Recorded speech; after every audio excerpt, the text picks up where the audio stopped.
Hello, everyone. Um, we should be live now. If okay, yeah, we are live. All right. That was a bit stupid, but yeah, I believe Nahm is actually doing a 7x7 solve right now.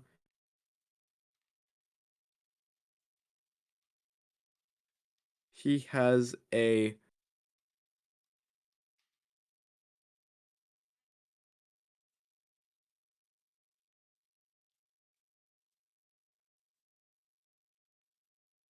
he's a 158.16 and a 155.49 so far.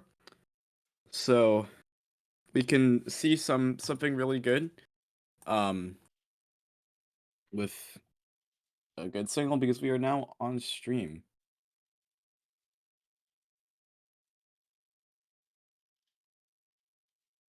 Doesn't look like he's gonna break a PR here, but he will most likely place in the podium for the first round. Very expectedly, this is Seung Nahm. So we did have an overhead camera for the stream,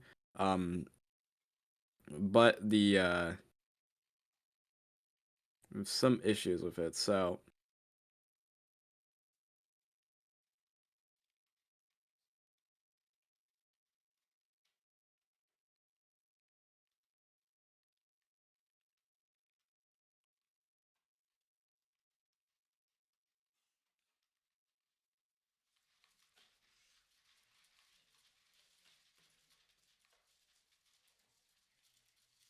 all right. So Nam ends off the mean there. He will probably be moving on to 7x7 now.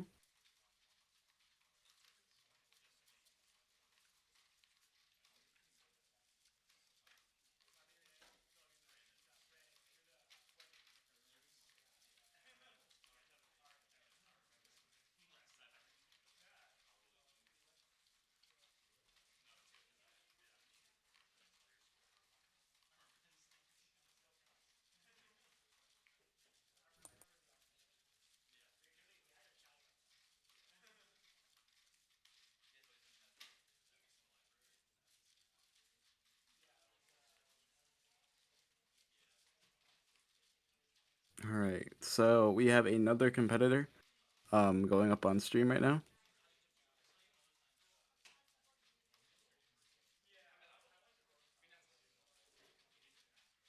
I think we have Zeke on stream. I don't know what event they're doing right now. Because this is a combined round of 6x6 and 7x7.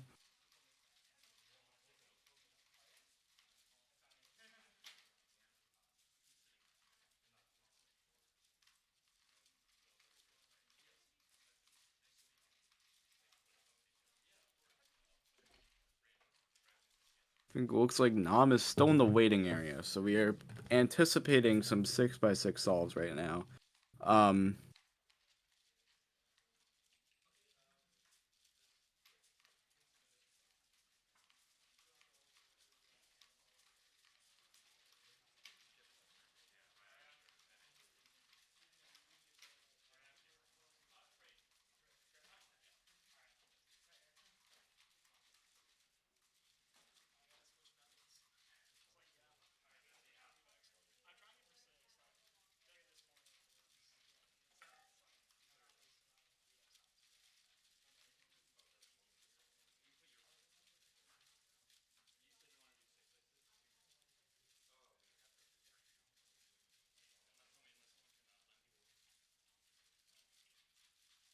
so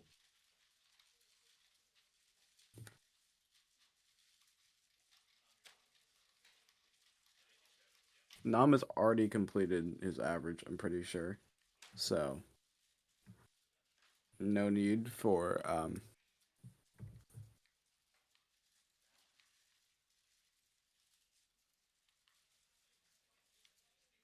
that.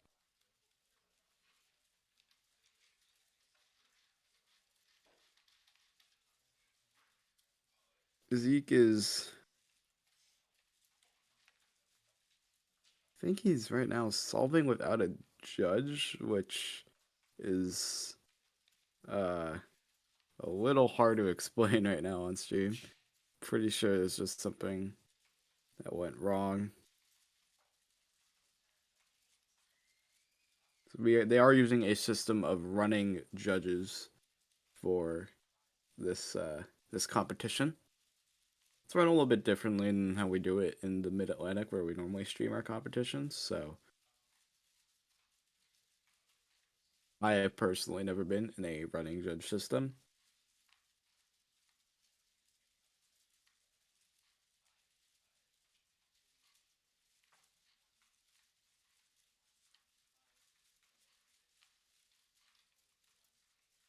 This competitor on the left looks like he got parody there.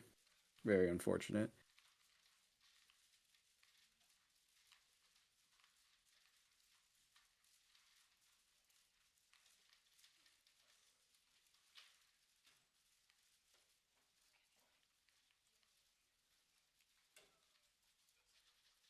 All right, that's gonna be looks like a 5-minute solve, unless the display is a little dim.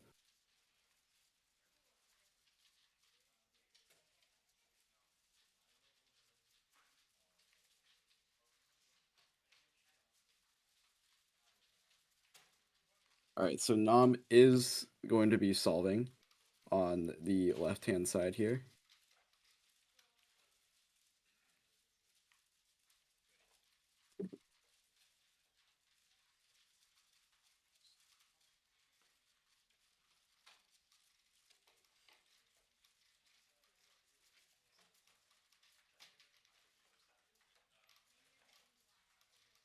Okay, so the equation is solved here.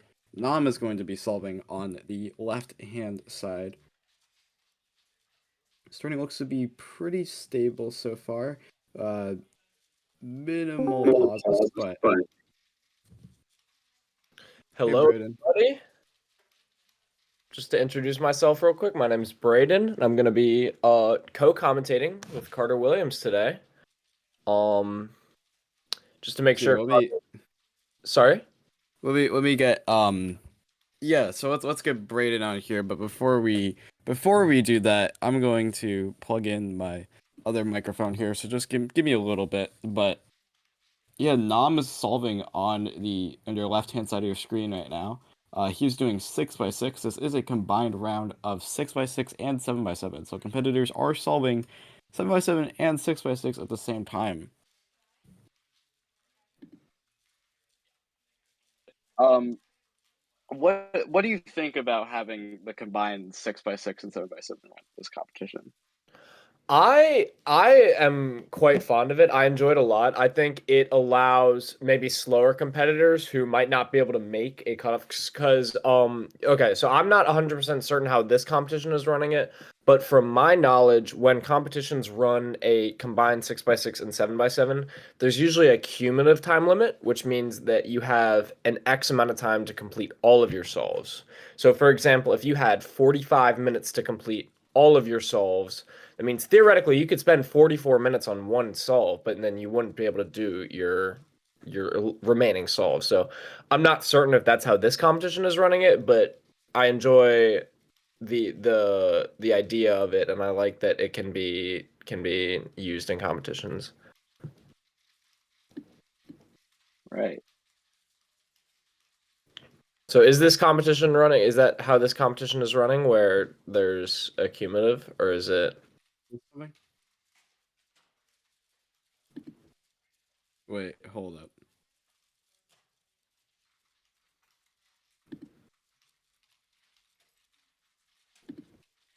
Okay, so I have you on. Say that again? Yeah, you are okay. So I can screen share now.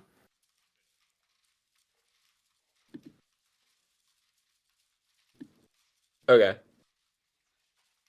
I'm just gonna share my entire. Okay, let me mute you.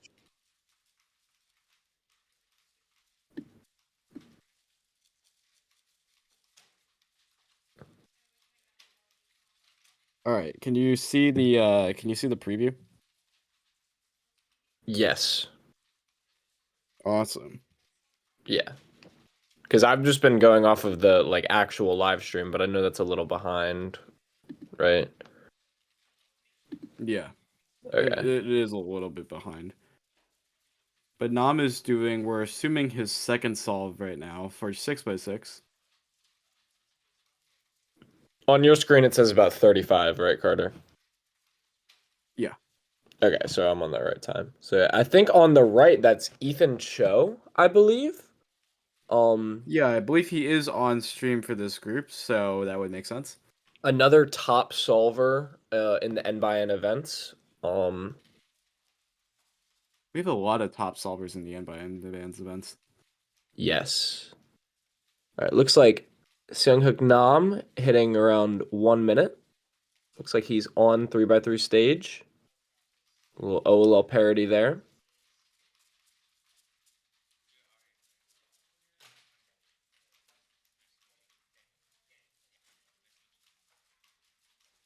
Looks like a 118 for Seung Nam. 118.92 from what it looks like.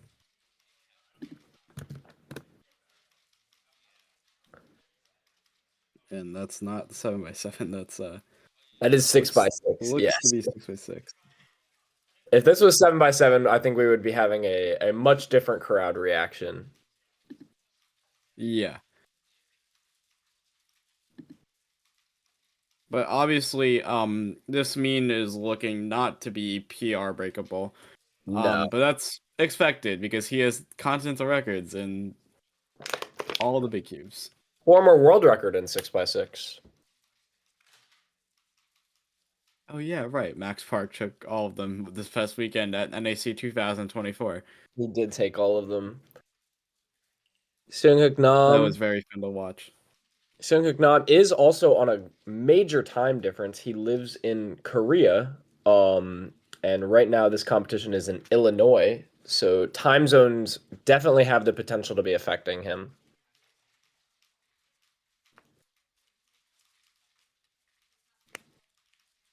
Looks like Ethan So, solved. Oh, sorry. Go ahead, Carter. Nam is solving on the left hand side now.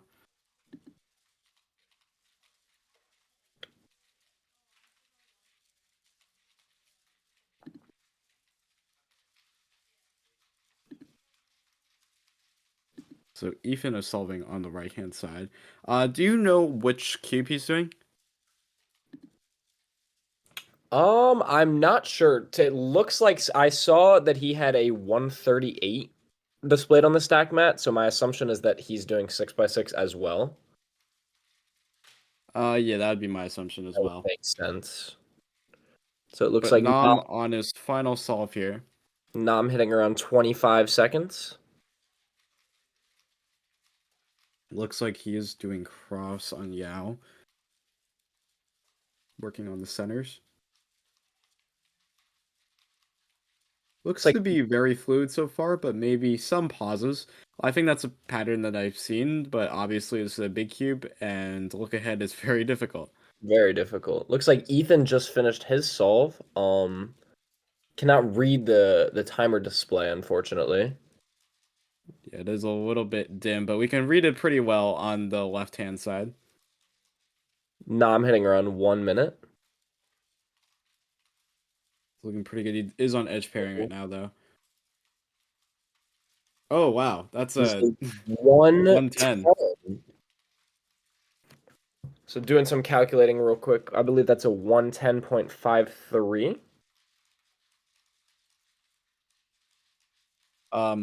Let me do some calculations as well, I'm but already on it.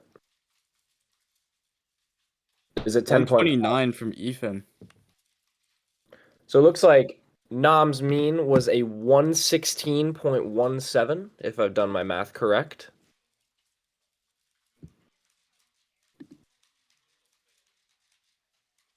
Which, although is 10 seconds slower than his current PR mean and also Asian record mean, it still stacks up to his recent events where he At the North American Championship this past weekend, he achieved a 118 mean in round 1 and a 117 mean in the finals. So, a little better than what he's been competing with recently.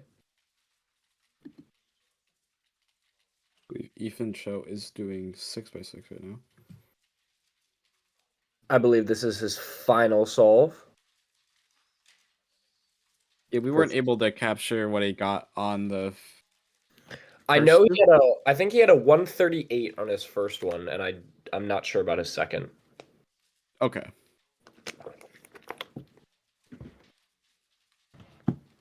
So, Brayden, it is it is 11:12 a.m. in the great Mid-Atlantic region. But right now, where we're situated in Illinois, it is 10:12 a.m. That is correct. That is how time It goes zones without work. saying that this is a how do I word this? A remotely live streamed competition. So we are not present at the venue right now. We are at the comfort of our own homes, Exactly. commentating and In providing content for you. in my knowledge, this is the first virtually live streamed cubing competition. Is that correct? Yes, I believe so, and it's going great. Looks like Ethan is at. Unfortunately, the timer display is a little bit blurry. Looks like he's about to finish his solve though. PLO parity. Oh, is that a plus Oh, plus 2? 2. That hurts. That is quite unfortunate.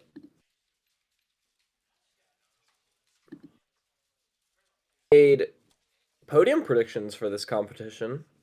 You did. I did. Have you? I haven't. I've really mainly just looked at the psych sheet for most of my information. A lot of top names competing at this competition this weekend. Oh yes. I think main ones to look out for are obviously Seung, Nahm, Henry Lickner, another top 5x5 and 6x6 solver. Carter Thomas, Clock, as well as Reed W. Richardson. And those are big names.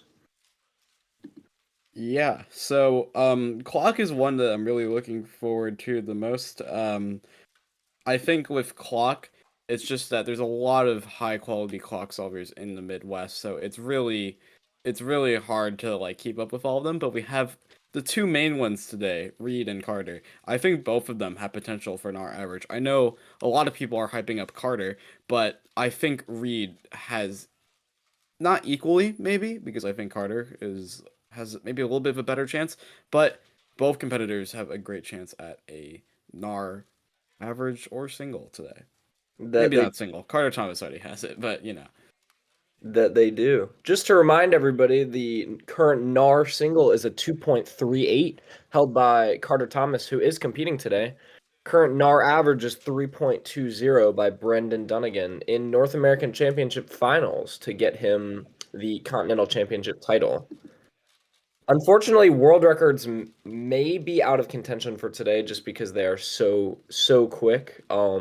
Nicholas from Norway has a 225 single, and Eric from Poland has a 252 average. So quite fast. That would be really cool if these competitors were able to do that, but it may be out of the picture. Yeah, so right now, I believe we are waiting on 6x6 and 7x7 group 2. Check competition groups to see who is in this group.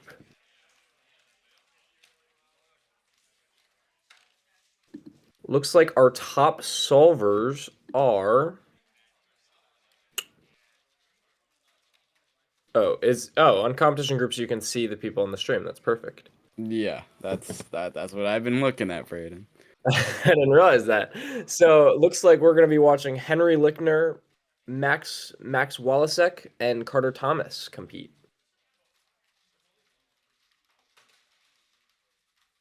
Or it only shows two, doesn't it? I guess I'll press. Well, Yeah, but we're gonna. I think we are gonna be switching with the stations. I'm not 100% sure. Is it still on? So on the call, does it still show in the connecting? Yeah, we Okay. we gotta wait for that. I gotta Okay. make sure Cool. Carter's back up. If not, it's fine. We'll just have Ethan on stream eternally.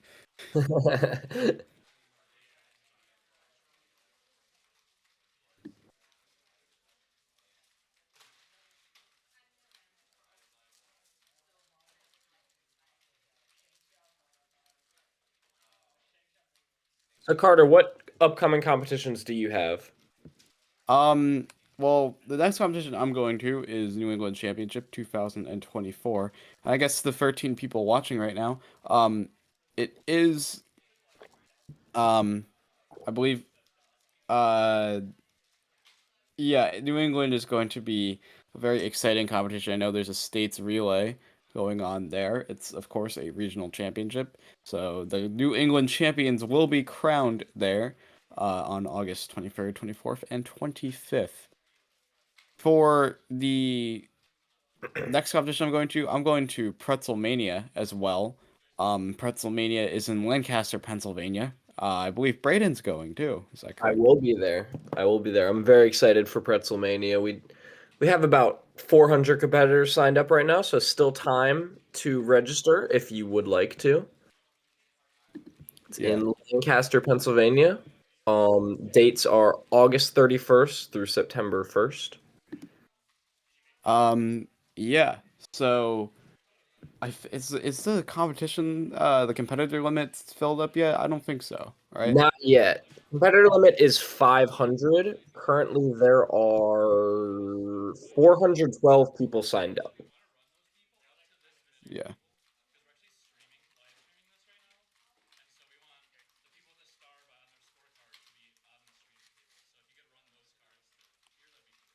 I believe right now they are discussing a fee right now.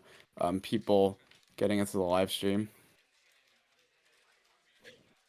Yeah, so when there's competitions that have live streams, there are just want to make sure that audio isn't coming through like from my end, right? What do you mean? Like the audio from Carter isn't coming through on my end and then like getting echoed, right? No, it should be fine. All right, No, good. I don't think anything is echoing right now. Okay, good, good, good.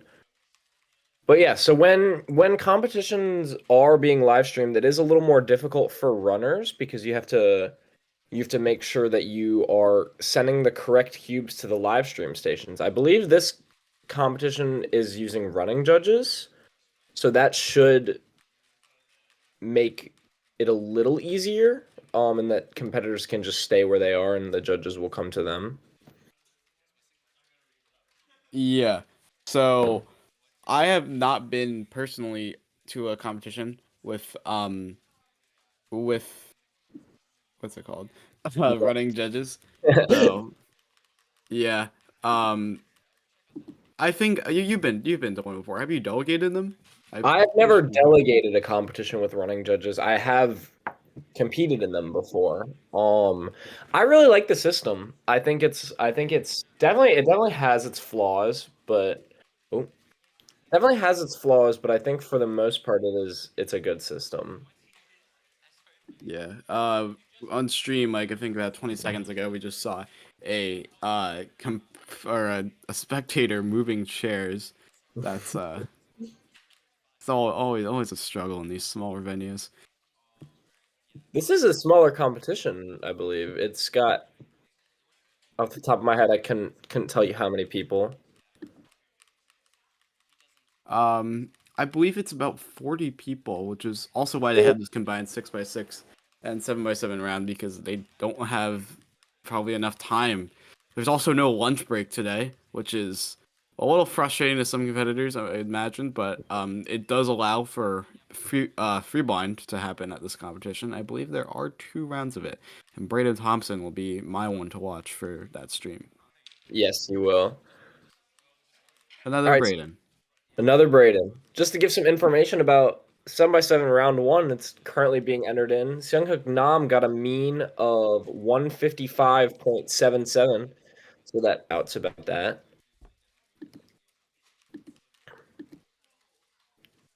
Ethan Cho got a 228.35 mean. So I believe on stream right now, we're going to have some more 6x6 and 7x7 coming right up.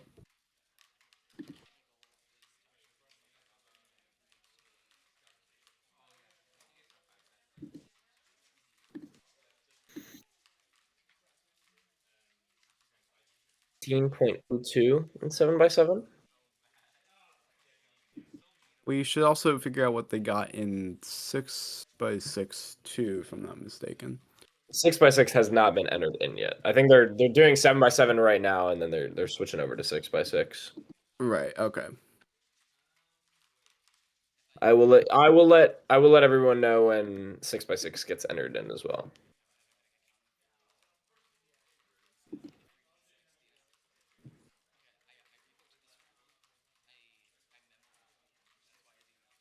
So we are unfortunately running on a stream delay here, so we're reacting to everything about 20 seconds delay. We have Henry competing on the in this group. That sounds right.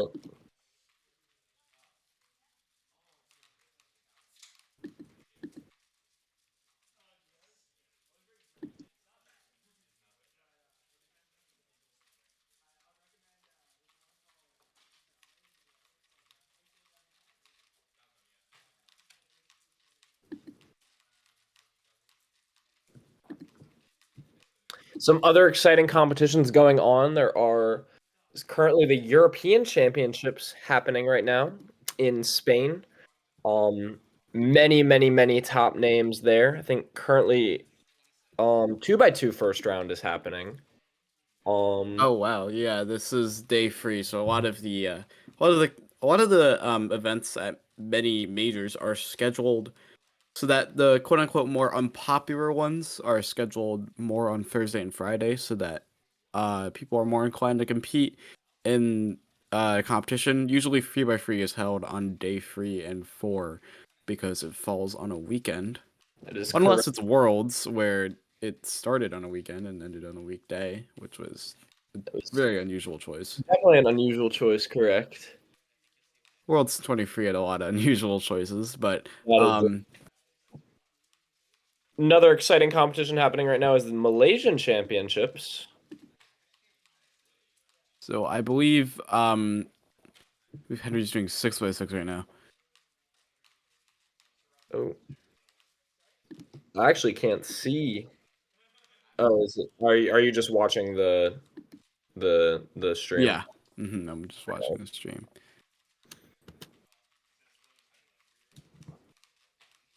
I don't exactly know how much of a delay it is, but we are reacting to everything a bit delayed, so we're gonna try to account for that. But obviously we can't. We're ahead right now, so we cannot, Yeah. keep behind. So who is this sitting down to compete right now? I'm not familiar with this face. Let me check, but I believe I will read out who we do have on stream. Is it Max? Is that Max? It could be. I believe it is. Yes. Yeah, because All it's right. not So or Carter. So this is Max Walasek. Oh, all looks right. like So we our do have judge. the stream back Oh, on our perfect.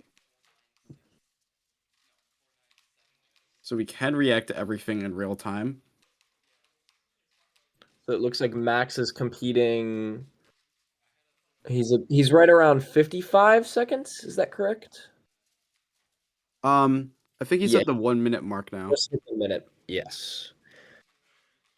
So I think this will help us accurately determine. It looks like he's doing 7x7.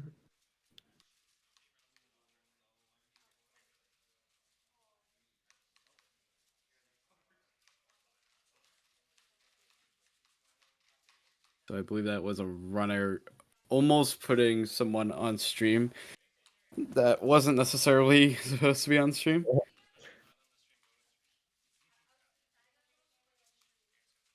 So it looks like Max's judge has just gotten up and left. For everyone watching, make sure that you are being attentive to the competitor that you are judging.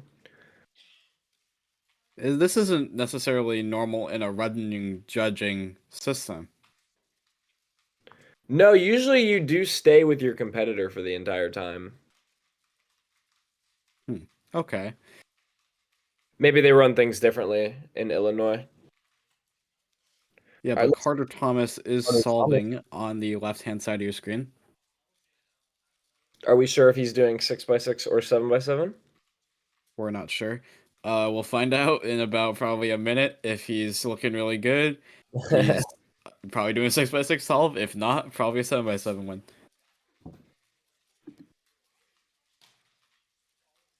I'm gonna take a guess. I'm gonna say this is 7x7 though. Max is finished solving on the left-hand side or the right-hand side. Excuse me. Looks like he got a. I can't read that.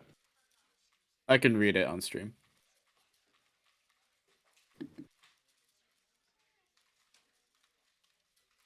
This is a 7x7 solve though.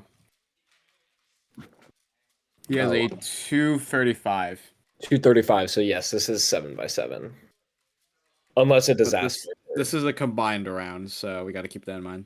Yes. Henry is doing his second solve on stream. We're not exactly sure if this is his third solve, but he definitely did one solve that we weren't able to capture.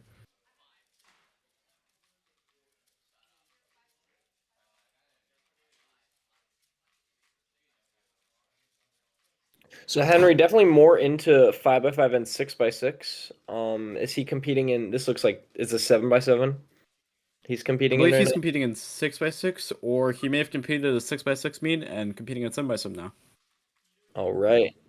That is one of the problems of this running judges system, or excuse me, this combined event system, is that we don't know what event competitors are doing right now. Also, That's it doesn't really help that we're in a different time zone and pretty much halfway across the country. That is true. We make it work though. Oh, yes, we do. Carter Thomas on the left-hand side of the solving station, by the way. He is helping us out with live streaming this competition. So major shout out to Carter Thomas. Without him, this competition could not be live streamed. Or possible, because he is the organizer. He is also the organizer, so major shout out to Carter Thomas. This is a 7x7 solve, I'm pretty sure. Yeah, it looks like it. Or just a really bad 6x6 solve. Looks like he's about to finish. I can read the time. But you just gotta give me a little bit, because I am running on stream delay. Looks like Henry has also just finished his solve. So Henry is doing 6x6. Whatever 7x7 solve it is, it did not look like particularly great 7x7 solve. It's a 230.27 for Carter Thomas that we just saw. 230.27. I think that is around his PR mean, or potentially faster than his PR mean. I'm unsure. We'll check up on that right now. It's a 123.35 for Henry in that last 6x6 solve point.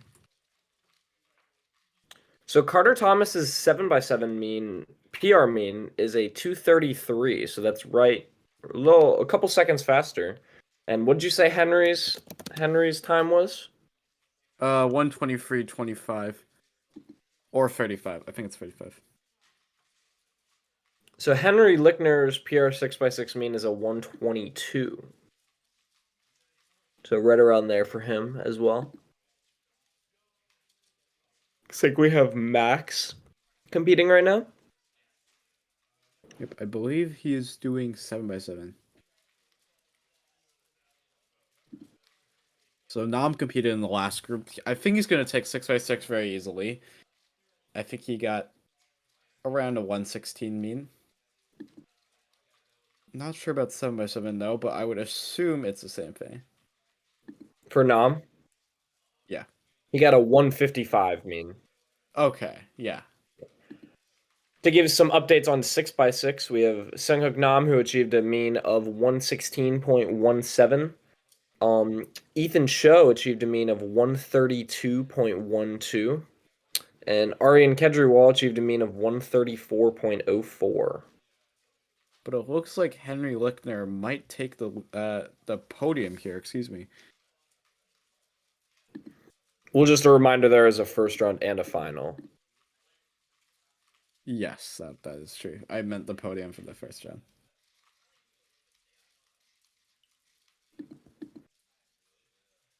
So after this, it looks like we have clock, which will be exciting to watch. There is 3 rounds of clock at this competition. I believe it is also the main event. Main event of the competition as well. So, Carter, I know both of us were in attendance at the North American Championship in Minneapolis last weekend. Overall, how did you feel about the competition?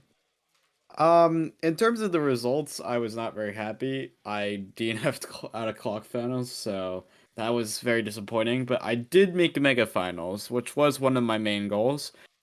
But other than that, I didn't really get too many great things. I am competing in New England Champs in less than a month, so hopefully I can resolve some of those goals and solve my pain away. But you know.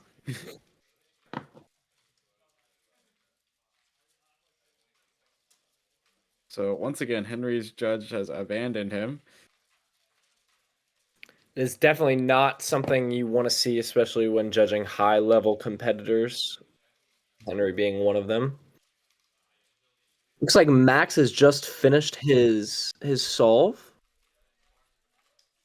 I can read out the time for you.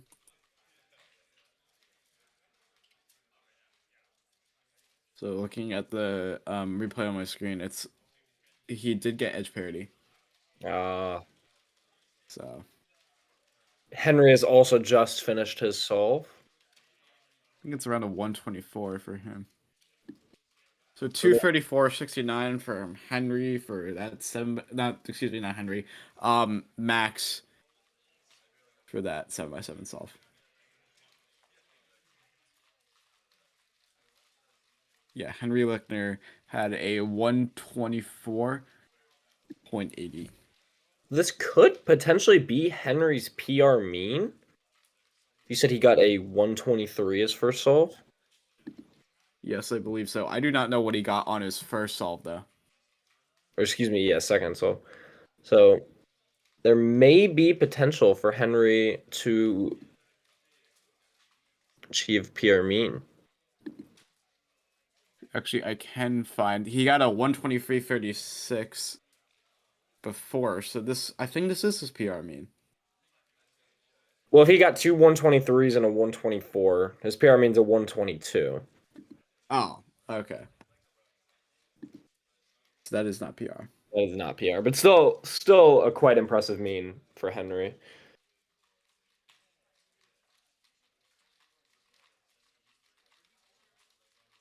Looks like Carter competing now. Yeah, I believe he is doing 7x7 right now. He is probably I want to wonder like what he's thinking about this round because he has clock next up. I know usually the events before clock, I don't take that seriously because I kind of treat it as like a warm-up environment just to make sure like how stressed am I before this round that's really important to me. And this is really a good test, especially doing big cubes. You can really feel like, okay, what made me nervous here? Is it the lighting? Is it where I'm sitting? Is it how I'm sitting? And there's a lot of factors that could make your next rounds more important, and you can evaluate a lot of the information for that. All those factors definitely play a role in achieving a good official average. That's my Duolingo notification. I don't think stream caught that. I heard it. Oh, you did hear that. Okay, so if you heard it, stream heard it.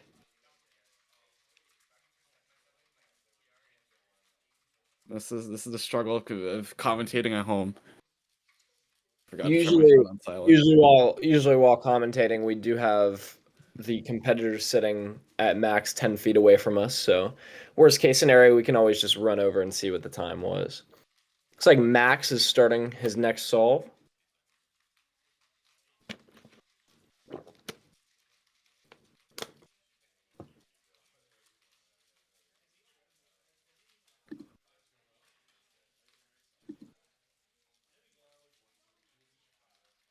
So they're both doing 7x7 right now.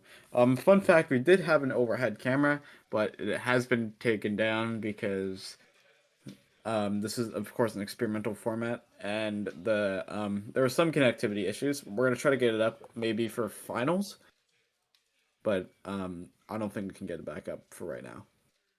It's all good. Excuse me.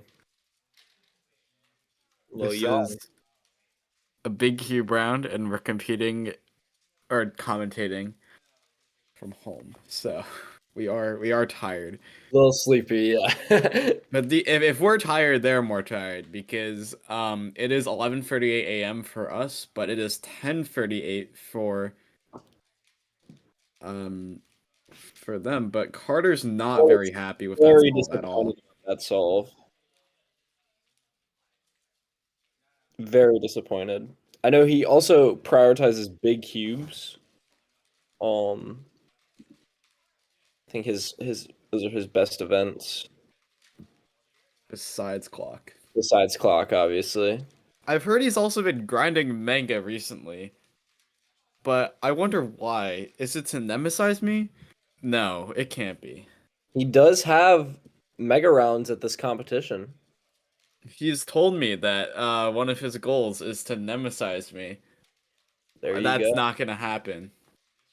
For anyone in the stream who does not know what that means, nemesizing is when you have every single event that you've competed in is better than someone else. So, for example, if every single event, so if 3x3, 2x2, 4x4, all the way up to 5x5 blindfolded and multi blind, if I have results better than Carter over here, then I nemesize Carter.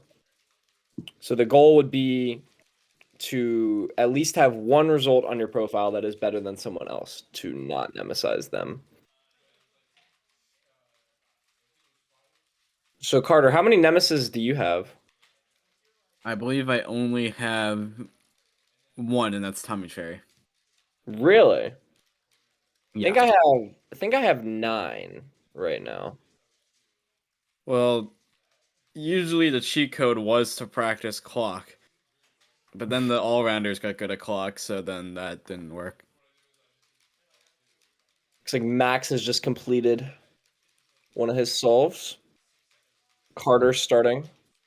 Or not starting. Is he at, I can't tell if he's at 1 minute or not. I think He is he at just started. 17. Yeah, he just started. Okay.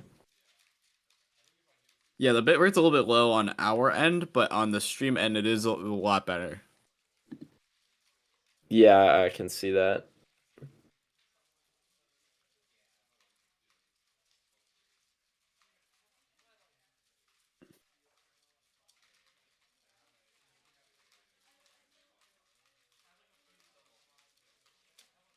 So Carter is at 45. We are, I think, running on a 25-second stream delay, but it should be fine because we are looking at all of the competition information live.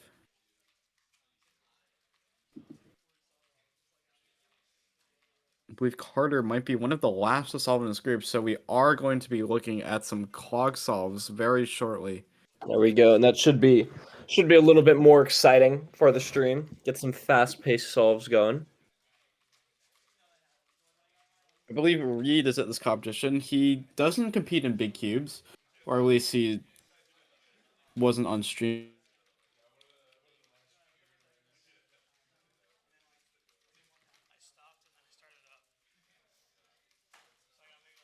So Carter's actually very happy about that. I think he's doing 6x6 now. There we go. That should hopefully be some excitement going into his clock round then.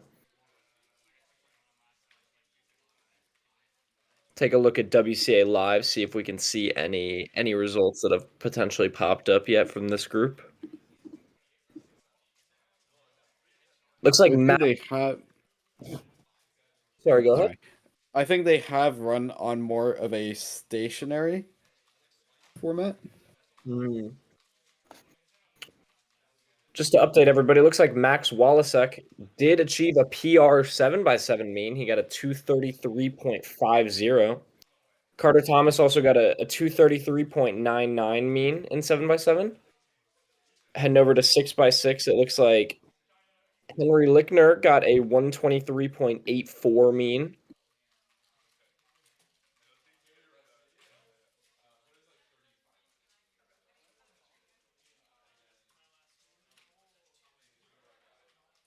So Reed did compete in 6. Excuse me, he competed in 6x6. He got a 418, which is PR single for him. Oh wow, that's great. I think an indication of a lot of what, like, even if there's something that isn't your main event and you do very well in it, that could put you in a very good mood. There you go. So hopefully that puts both of our top clock competitors in a good mood going into their respective events.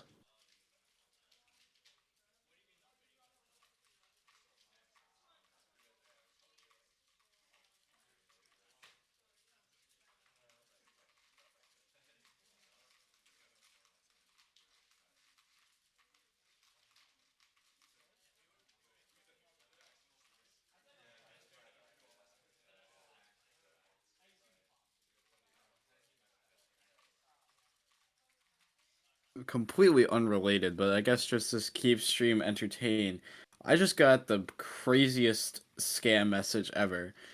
Oh boy, let's hear it. USPS package arrived at the warehouse but could not be delivered due to incomplete address information. Please confirm your address in the link. I have not ordered anything from USPS. Nice. So that is the most blatant scam I've ever seen. Most of them are just to click links, but this one specifically asks for your address. There And you that's go. wild. Everyone in stream, make sure you are being safe with your personal information. If you're not, that'd be terrible. Looks like Max has just finished his solve.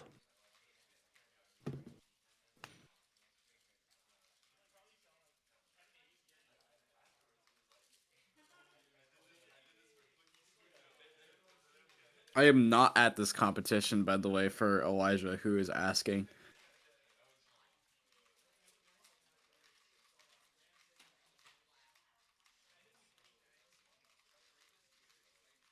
So I think that's around a 143 for Carter. Not very happy with that, obviously. Was that asked in chat? Yes, if I was at the competition. Huh, I'm not seeing chat. So 143.69 from Carter Thomas. 143.69.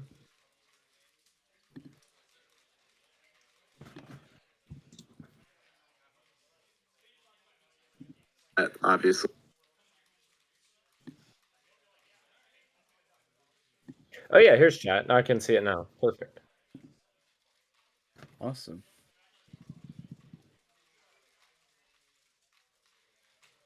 Carter also seems to be drinking a Red Bull right now. Red Bull gives you wings, but I'm not sure if it gives you PRs. I don't know, but to me it seems like it could give some shaky hands, but never know. On the other hand, if Red Bull wants to sponsor us, you're already on stream, so please pay us money. Please give some Clicky Studios money over here would be very nice. Speaking of money, we have some jerseys on sale. So go in the description and click the link and buy a jersey. They're very nice. I have one. They're very nice shirts.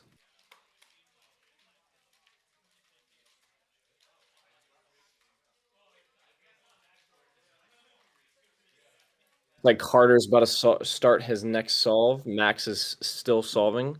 Looks like he is solving. I believe it might be 6x6 now because he just competed 7x7. So Yeah, so both these competitors are now competing in 6x6.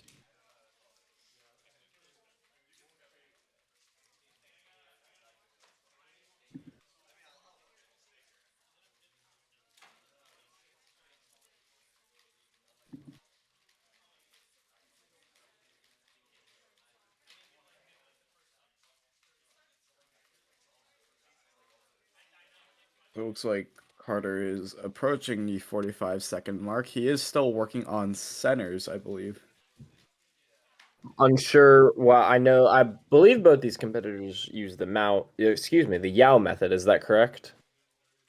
I believe so. I think Redux is becoming more unpopular. I feel like it used to be more popular in the day, but people are really making the switch. I feel like that really happened maybe a couple years ago, but it's still happening now. So I wouldn't be surprised if there's still some top Redux solvers, but I think most of them are Yao, with the exception of Max Park, obviously. I use Redux, and I think it's great. I think it's terrible, and you should switch. Carter, what do you average on That's big just me. cubes again? 6x6? Yeah, what do you average on 6x6? Faster than you. You are a little bit faster than me, I think. I think I'm faster than you on 7x7, though. I'm working on it. Carter Thomas did get edge parity on that solve, but I believe it's going to be a 129.91. It's pretty good for him. He does look pretty happy about that. Is that Um, PR?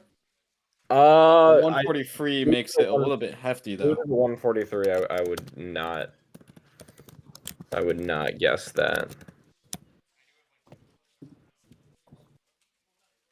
Actually, it probably is. His PR mean is a 139. Oh, wow. So that is most likely PR mean for him. That is really crazy. So it looks like Carter Thomas is leaving his stuff behind there because I think he might be competing in the next. So Carter did get a 133.92 PR 6x6 mean. I believe Henry is doing 7x7 now. Yeah, Henry has already competed in 6x6, so now I think he's working on 7x7.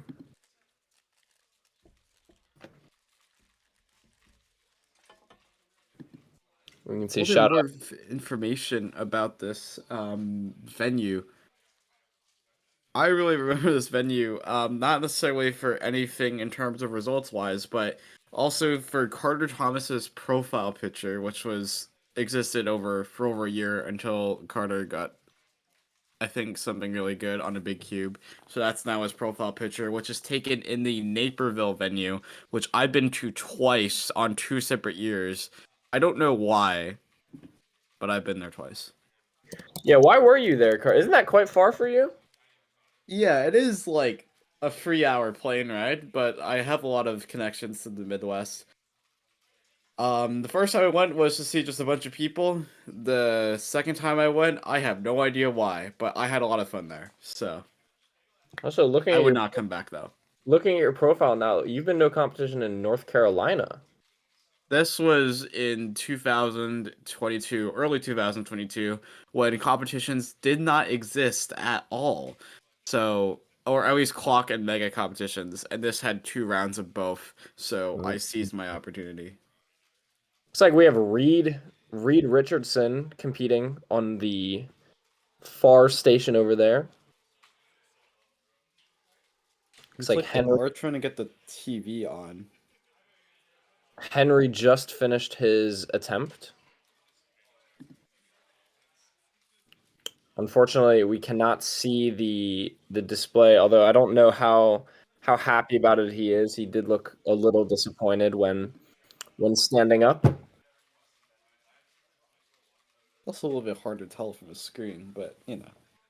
Never know. If I can recognize some competitors, I believe Bashy is sitting on the very far left at a competitor table. Reed is in the back without a judge, but I think he is still solving officially. So, looking at the next clock group, I think our stream competitors, we have Reed W. Richardson, Brayden Thompson, and Zeke McKay. So we'll be watching those three. But the real one, I think we're going to be watching on Record Watch. All three of those competitors are very good, but Reed W. Richardson is obviously the one to watch here, in my opinion. I would agree with that.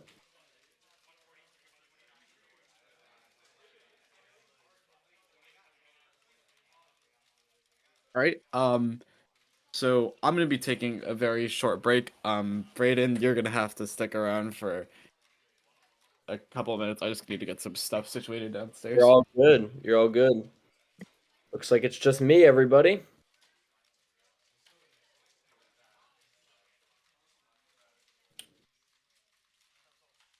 So I believe we are getting ready to start clock.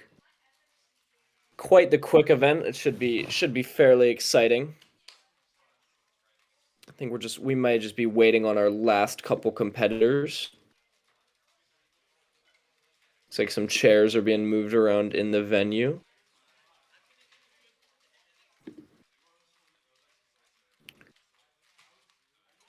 Looking at WCA Live, it looks like almost every 6x6 result has been entered, as well as 7x7 still waiting on a couple people, Henry being one of them.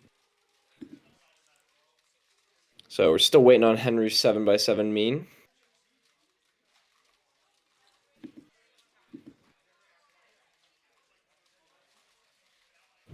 Six by six still waiting on two competitors, so potentially the fact that they did not show up. However, it's more likely that they just have not yet been entered in.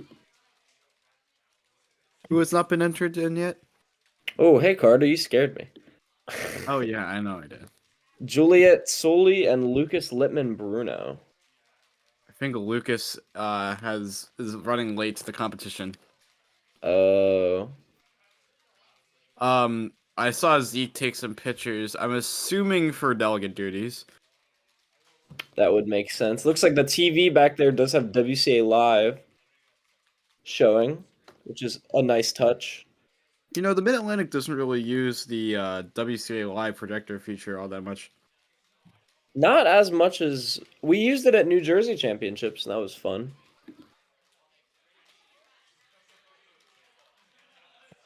Looks like Reed back there is practicing clock. He's not officially competing right now.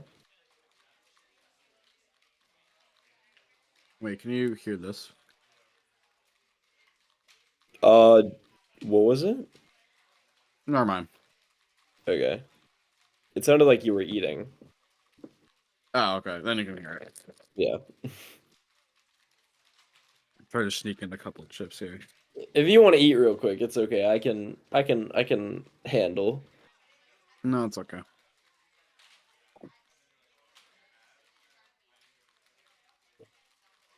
Are they running ahead or behind?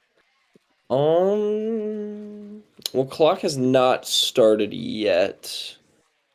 And it is supposed to start at 11:05 Central Time. So I think we're right on track right now.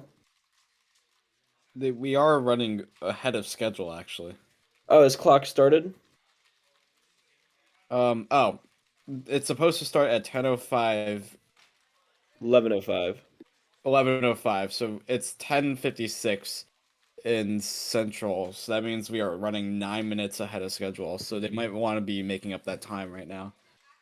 Well, we have not yet started clock, so we might just be waiting on I know clock definitely has some different organizational aspects, such as different cube covers, and sometimes it's hard to find scramblers.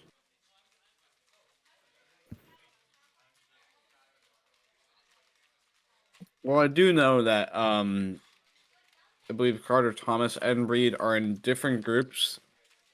Yes, so Or at least yeah, we'll have so we will have at least one really good scrambler. yeah.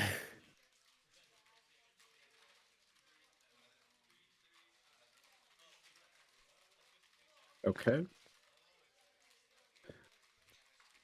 gonna test some mic modes before we get ahead. Is this better? Or is I this better?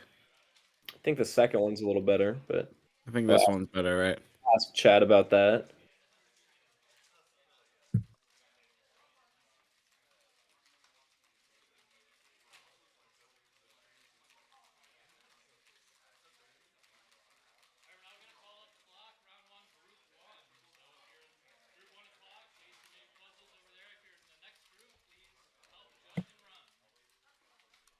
All right, so clock is now starting. Has now started. Looks like our stream camera has been moved back to the stream station. Just to remind everybody, our top solvers in this group are Reed W. Richardson, Brayden Thompson, and Zeke McKay. Awesome.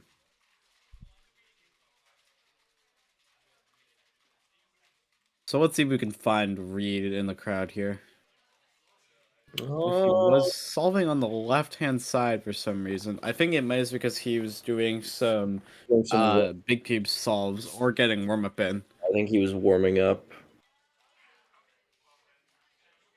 I don't know where the drop-off station is, actually.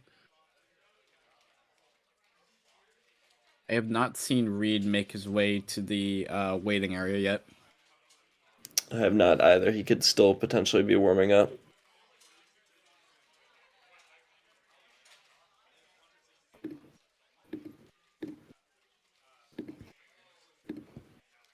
But I believe the first covers are being dropped off at the scrambling table. This is going to be very exciting.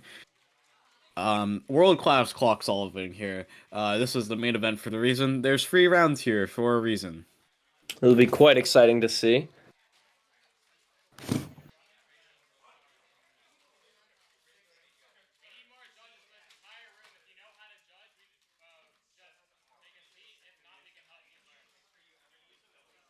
So they are having a lot of struggles finding judges. Just from that call for help that we just heard from Carter Thomas. I mean, that always happens during competitions. You're always looking for judges. People never do. Always remind everybody in chat right now, always do your judging assignments. I know at Southeast Champs they had a strike policy for judging. After NAC, we're gonna see a lot of local competitions, obviously. I wonder if that system will be implemented in local competitions realistically. That'd be interesting to see. I could see it. I could see it. Bro just got a Discord ping. Did. It was the NAC 2024 staff survey. Ooh. So Zeke is solving on the right-hand side. I believe he had some pretty good averages back in the day. I'm not really sure about what the solving style is now for them. They are doing flip, so I That was don't a think they have fast really flip. moved on. A lockup, though, I can see for sure. Yeah.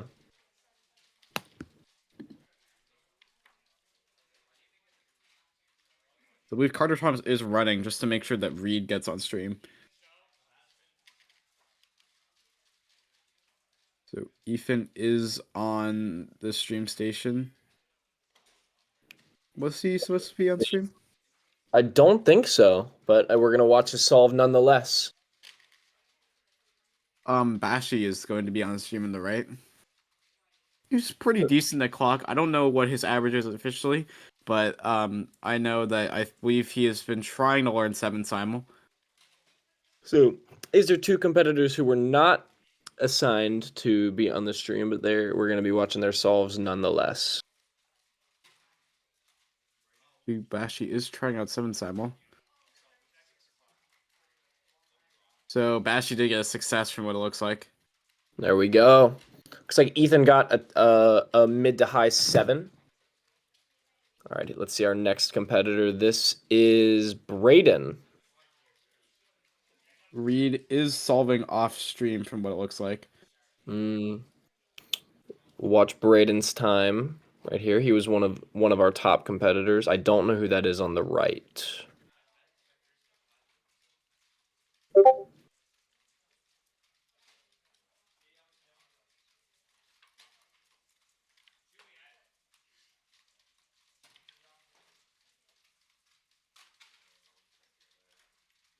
Brayden looks a little disappointed about that. It looks like a high 4.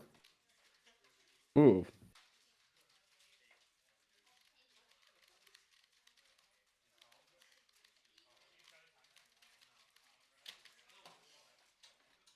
So I'm gonna try to get some info on Reed got. We have no idea. Obviously, it was not a very big reaction. So Are we sure? Are we sure that Reed did end up solving? I believe he might have. Looks like Bashi and Ethan are back solving. Ethan is about to start his attempt. I think Reed might be going up again. That's a little disappointing that we're not going to get to watch his solve.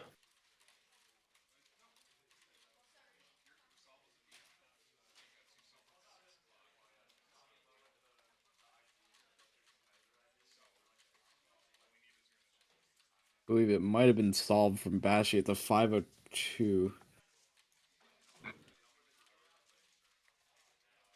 Okay, Reed is solving. Here's He's Reed. waving hi to us. This is the first solve on stream. We are not sure if he is solved anywhere else, but we'll see. We're gonna see what he gets here. This is exciting.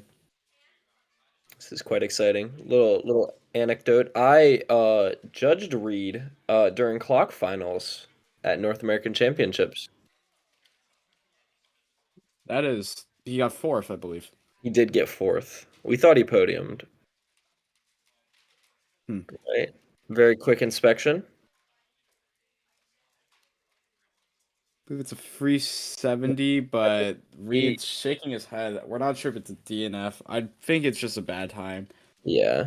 Looks like Brayden is about to do his solve. We have 20 viewers here on stream.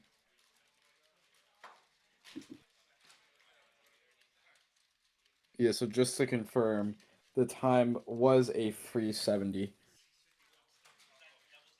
Do we know if that was Reed's first solve or second solve? We are not sure because he is, I believe he's waiting on the other side. Did he go to the right or the left? Looks like the waiting area is on the left side. Okay.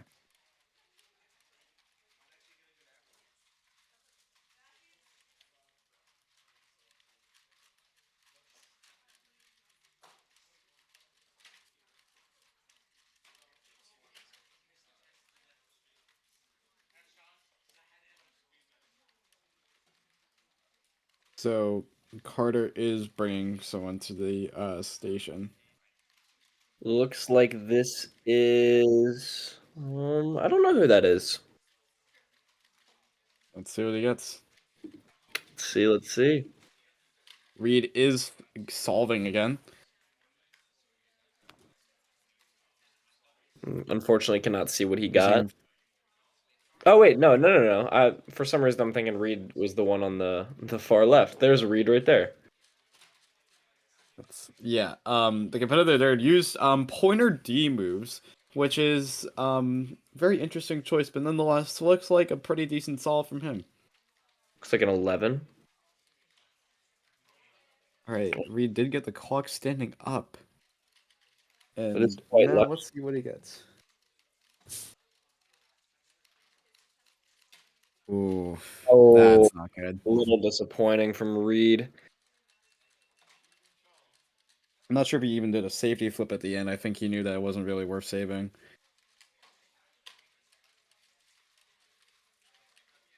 We'll see what time he got there, but obviously it's not very great. I think it's a 571.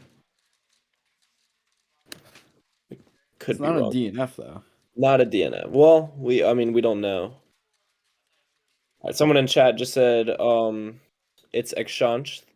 So that was who that competitor was.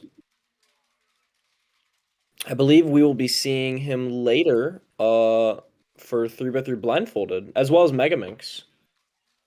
Oh wow, that's very exciting. So we'll be seeing him in a little bit.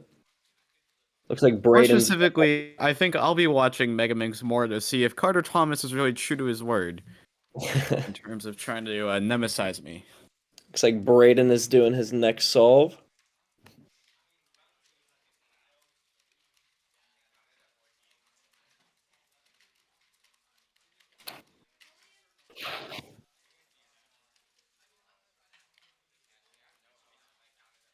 We have He got 5 8. from. Yeah, it looks like a 5.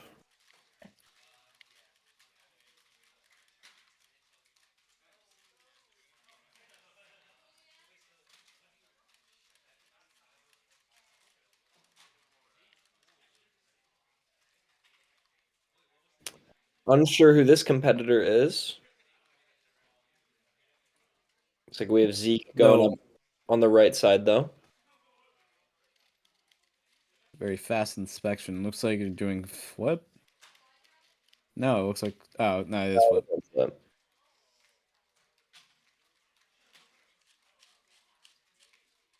Fortunately, I don't know where Reed is right now. Unsure. What'd Zeke get? Is that a... I can't see, unfortunately. Me neither, but we'll find out in just a little bit.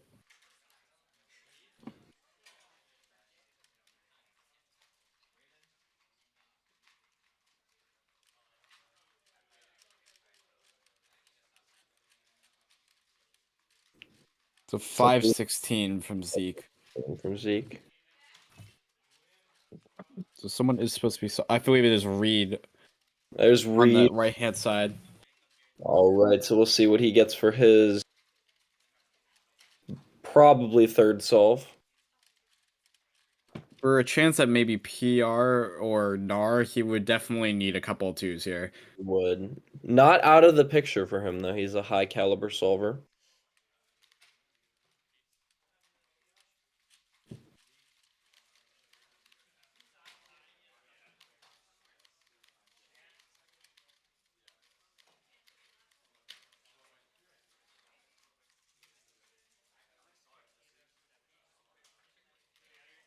Reed inspecting. That's very fast. He's just doing flip. There we go. Asking to flip it over. It's a very mild reaction. I believe it's a mid-free. Mid 3. Zeke solving right now. Looks like a 583, I believe that's what that is. Maybe a 6 or a 5. I think we're not sure because the bitrate on our end is low, but for the stream it should be fine. Yeah, I'm looking at stream right now. It's 327 from Reed, excuse me. Someone in chat said, is Clicky Studios live streaming all their comps? Hopefully we will begin to be streaming more competitions virtually, depending on how today goes. What do you think, Carter, as the owner of Clicky Studios? We'll see. We'll see. Today is definitely an experimental live stream. We're having a good time. We're having a great time. But if this works out really well, not only will the quality be better, but we'll have more of these types of live streams. Hopefully with better networking. But yeah, this is really cool to see. Oh wow. Unsure who that competitor is on the right, but they seem quite happy about their time. Carter Thomas is inspecting it very well, so we'll see what they got here. What it is. Unfortunately, I'm not sure who that competitor is. Because someone said Daniel in chat. Feels like a 460. Good for him. A lot of 460, people are very happy. 466, it seems. So Reed has to solve now. This is most Obviously, knowing this could be a very good scramble. most likely is 4 solve, potentially is 5th. So we might have already been locked out of something, but he's inspecting really quickly. Ooh. Looks a little disappointed about that. I believe it's 54. But I think it might be maybe a 6 or a 9. I don't really know. I think it's either 64 or 54. So it looks like Reed does have one more solve after this. His clock was put back in the box. 354 from Reed. 354. All right. So So Reed. Sorry, go ahead. I'm going to calculate his best possible right now.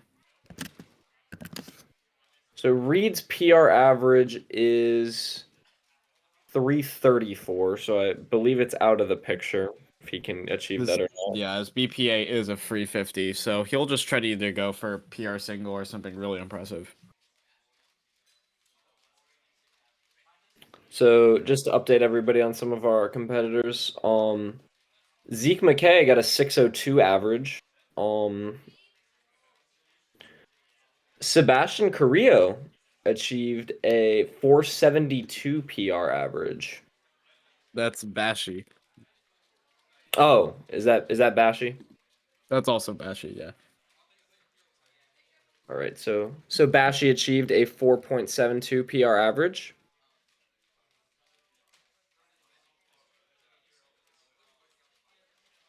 So Reed looks to be one of the last competitors to be solving right now.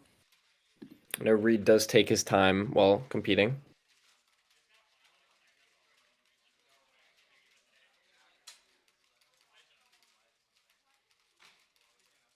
Very lucky. Ah. A little disappointing from Reed. Yeah, so not a great average for him. I think he will have no trouble getting into second round. Yeah, from what it looks like.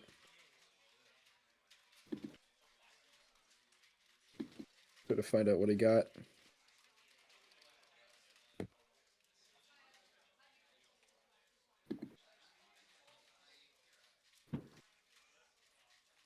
$447. 447. So that yeah, so is calculate his average.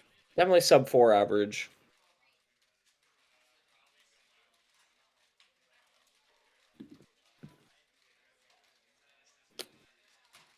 So Bashy did lower his official average by around 0.2 in clock. That's insane. So Reed's average was a free 90. Looks like Seung Nahm competed in clock. He did unfortunately get 2 DNFs on his first 2 solves. That's a shame. Yeah. I don't think he cares much about clock though. Oh yeah, no. He has a big huge story about this competition. But it does look like I think Brian Johnson and Zeke are looking at the WCA live very intently. Brian Johnson, obviously an extremely good all-rounder. This competition does not have events that he practices too much, I don't believe. He is competing in Megaminx today, which I know he cares a lot about. Or not a lot about, but more than some of our other events today.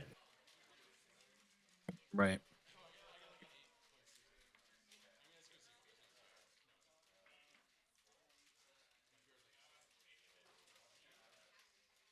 So it looks like Clock Group 1 is finishing up. Clock Group 2 will be starting shortly.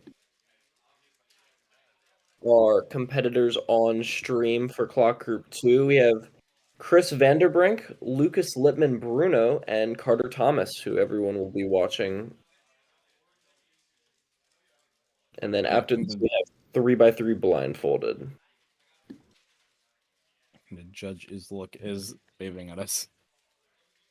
All the way from Illinois to New Jersey. And West Virginia. Oh yeah, that too.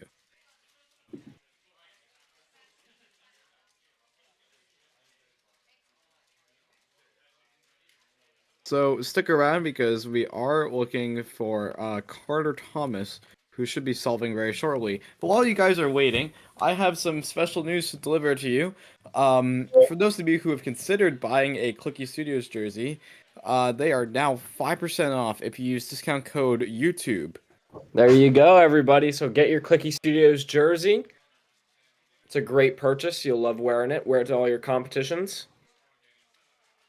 It is, yeah. They are an amazing wear. And there you go. Now's the perfect time to do it. 5% off with code YouTube. It's YOUTUBE. I think the discount code was so good that Brayden forgot to use it. I did not use it. Ooh. However, I'll PayPal you like $1.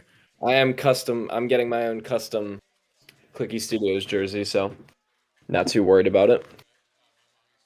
Yeah, that 5% discount does apply if you order a customization option. So if you're not, Well, when Brooks said, "Clicky, how will you guys recover from the biggest beef in cubing history?" I'm assuming this is about the Luke Greiser thing. Greiser thing, yeah. Ooh, okay. Let's answer the second question first. Second question was, plus, how did you get the cameras up there? So I'll answer the second question let's answer the first. second question first. We had help from Carter Thomas, who is at this competition. He is the on-site streamer. So big shout out to Carter. I'm gonna let you tackle this other question. I think this is You gave me a really hard question. Okay, so the story goes, Will and I thought it'd be a great idea to film some NAC predictions, not only so we could get a lot of views, but we can just, share our opinions.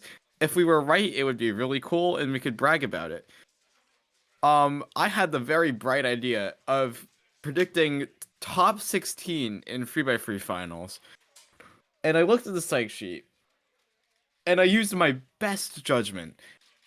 And I thought, okay, Luke Greiser at 9th sounds right to me. In hindsight, it should have not been right. If we filmed that video before NAC All Stars, we would have clearly known that Luke Greiser was much better than 9th place. So I was already starting to get really worried that I was going to be very humbly embarrassed.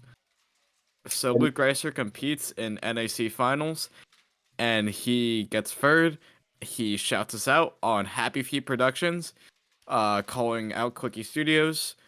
People clown on us, and we still have not recovered. So it is. That's about how the story goes. Yeah, sorry. we are recovering though, because on the short I did replying to Luke Greiser's shot, I did promote our jerseys, so we gotta get that merch plug-in. There you go. To give everyone some information, the cited competitor Daniel Perez, he got a 486 PR average. Looks like we have who's currently competing right now. Carter is going up for his first solve, correct? I believe so, yes.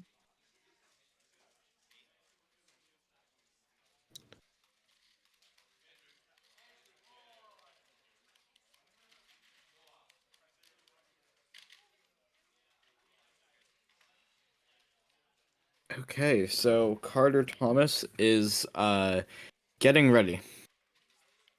Getting ready for his first solve.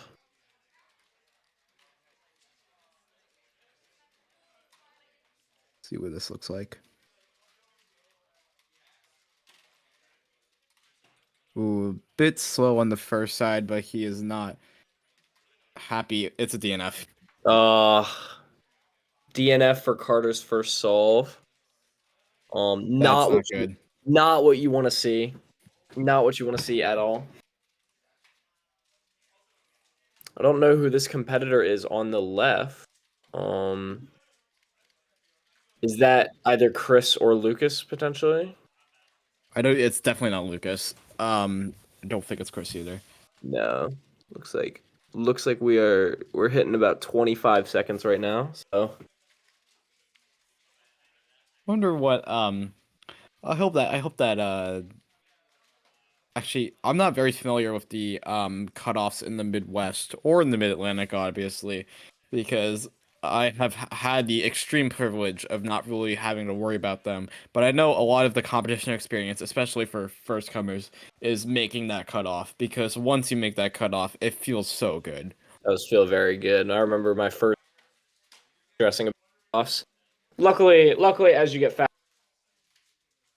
I did just check. The cutoff is seconds, so that means that one of your first two times has to be below 20 seconds to be able to complete your average.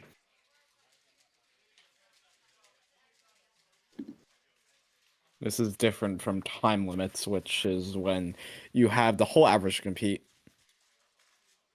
Lucas is solving on the left though. All right, it's Lucas.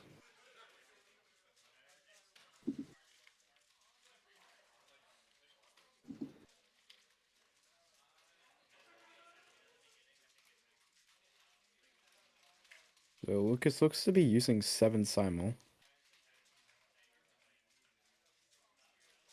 Not sure which variant it is, but going very fast. It was a very fast pickup for him. It's a high 4. He's asking to check the back, so it's not a DNF in the front. All right, so it looks like it is solved. Yeah, that's very good. There is no judge on the left side, so a little bit concerning. I think this is a smaller competition, so there are some concerns about judging. It's like, is this Chris potentially on the right? In the Raider shirt, Yeah. oh wow, Wow. that was a very good solve. That was a very good solve for Chris. Potentially, Chris. Yeah, looking at his profile picture, it does look like Chris Vander.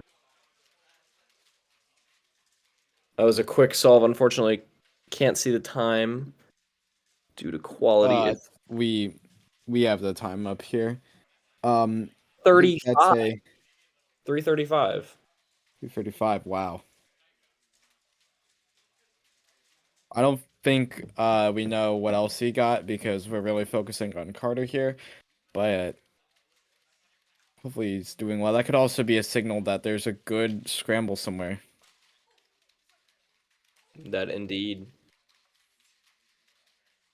So far, Lucas is doing a second solve. I think this is solve 3 for Lucas. Unless he was just practicing. He might have just been practicing before. Could have been. Stations.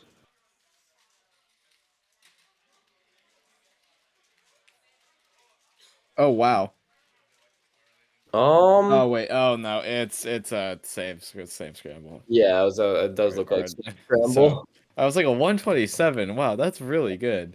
You sure it's the same scramble or just that it wasn't actually a scramble? It wasn't actually solved. Sorry, it wasn't actually solved. Yeah. That would have been quite the solve for Clicky Studios to capture. Oh yeah. Capture every click. There you go.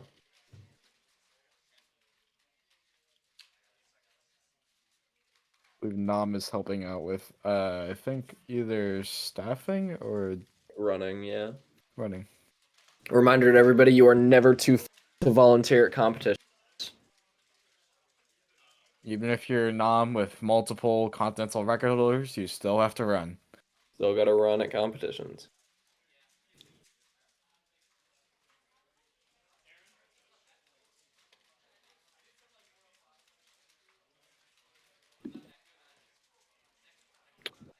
So I'm unsure who this is on the right side.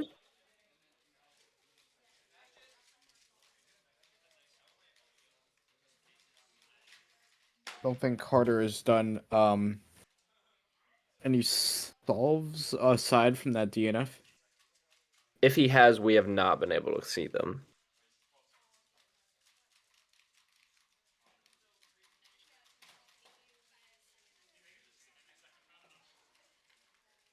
Looks like Chris is on the left side. solve 2 for him, most likely.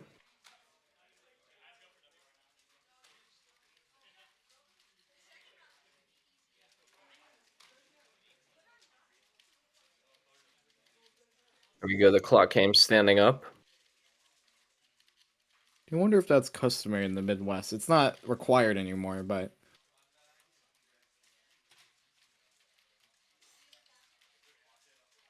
Oh, that was a 3.93, is what it looks like. oh wow, yeah. So we have a 3:35 and a 3.93. Seems to be happy about it, but obviously taking some very deep breaths, knowing that this could be a very monumental moment for him. Looking at Chris's official average, he has a 4.15 official average. So, definitely potential for PR currently with 2 threes.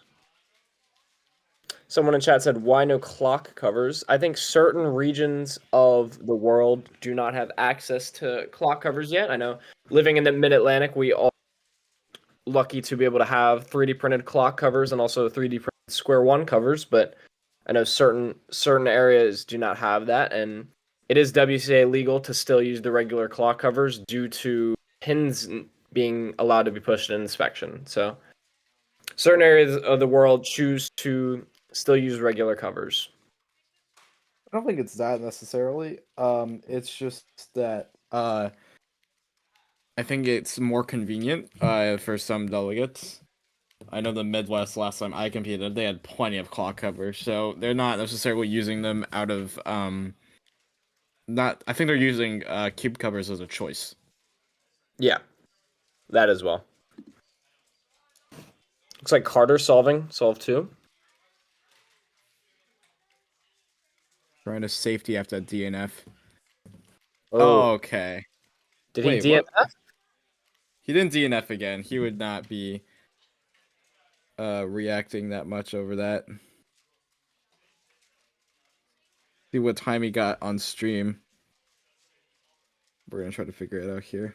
Trying to figure it out right now. Oh wow, he had a 253. Wow. Or 258, I'm sorry. 258 from Carter. But make sure it's a DNF. Or not, that's not a DNF. Okay, it is not a DNF.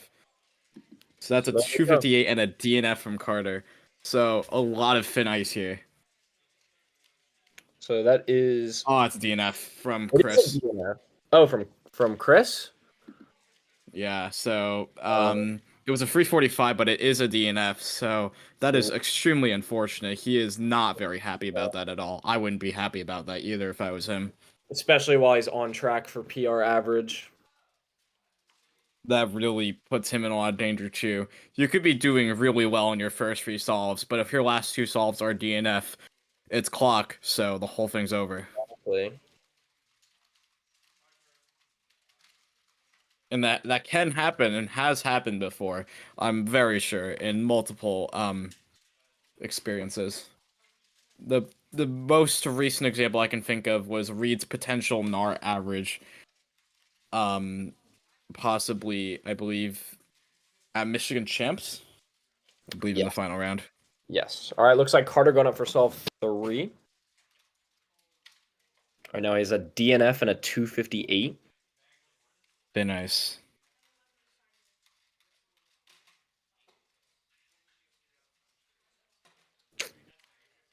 Carter needs to recover here. But that looks like a pretty good solve. It did. We'll see what the time is in a second. Looks like Max is going up on the left-hand side. Just so you know, on our end, we want to make sure we get the most accurate times possible, so we're not entering the times right away. You may be able to see them on stream, but we are running on stream, so bit of an issue from there. Looks like Carter got a 3 flat. 3.00. Believe that's correct. Yeah, free flat. All right, so Carter is like pretty much on pace. For NAR But average. he's leaving now. Counting a 3 flat, PR average is 325. I think Carter just left for some reason. Just left the venue. Left the competing area, which tells me that maybe we didn't capture all of his solves here. Well, he's also the organizer, so there's that he was.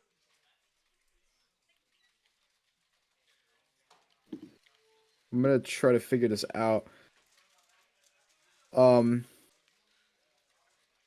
He was talking to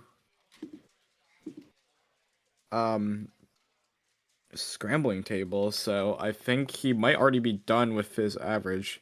Maybe done. All right, we'll be looking at WCA live. He should not be that close to the scrambling table if he is If he is still competing. still competing. I'm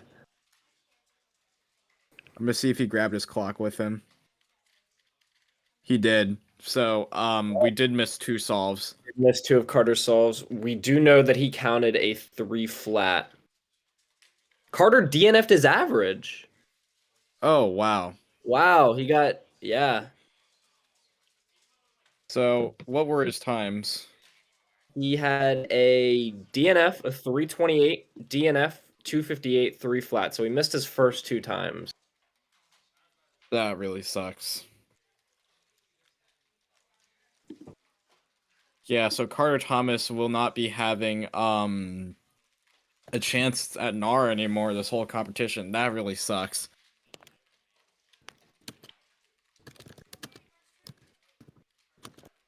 When did you guys start Clicky Studios? May 17th, 2024, I believe. Because we have to do a lot of paperwork, so I think I should probably remember that date more. Carter, you want to check your Discord DMs real quick? Yeah.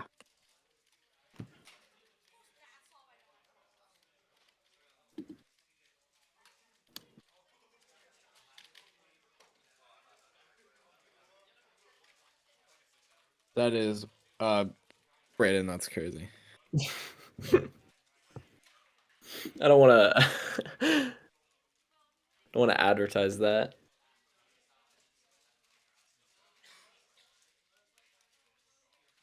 Yeah, so unfortunate day to be a Carter Thomas fan today. Yeah. Just to let everybody know in chat, when I made my podium predictions, I did not put Carter Thomas on my podium predictions. For some reason, I just didn't do it, and he will not be on the podium because he DNF'd. So, as much as I feel bad, and I do feel really bad for Carter, I haven't talked to him too much, but he seems like a great guy. I've met him in person, I think 3 times. I have 3 competitions. He's a very nice guy. I just want to say though that from the point of a competitor's perspective, this is very unfortunate. A DNF average, it's not it's very not what you want to say. Very sad to say. Not what you want to see at all, especially from a high caliber solver like Carter. Yes, he definitely without the DNFs, he could have had a chance at NAR for sure. Average, yeah. So quite disappointing. So we are moving on to 3x3 blindfolded now. So I do have to leave to take my lunch break because there is no lunch break here. So Brayden, you good to commentate for one group? Good to do it. If we want to maybe get Eric in here, actually. No, he was saying.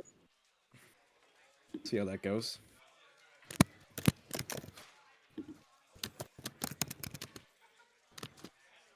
So who's in this group? So it looks like our solvers on stream will be Aaron Soley, Brayden Thompson, and Max Walasek. Brayden is definitely the favorite to win at this competition. I definitely spelled Brayden wrong. Give me a second. Oh, I guess I'm not gonna have access to be able to type times in, am I? Unfortunately, yeah. So do you want to just go ahead and Or delete? let me see if I can get my lunch upstairs. Well, if you just want to go ahead and delete that, I mean, It's I fine. don't think we don't really need it for blindfolded, just since, I mean, we can see. We can see. Yeah, I'll get my Yeah. lunch upstairs. okay.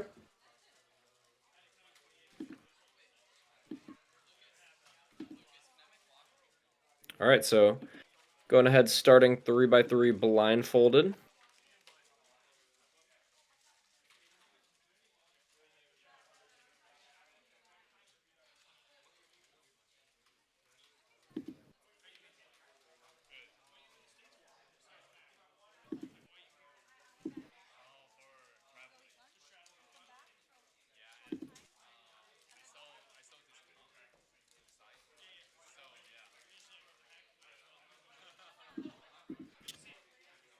All right, so it looks like I think our last clock solvers are finishing up. We'll be refreshing WCA Live to see. Oh, hey Carter. Just kidding. I thought I got lunch, but I didn't. So I'm eating popcorners right now. Carter did not eat lunch. I have not eaten yet. Just to remind everybody, we are running on a different time zone than the competition. So for us, it's right around 12:30. So we're starting to get a little hungry. It's like we have Eric in here. Hello, Eric. Hey guys, I'm back. The stream is working for me now. That's very nice. Awesome.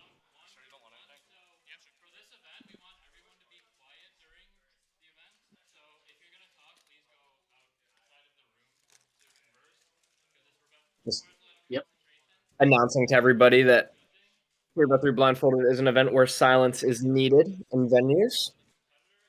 The greatest part about this is that We we can be actually don't need to be quiet.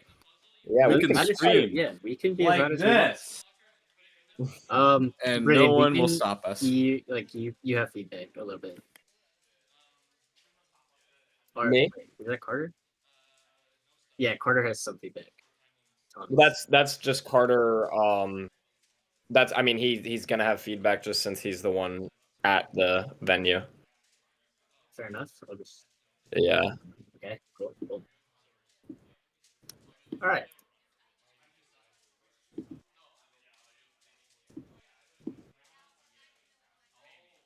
Okay, so I will be going on mute anyway because we do have two competitors, or I mean two commentators. So Eric and Brayden, you guys can take it away. Alrighty. Thanks. We'll see you later, Carter. All right, Eric, how you been, man? I'm all right. I got a new phone. I'm feeling good. Nice. I So we're was at work the other day and I dropped my phone face down on a pebble, Oh and boy. that kind of demolished the screen. That's not good. That's not what you want to see. Nope. Not, It was not the what you worst, wanna the see. worst timeline. Yeah. So we're getting ready for 3x3 blindfolded group 1. I know Eric, you're big on. Unfortunately, Carter did DNF his average. I did see that. Yeah, he Made got. me very, very sad. Yeah. I did make podium predictions last night, and I did not put Carter on my clock podium just since I had seen he had DNF'd in his Wow. most recent average. So I feel very bad for Carter because unfortunately I did not to win the competition, but I'm surprised that I was able to predict it. He's a visionary. Can you predict me winning Eastwood? Well, we do have a competition next weekend. Eric and I are IO. Reed You was do- going to be there, and now it's not. He is not. Yeah. So the clock win is up for grabs. Up for grabs. Yeah, exactly.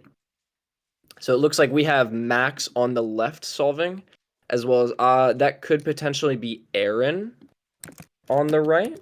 Check WCA. Yeah, that looks like Aaron on the right side. So both competitors memorizing right now. our top competitor in this group is Brayden Thompson, who achieved his PR single at U.S. National, or excuse me, North American Championships last week. Yeah. 19.67.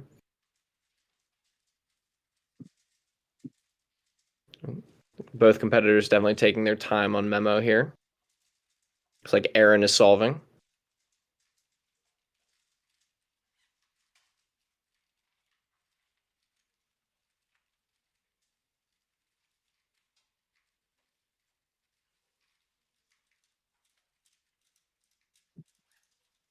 All right, Max has started solving as well. Thank you to the judge on the left side for moving the cube cover. So cube. What did you? What a Thank you, guy. whoever that is, thank you. Am I behind? So the stream's a little bit behind. Oh, you're Yeah. because you're watching it on the OBS. Watch like yeah. But it's a little blurry, so we can't really see the times. Watch this. Ready? Right click the screen. Okay. Oh, wait, no. Because that's Carter. Never mind. I Yeah. was gonna say, like, you can go to projector mode. It's like full screen, basically. That's great. That's fine. All right, so it looks like Yeah, both finished competitors at the same time. Except both competitors finished. Looks like Aryan did get a unfortunately, DNF. Yeah, Aaron did DNF. Looks like Max did solve his cube though. Take a picture. 130. We can't unfortunately see the stream's on a couple seconds delay. I'll see. It's at 150 about. 159. 159. Yes, up to. Okay. So I don't think that's near his PR. His PR is actually his PR is a 145. Not that far off. Yeah. It's a very solid song from him. Yeah. So this looks like not sure who's solving on the left side right here. Just waiting for Brayden to do his solve. This is Max again. He just competed. Is this gonna be a solved cube? Oh. We did have that happen earlier. So it's always suspicious. No. He's going up again. Right. He's gone up twice before Brayden has done his first attempt, unless Brayden did his solve without it being on stream, which is always possible. Kind of sucked, but it is what it is. Especially these smaller competitions where runners may not be familiar with the stream setup.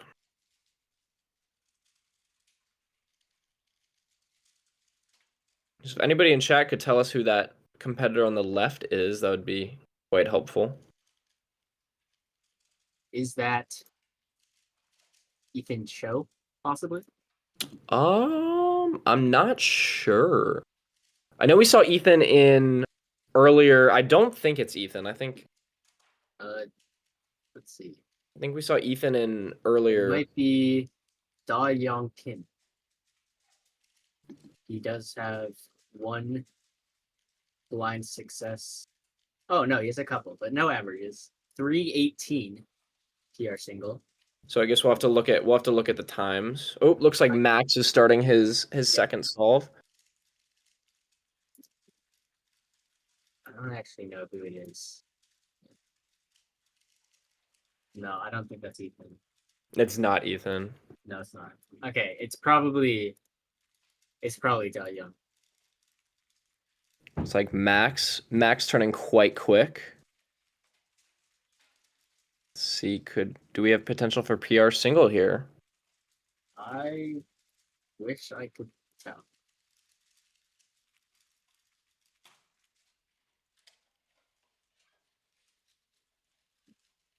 Max's PR single is a Looks pretty jazzed. 145. He looks quite happy about it. Well, I guess we'll see what the time is in a second. Unfortunately, we have not seen Brayden yet.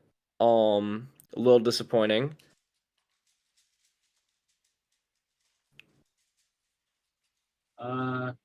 It might be like a 146, I think, next week.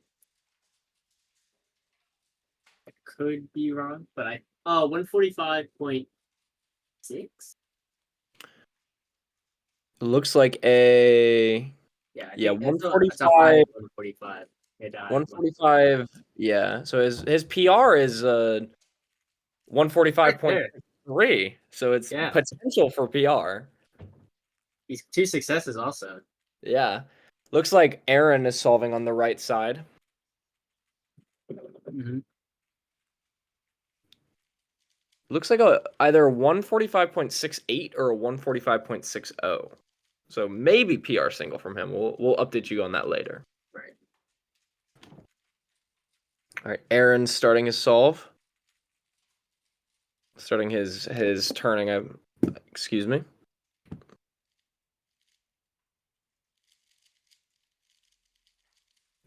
Aaron is one of our top competitors in this blind group. He has a PR of 116. But really just waiting to see Brayden solve. Unfortunately, now both of these competitors are on, or at least both the competitors we've seen have been on solve 2, so it is likely that we have potentially missed Brayden solving. That does make us unable to calculate average, unfortunately. So Yes. Looks like our competitor on the left, our unknown competitor, very happy about his result. Looks like a 401, I believe. oh, it's a DNF. No, Was it a DNF? I think he DNF'd it. Oh, it does look like a DNF. Oh, that's unfortunate. Aaron on the right looks like a solved cube though. Ah, it's by 2 edges. Wow. That's Right. quite unfortunate. 405 DNF for our competitor on the left side. Aaron did get a success 120, I believe that is. 120. So about 4 seconds slower than his PR. It is a success though. Is a success, exactly. So that's good at least.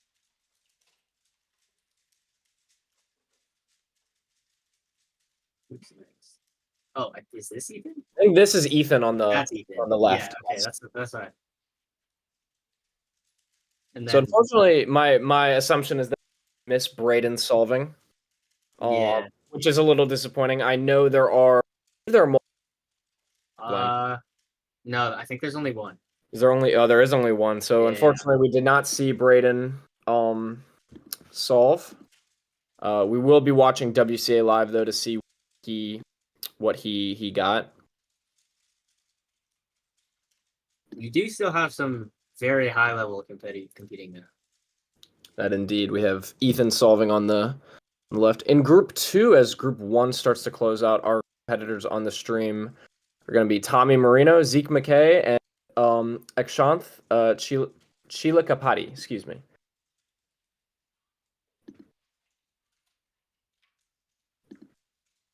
I know.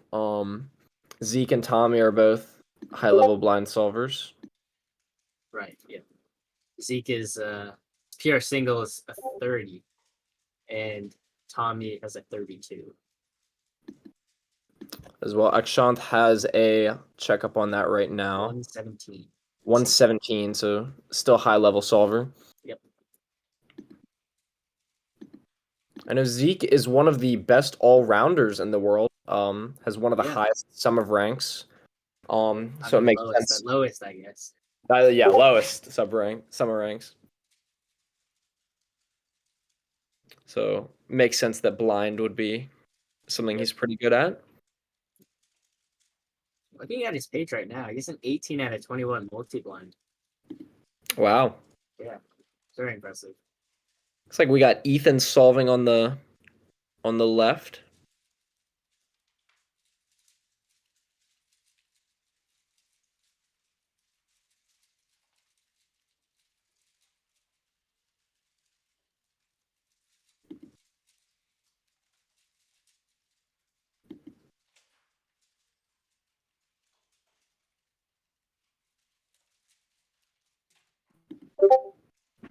Where do I keep getting these notifications from? Don't know. I'm trying to not have that happen. It might be from my server. You can just if you put it is. If you put yourself on Do Not Disturb. Okay.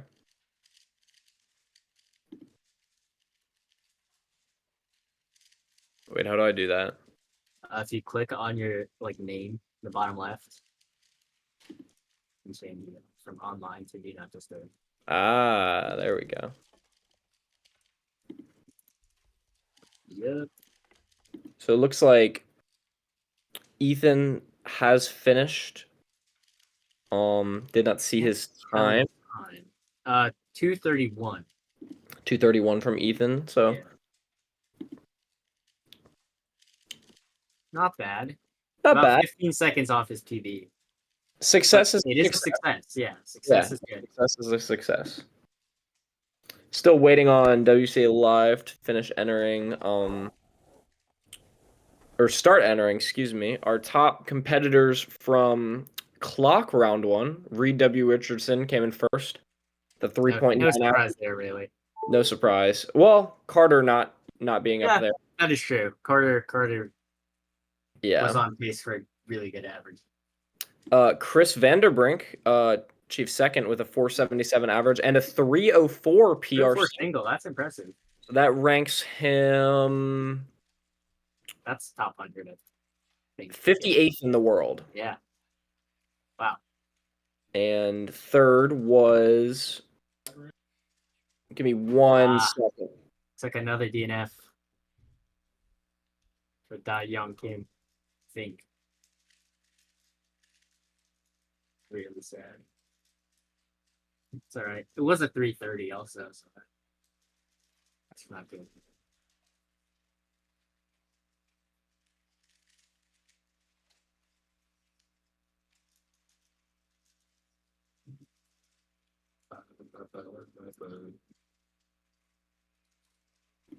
Sorry about that, everybody.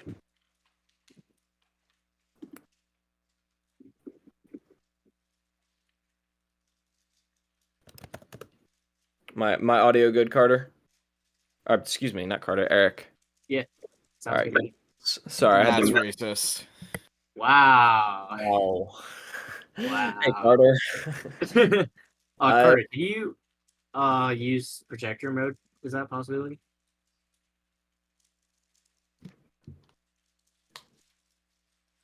Did you say something? Yeah. Can you if you right click on the screen and go to projector mode, I think it'll full screen. Yeah, so we can see a little better. Yeah. Oh, I don't really want to mess with it too much because when I did studio mode, stuff went wrong. So this is Oh, all right. That's fine. That's fine. probably what I want to do the most. No problem. Dang. I wish you had Nitro. Could stream actually like good, you know? So unfortunately, it is looking like we missed Brayden competing. A little disappointing. He could also just be competing next group though. Could be in the next group. That is true. He could have delayed himself, which does happen a lot. I mean, we didn't see him at all, which makes me think that he just didn't even go. Yeah. He is present at the competition though. We have seen him Yeah, earlier. he's there.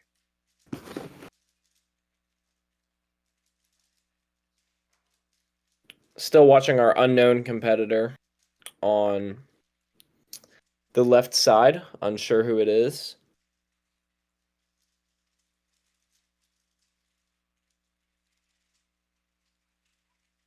Looks to be the last one still solving. So after him, we will be calling up, or they will be calling up group 2. We won't be doing it. Yep. And then there's a little bit of a transitional period where a little bit of downtime. Yeah, then we go from 3x3 blindfold to Megaminx. Yep.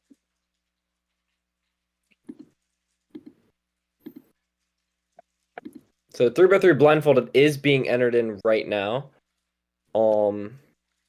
Aaron and Max are 1 and 2. Brayden has not been entered. Yeah, So I think he's just not. Potential that he's not competed in this group yet, which is good for us. It means we won't have missed him. The Mega Mix psych sheet is looking very competitive. Very competitive. The top 3 all have 41 averages. I've made podium predictions. My prediction is Zeke gets first, Nahm gets second, and Bryan gets third. Okay, so that's just the site sheet. Is that just the Real- site? Yeah, it is. Well, let's see who else is up there. Henry Lickner and Carter. Henry Thomas. Lickner is quite good at Megaminx. Also have who's fifth? Carter Thomas is quite good. The podium here is honestly a gamble. It is. I mean, we could get a podium out of Carter probably. Well, Yeah. maybe. As well as Exshanth. Exshanth is pretty good. 51 average. So is Aryan. Aryan also with a 51 average. 52 average with Max. So our top eight, A lot of top. I guess top 6 is within 1 second of each other. Yeah. What? That's not true. You mean 10? 10 seconds? 10 seconds of each other. Excuse me. So close. So, don't know if Group 2 has been called up yet. I think we are still on Group 1. This is Group 2. This is Group 2? This is Group 2. All right, so our stream competitors for Group 2, we have Tommy Marino, Zeke McKay, and Exshanth Chilikapati. Unless And Brayden Thompson. We did not compete, Yeah. then Brayden will be on stream. Unsure who that is on the right. I can maybe look at some WCA profiles. By the way, I am getting word from Carter Thomas that Brayden did not compete last group, All right, Okay. so we will be on stream. hopefully be seeing Brayden in this group. Exactly. Looking at WCA profiles, I believe that is Tommy competing right now. All right. Starting off strong.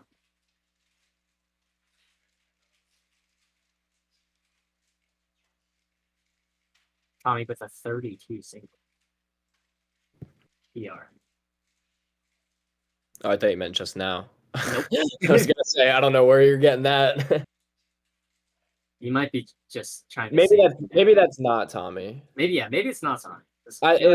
WCA profile picture looks very or somewhat similar, but could I also, mean, this guy's still memoing at 1 minute, and Tommy has a 54 average, so I don't think that is true. Maybe it's not him then. I don't think it is. Unfortunately, I do not live in Illinois. Not as Illinois competitors. Looks like you can see on the far left, Brian Johnson. Yep, with the Pikachu mask. Stylish as always. I'd say it's more of a blindfold, not necessarily a mask. You know they're called sleep masks, right? Oh yeah. I don't know if I've ever actually. I think one time I've worn a blindfold while sleeping, and it was. Oh, looks like our competitor on the right is solving. I wear them when I try and sleep in the car. Which is I wore one trying to sleep on the plane. Yeah. Oh, this is Brayden. This is Brayden on the left. All right. All right, so this is our, I believe, #1 seeded competitor. He got a 19.67 PR single in North American Championships finals last weekend. Very impressive. PRing in a major. Looks like 7-second memo. Oh wow. The judge is not holding the paper. That's not good. That is not good. Wow. So I believe that's going to be an extra solve. Right. At the very last second, it looks like I think that was Brayden tried to save him there. I believe that's E1. I don't Maybe. think so because I think I don't think so. The delegate did not sign on the scorecard, so that's something's telling me that I think they're going to okay. be. Usually that you are supposed to get an E1 when that happens. I guess it is delegate discretion. It's delegate discretion. I think at worst a provisional extra should be given, but it depends what the Yeah, I Besides- think Brayden knows what he's doing enough. Yeah. Well, 20.49 was the time, so I mean, how was he was supposed to know? But Yeah. Yeah. so I think it's definitely up to delegate discretion. Brayden was asking if he's stationary. Maybe he should be. Don't know who this is. This could potentially be Tommy on the left side.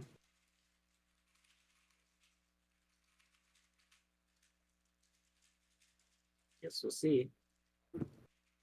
Does look like he's memoing somewhat fast. I think he finished memo at about 13.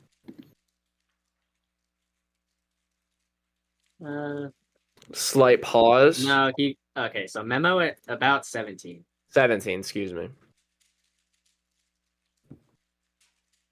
Yeah, he's pausing a lot. Looks like he got Positive that it is Tommy. Okay, cool. 47 DNF. Ah.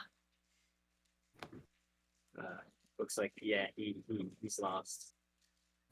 Our competitor on the right did finish his solve, and he looks like he's got a success. Unsure about the time. Looks like right around 4 minutes. 4 high 4s. Well, any success is good.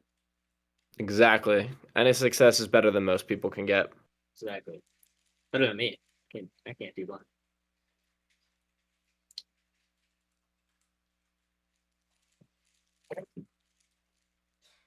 we saw Chris put his hand on the cube cover by mistake. I did that once. Here's I we was got very embarrassed. 2 high caliber solvers here, Brayden on the left and Ekshanth on the right. Be watching Brayden to see what he gets. Hopefully the judge remembers their paper. I do remember it was a UMD comp. I don't remember which one. It was definitely pre-COVID. I put my hand on the cube cover during blind, and the competitor just looked at me and said, "No." And I was like, "Oh, yeah, my bad. You're right." Both competitors solving this. It looks like a DNF from Brayden. DNF. Carter, Brayden's first solve is 2049.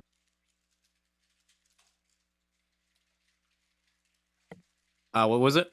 2049. Ekshanth is solving right now. Looks like pause. Brayden's DNF was like a 24. Yeah, 24.2.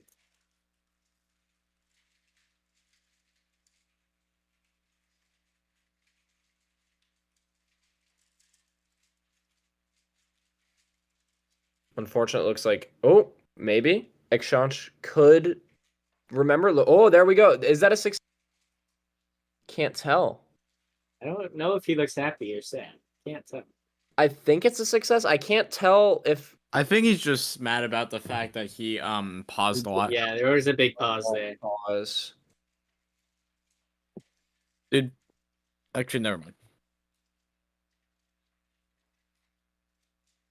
Zeke is solving on the right hand side.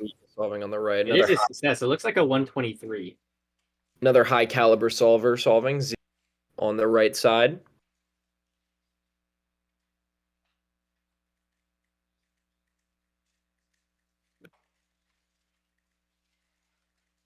So, I guess while I have your attention here, and since we can talk during a blindfolded round, I'm going to be uploading a discount code for only this weekend. If you use code Mount Prospect, you can save 10% off on the jerseys. This is available for only this weekend and lasts until tomorrow at 11:59 Eastern Standard Time. So this is a deal exclusive to only people watching the live stream. So if you want to get your jersey, this is the time to do it. Oh, is that PR single from Brayden? Wow. While Carter was happy. While Carter was plugging the merch. Everyone buy the jersey, guys. It does look like a 19 Brayden's PR single is 1967. I'm going to watch the stream and see. So 1984. So not 1984. PR, but not PR, probably but PR2. extremely close. Very, very solid. Yeah. And that will most likely secure his win. Yep. Looks like Ekshant is still doing, I believe this is his third attempt.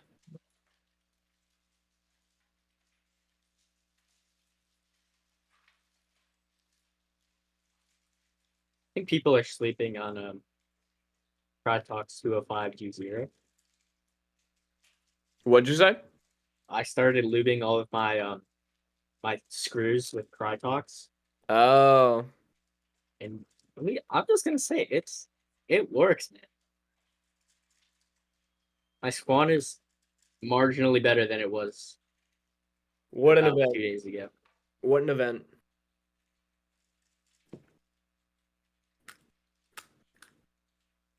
So, Eric, what upcoming competitions do you have? I asked Carter earlier. Well, I have Eastwood Mall next weekend, and then Pretzel, Gaithersburg back to school, and then Mid Atlantic Championship. Mid-Atlantic Championships will be a Yeah. fun one. I'm really excited for that comp. I have about one a month. That's So, exciting. Next Always week, exciting.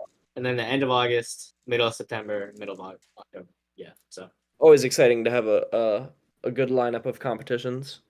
yes, Looks like he's got a 44, I believe that is. yeah, that looks like a 44. Also, does look like a success, which is nice. Yeah.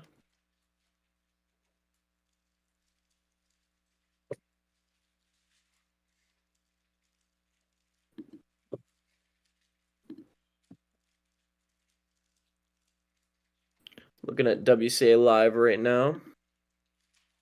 Oh, we haven't had any more updates since.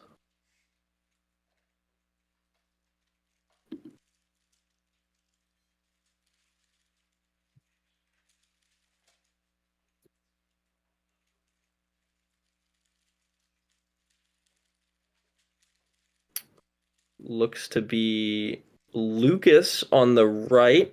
Unsure who it is on the left side. Well, my stomach is getting angry. I have not eaten all day. Reminder for everyone in chat, we are not in the same time zone as the competition. The competition is running in Central Time. We are in Eastern Time, so for us it is 1:10 p.m.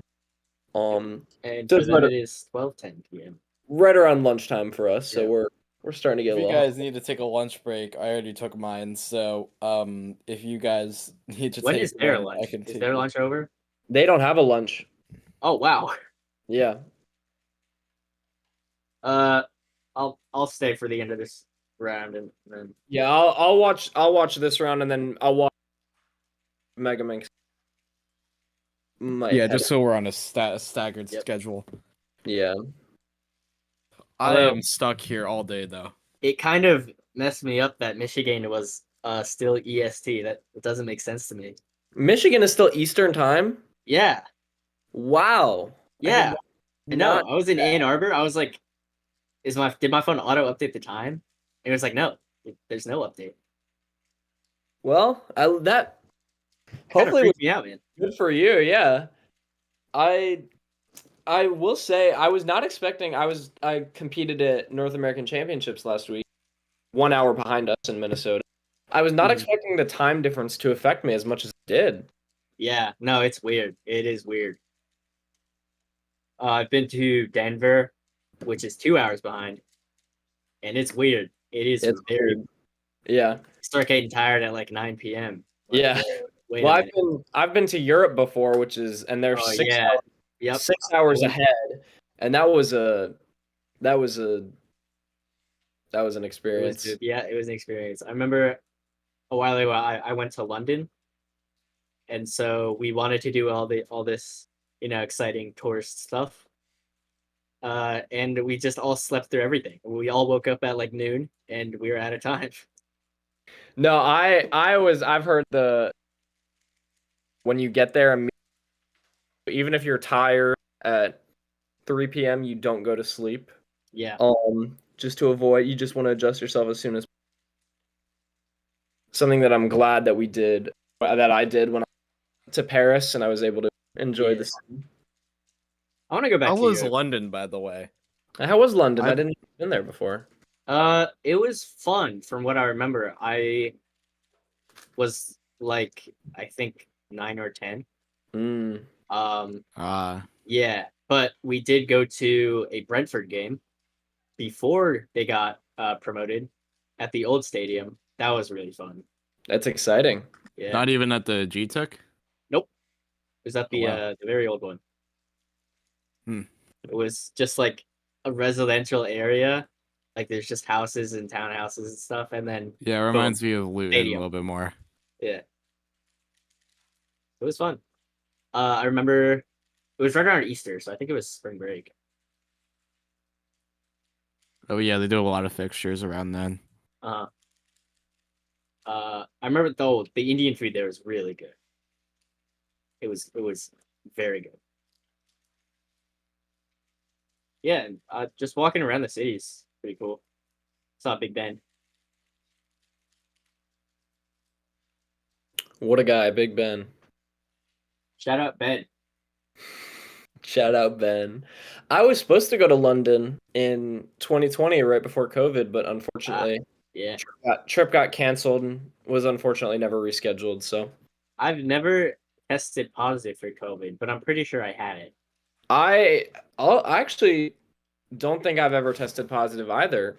I'm also pretty sure that I had it though. My entire family has, except for me, which Yeah. is very surprising. I think it. Well, okay, right before the outbreak, I think it was January of 2020. I was in the Bahamas Wow. for winter break, so I was on a plane and in an airport in early 2020. So the chances that I caught it then are pretty high, I think. Pretty high, yeah. Yeah. But we didn't know. We didn't know. Nobody knew. It was only like a year after we're like, wait, we probably all had it. You know, as a young child, but not young, but adolescent. Young enough to not The immune system is there. Yeah. Yeah.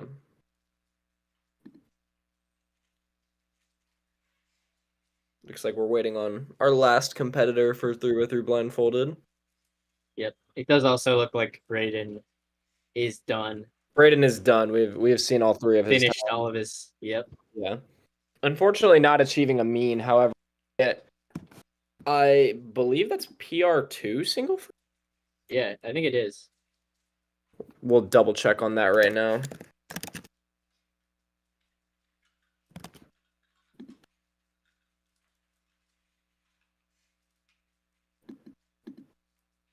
Yes, that is Yep, PR2 for him. And that would have been PR average also. Yes, by maybe not. Maybe not actually, because it was like a 24. Yeah. Like so maybe not, but I mean, still very good. Still quite Very solid performance. He definitely won. Oh, easily. Yeah. He did at North American Championships finals. He did place 10th overall. 9th in North America and 8th in the States. Yeah, that's impressive. I think just even disregarding wherever he placed, like getting a PR in MAC finals is, or even making the final, to make the or even final, making it. Yeah, it's you needed very very impressive. 29.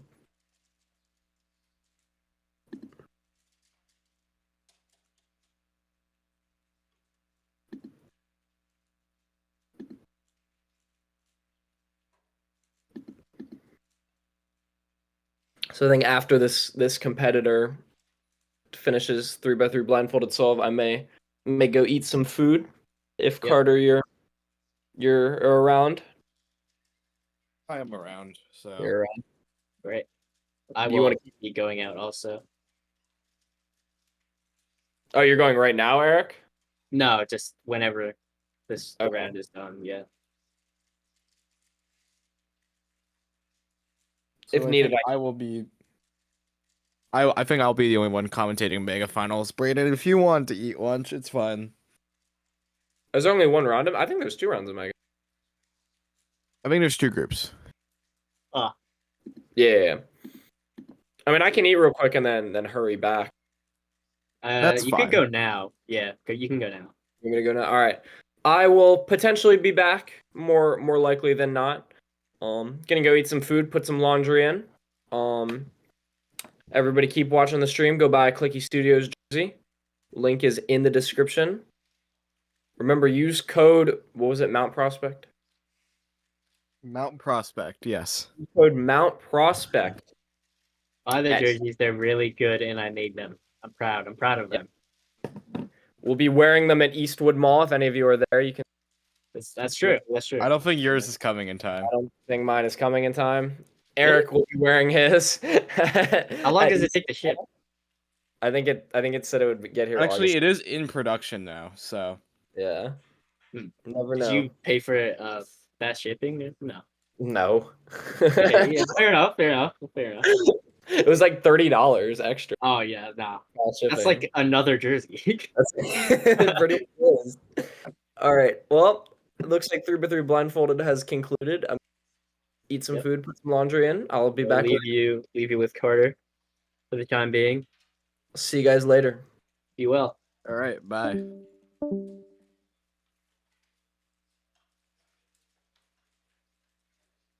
Is Eric still here? Nah, okay. So it is just me. For some reason I see Brayden here again. Are they doing an extra? I'm assuming it's for the 20. So I'm pretty sure it's an extra because of the judge incident. But looking really good right now. Might be a DNF though.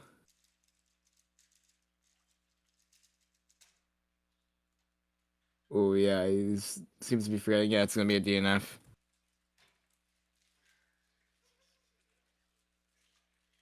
But that doesn't change the fact that he did get a PR2 today of 1984, so very impressive.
So now we are moving on to Megaminx, I believe.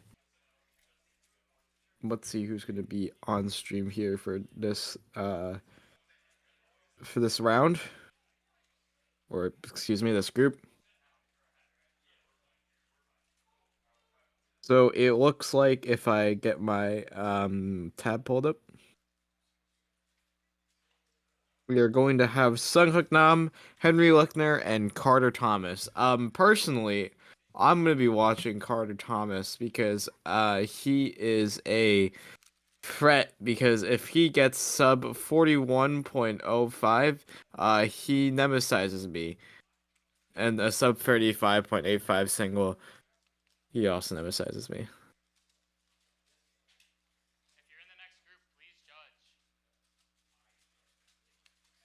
So they are asking for some judges here.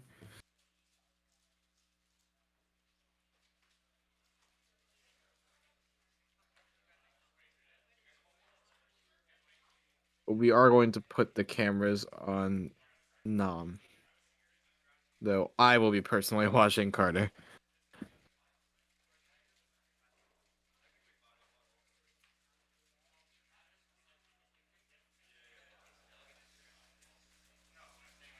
I'm gonna turn up the volume maybe a little bit so we have some ambiance.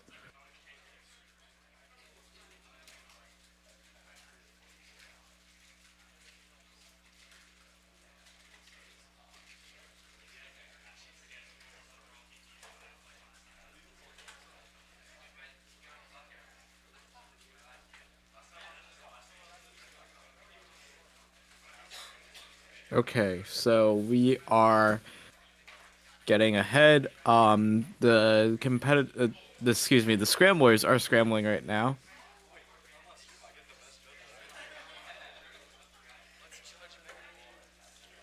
We have our first competitor on stream here on the right.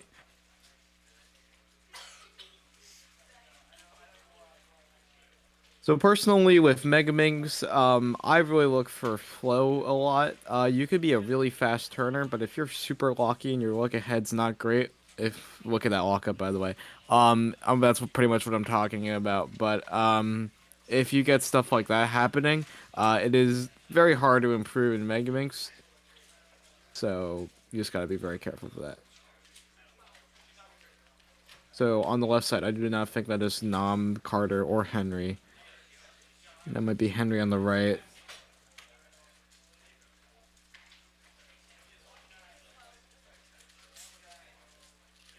Looking pretty good, but he's pausing a little bit. Especially the stage you don't really want to pause, the latter part of S2L. He's on last lay right now, doing some last lay recognition, probably 4LL. Oh, the Megaminx almost rolled away.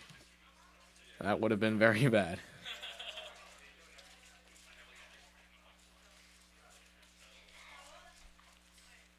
But the time for that solve.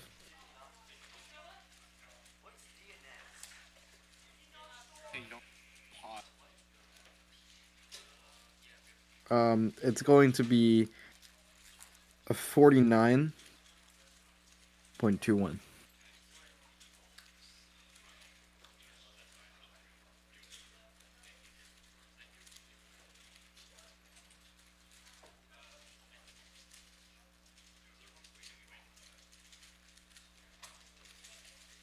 Predator is approaching the 1 minute mark on the left. I think he might have already done so.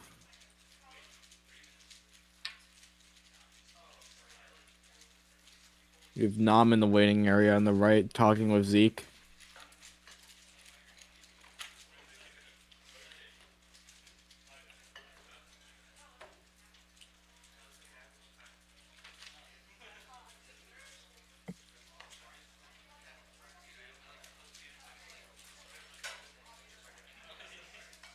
And so Nahm is unfortunately not going to be streaming on or solving on a streaming station.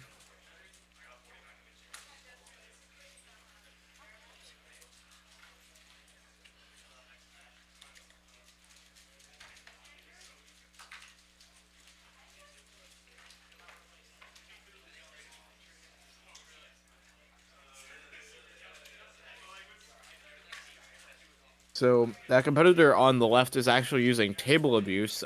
Table abuse isn't really that popular anymore, especially with recent Megaminx hardware becoming a lot lighter. I don't really see people using table abuse a lot, but it is always interesting to see whenever a competitor uses it.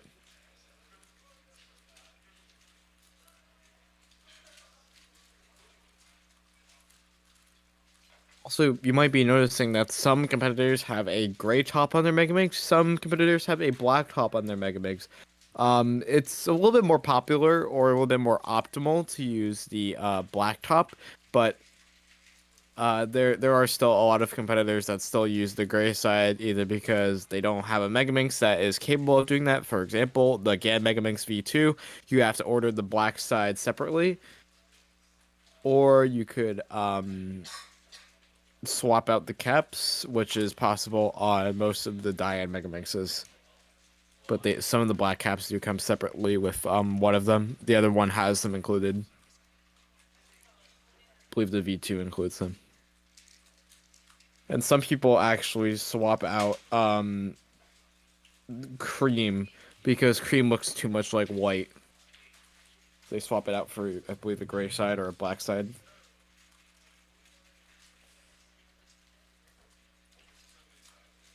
So Carter Thomas is turning very quickly, but it looks like he is very locky right now.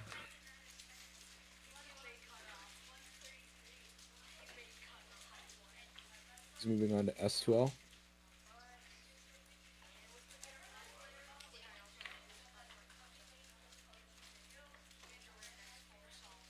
Nahm is solving on the right-hand side now.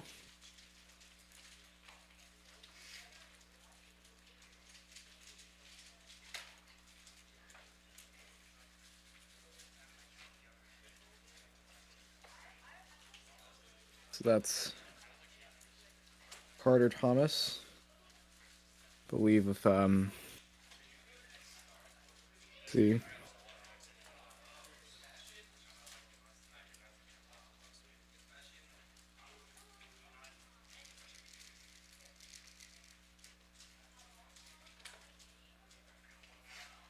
Carter Thomas with 42.84. I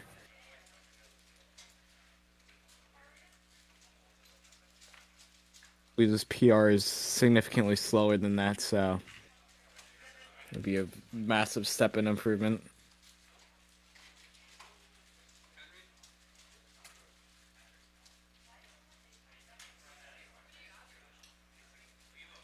Nahm is solving right now.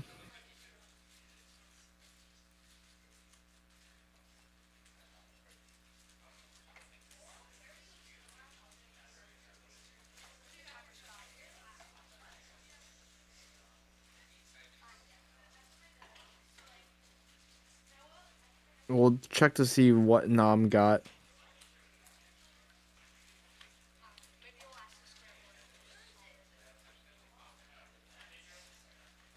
We believe it's a 40.68. I believe we were missing a time, so we have to leave that space blank. Henry is solving on the left hand now.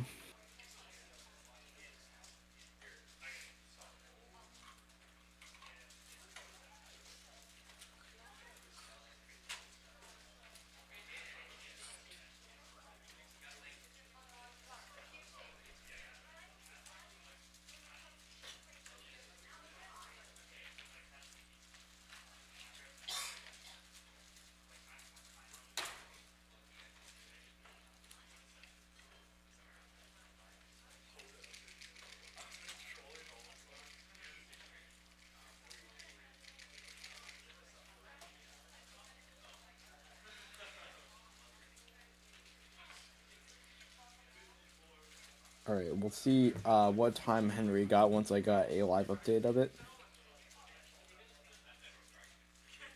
But it doesn't look to be great. It looks to be in the 50s. It's a 52.66.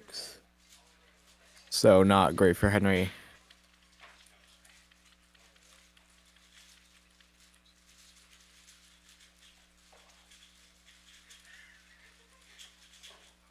Okay.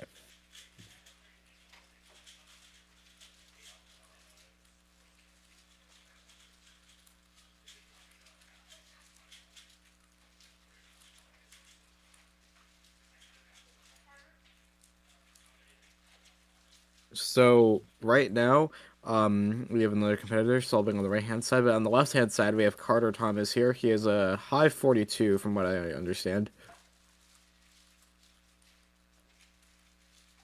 Opting to use the noise-canceling headphones.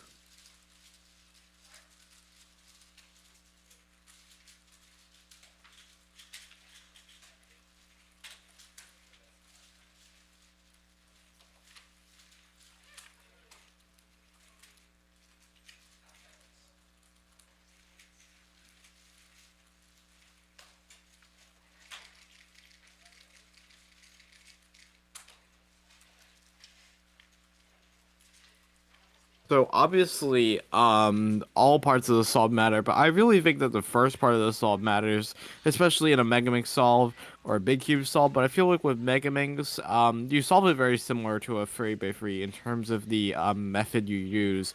So if you have really bad luck ahead, in this, like, because it's basically all the time you're just solving pairs and crosses. With big cubes you might be solving some centers and edges, so you might be better at one or the other. But the first, like, S2L, or excuse me, the F2L part really sets the stone, or the tone, or the mood for the rest of the solve. But Carter's going very fast here. He didn't recognize that LLL properly. Nahm is going up now.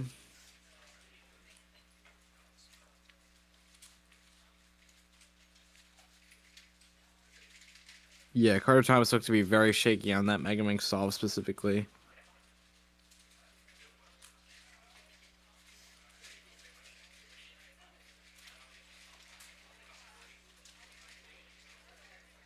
We have 49.27 from Carter Thomas.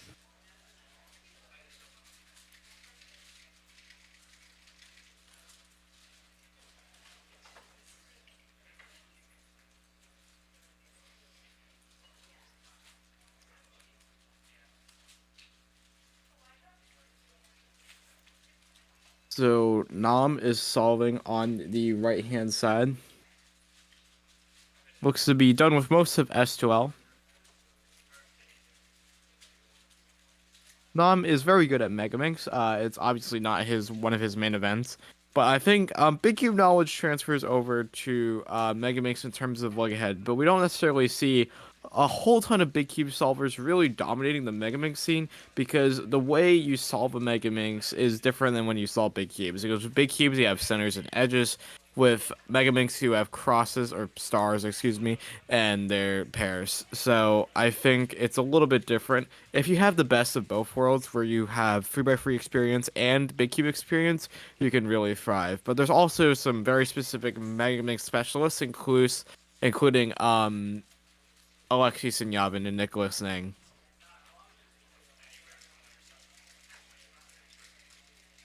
That appears to be a 45 flat for. Yeah, 45 flat for now.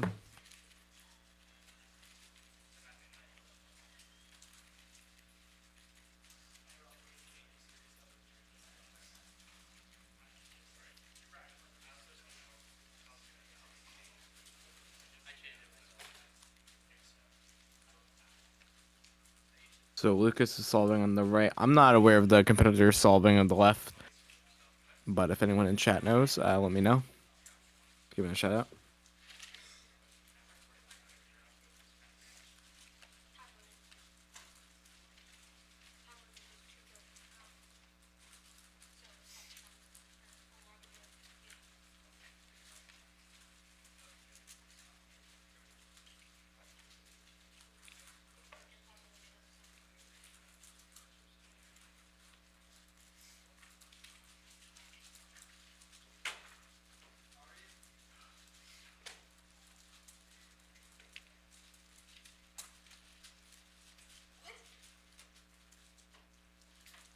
All right, this competitor has a crazy reaction. But very happy for him. Lucas does not look very happy with that solve. Smiles towards the audience, probably knowing that it wasn't necessarily to his standards. But we're getting some new solvers, both competitors leaving it around the same time, so we'll get some new ones here.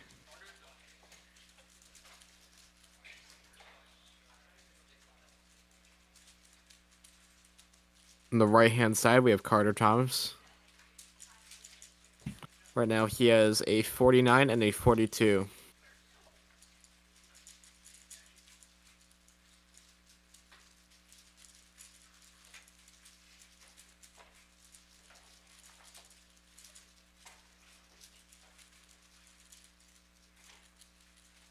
Let's see if we can see something here from Carter Thomas.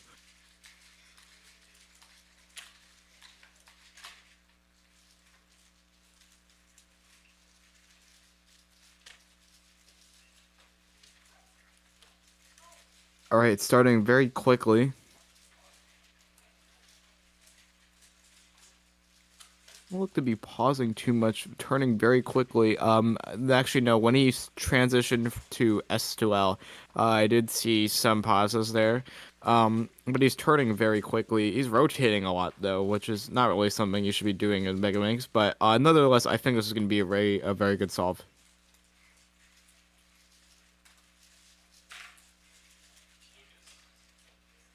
Struggling a little bit in the last part of S2L. I believe he is on last layer now, though. Having a little bit of trouble with the last layer recognition. I think he uses 2 look PLL. And Carter is happy about that. Let's see what he gets. Or what he got.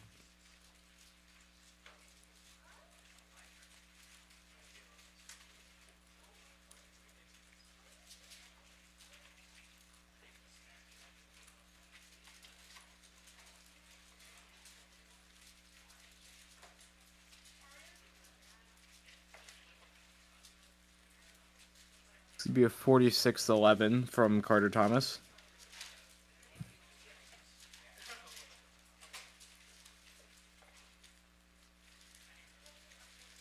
Aryan is solving on the right-hand side.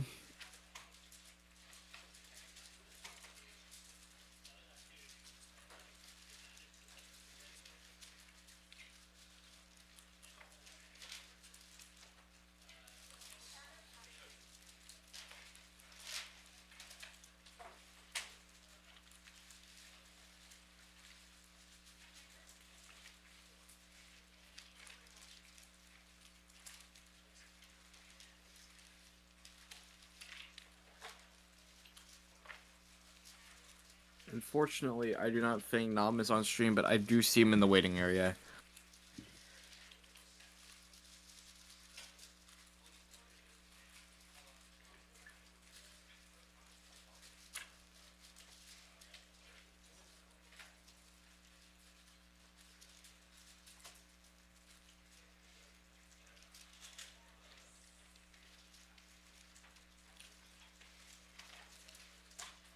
I think Nahm may have been solving off stream.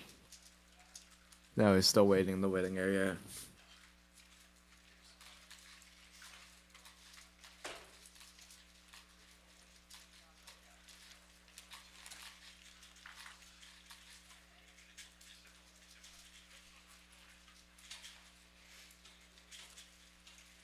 I really wonder how these competitors are eating lunch without a lunch break, which really surprises me.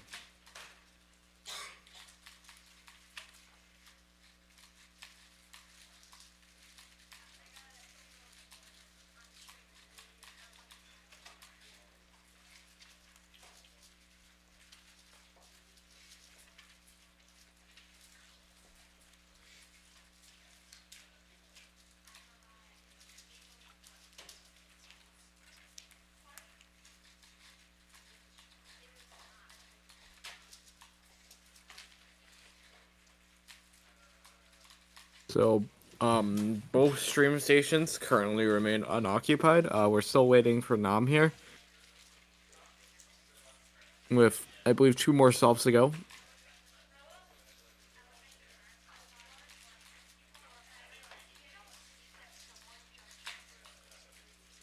We see Aryan warming up in the back. I think he's going to be competing in 5x5 very soon.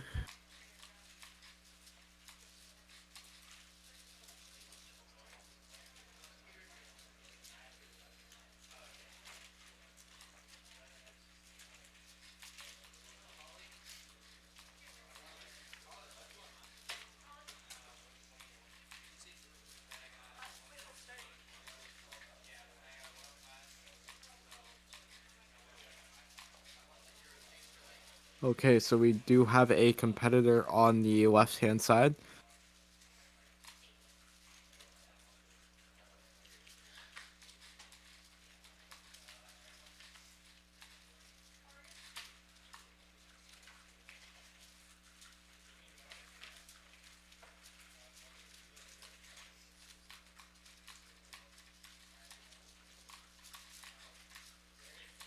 We have Aryan solving on the right-hand side.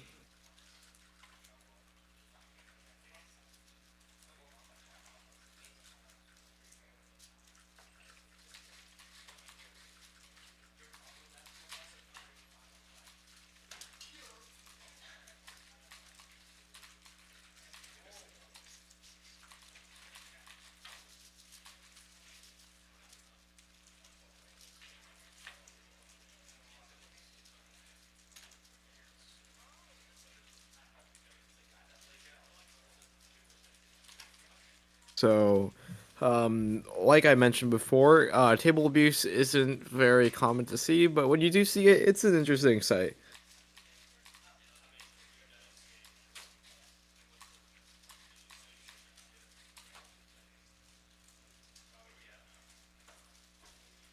I believe clock finals at Euros has happened.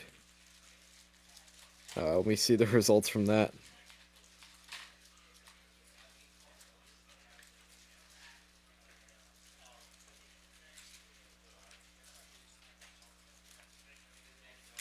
Yeah, so Niklas actually ended up winning with Anderson second. Eric was not in this final. I'm assuming he DNF'd. But Marcel also DNF'd too. That was my personal favorite to make it to the podium. Cham barely missing out by 0.08.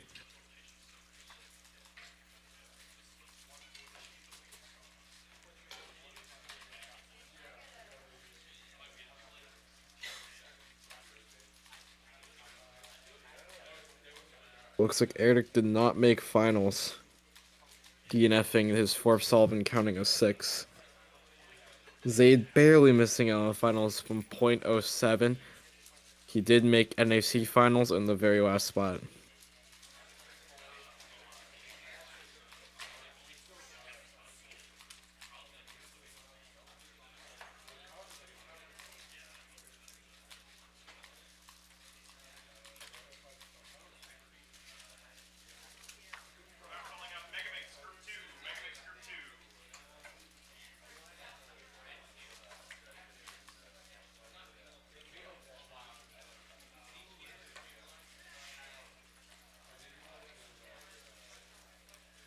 So I can see Rita walking across the camera.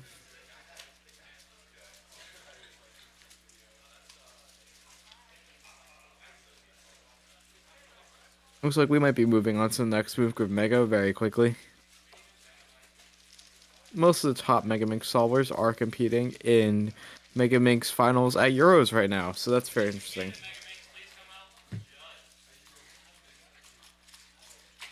I believe they are calling up Megaminx now.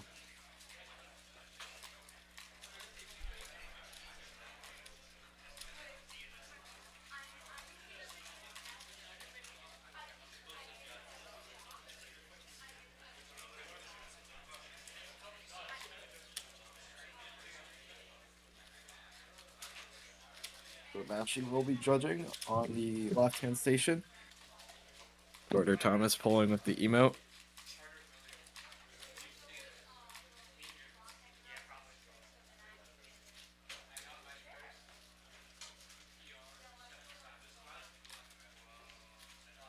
I believe they are looking at the camera right now.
Okay, so I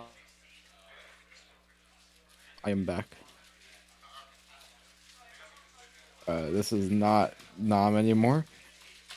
We're gonna be looking at Brian Johnson. He is the top seed for the stream station. Brian Johnson obviously is a very talented competitor.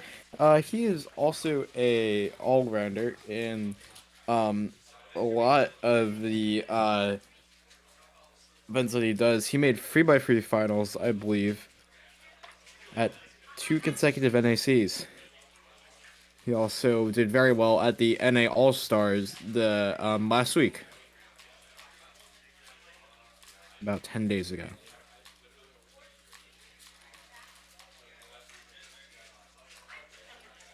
So we have Brian Johnson, Zeke Mackey, and Sean, and yeah. And after that we have 5x5, featuring Seung, Hyuk, Nahm, Aryan, Kejriwal, Ethan Cho.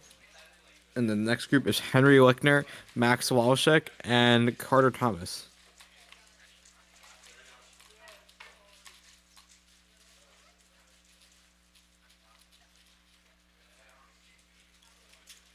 And afterwards we have Clock Group 2.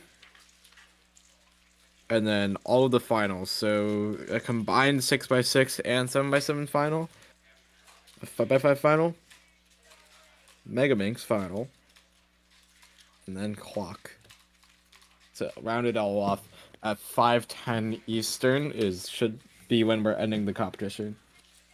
Which is in 4 hours and 20 minutes.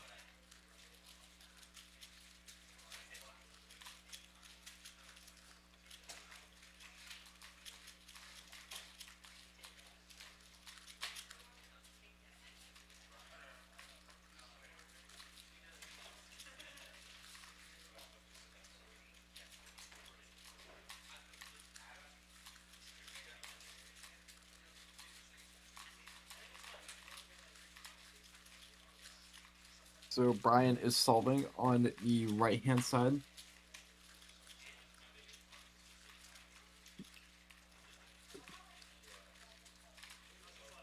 I'll worry about charging my MacBook later.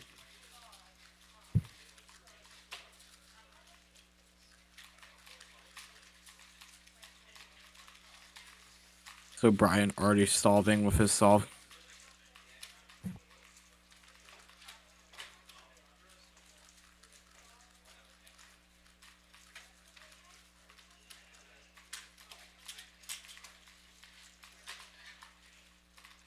Going pretty fast here.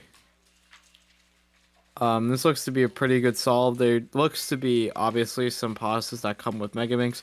I do not think he knows too much about Megaminx last layer, but that solve looks pretty solid and very decent.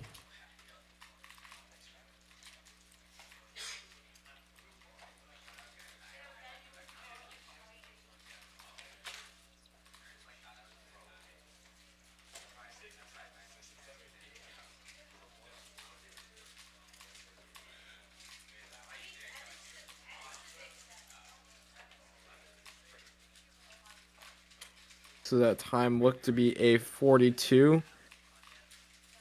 42:30 from what I'm getting here.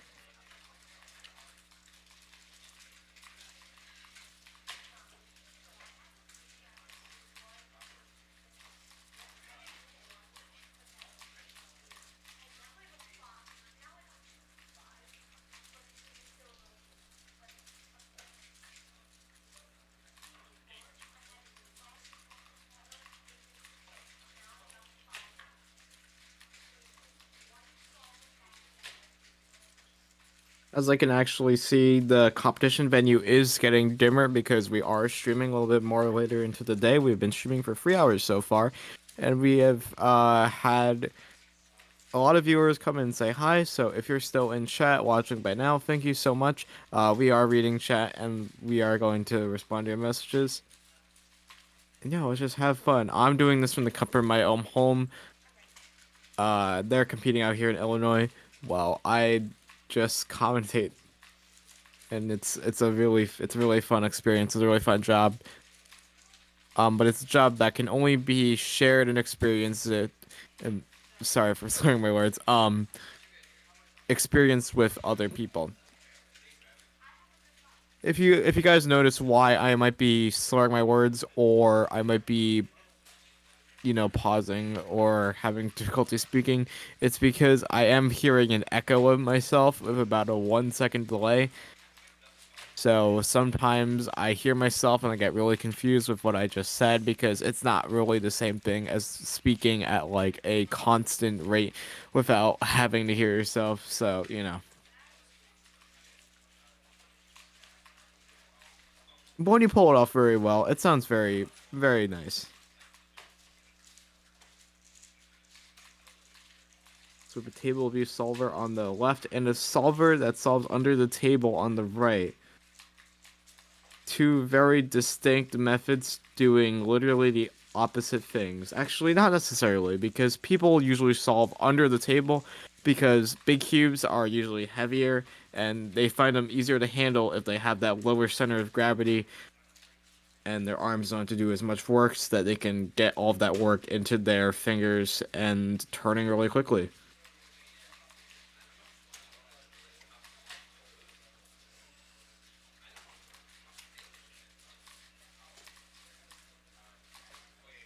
It looks like Zeke is solving on the right-hand side again.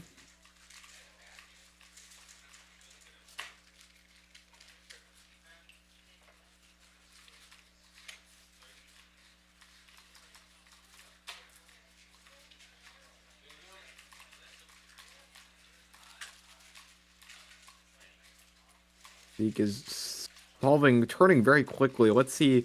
There's this thing about losing steam on Mega Minx.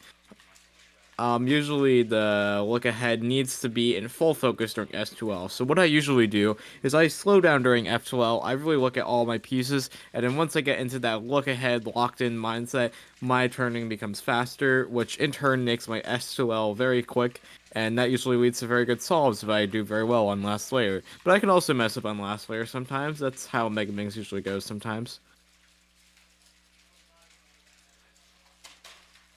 A very good solve from Zeke so far.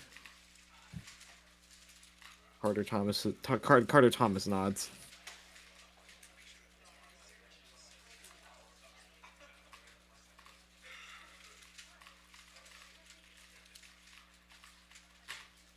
I haven't seen Brian solve so far. I think I am seeing Carter rewrite the time, probably due to handwriting. It's a 40-51 from Zeke, by the way, that we just saw. Very impressive from him.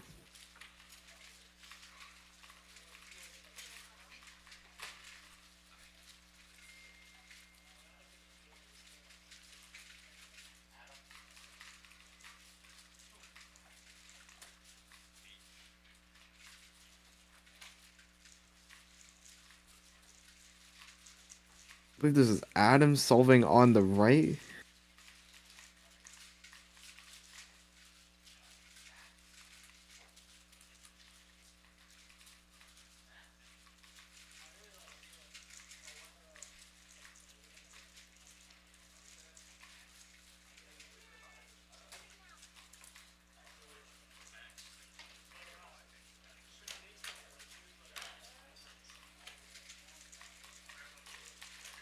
Ooh, looks like there might have been a center cap or a pop issue with that solve in particular.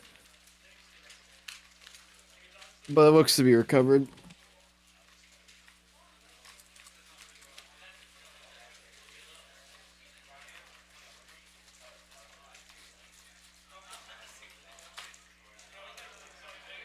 Brian looks to be solving on the left-hand side now.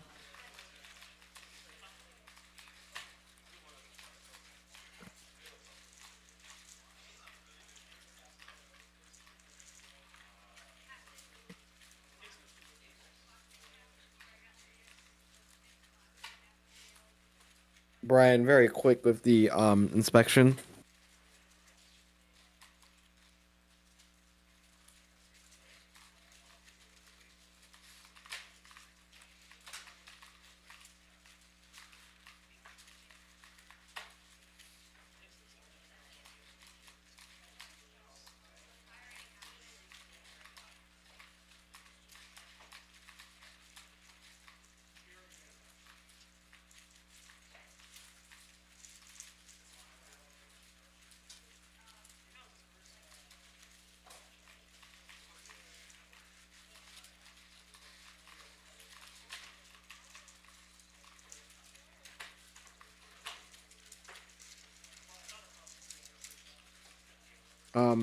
Brian doesn't look to be happy about that solve. He kind of gave out a little bit of an expression.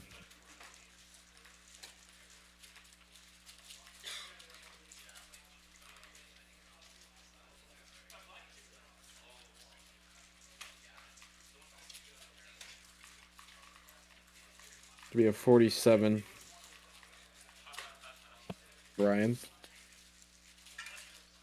Or from Brian, excuse me. Adam's still solving on the right.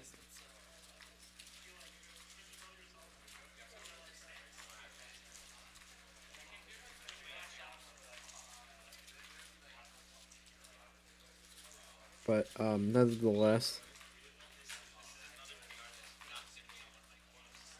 Akshant's is solving on the left-hand side now.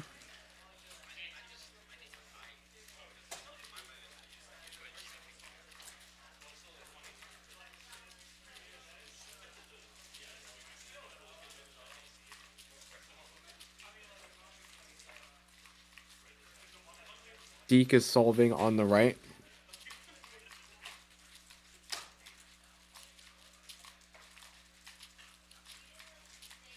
Akshant is done with his solve on the left there. Zeke is continuing on the right.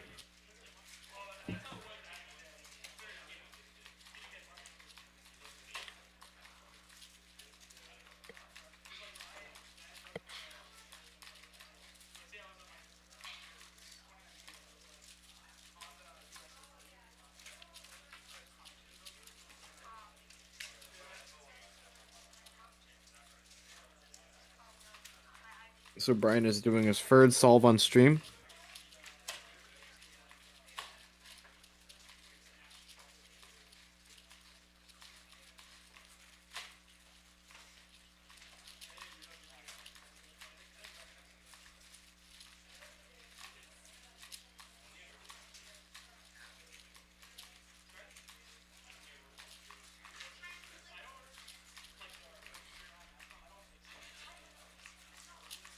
Coach Thomas is picking up a pen that he dropped at his judging station.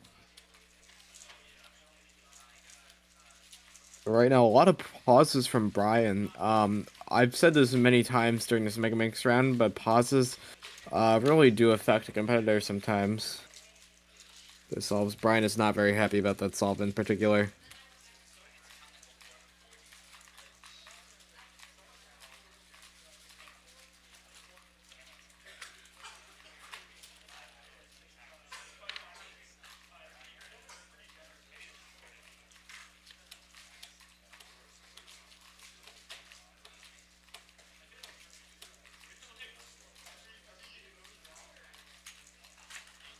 Yeah, not very good. It's going to be a 47-79.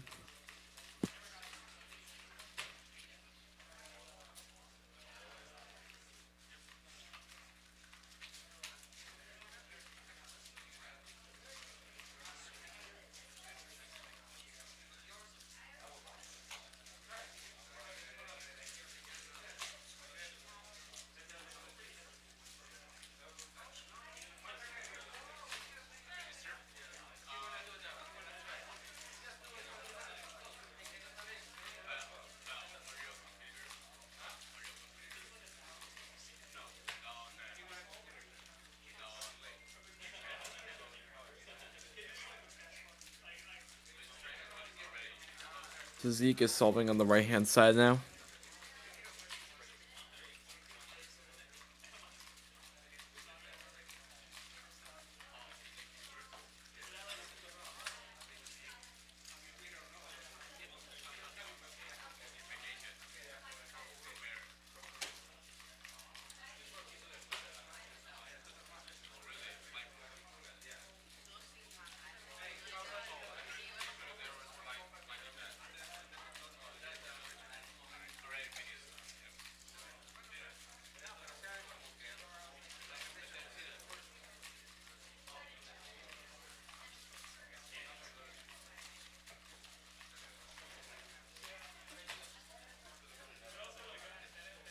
Brayden is solving on the left-hand side. Let's see if he uses some more inspection here. Not too much used, but this is going to be his fourth solve. Zeke's done on the right-hand side.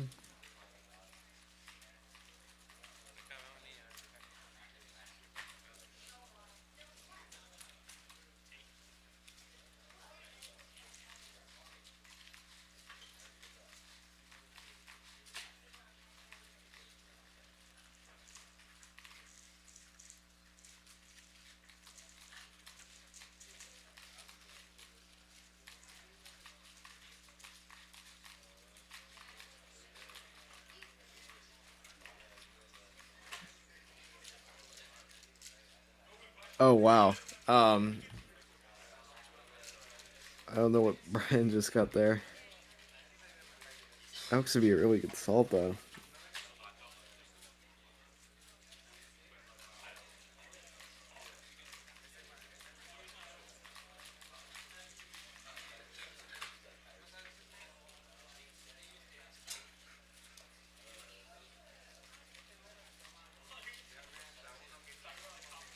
.62.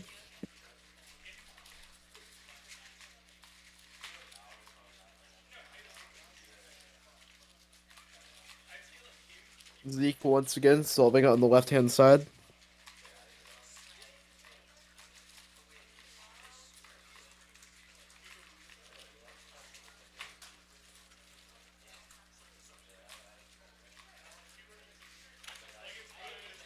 I believe that was also yeah, that was Brian's last solve, so I don't necessarily know what he got in his average. Hopefully something very good.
So this competitor is wrapping up, hopefully, this round of Megaminx. After this, we will see some 5x5 solves.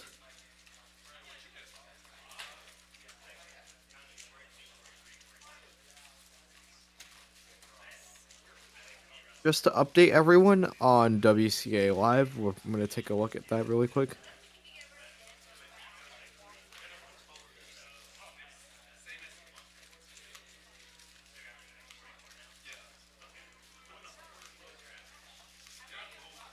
Right now, Zeke got a 42 average. Getting worse possible at the end, though. Nahm has a 44.34. Brayden got a 44.57. We missed a 39 from him. And Carter Thomas has a 47.95. Only top 8 make it to the next round. Very interesting.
So we will be moving on to 5x5 very shortly. You guys will be seeing some very high quality solves from Seung, Hyuk, Nahm, Henry Wickner, Aryan, Kejriwal, and many others.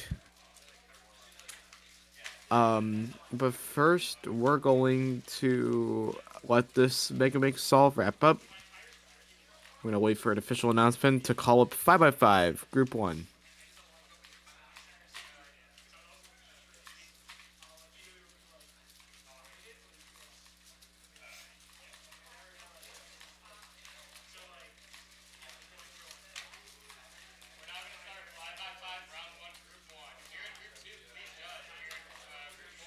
Okay, so 5x5 Group 1 is a go.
So I believe this is 5x5 now.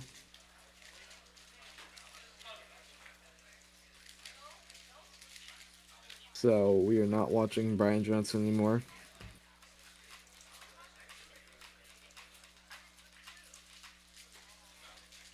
Let's see who's in this group. I see Nahm in the back, so we're going to be covering Nahm.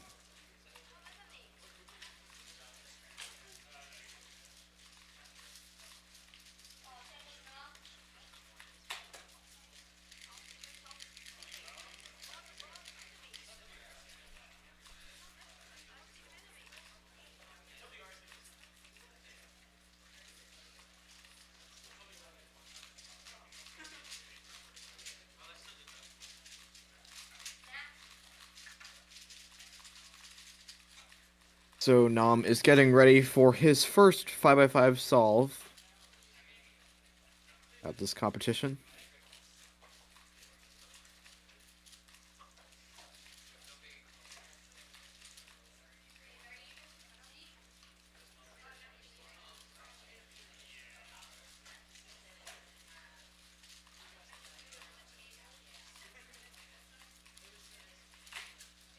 So I don't know if you guys can see in the back, but there is a WCA live projector on there.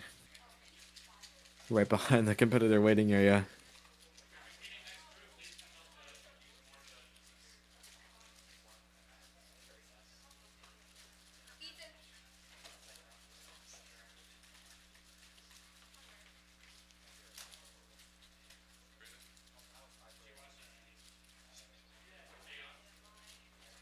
Maybe Ethan solving on the left.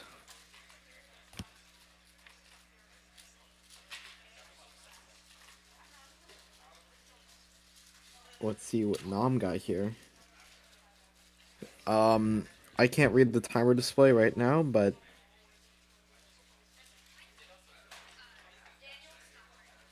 we hopefully can get a better look at it here.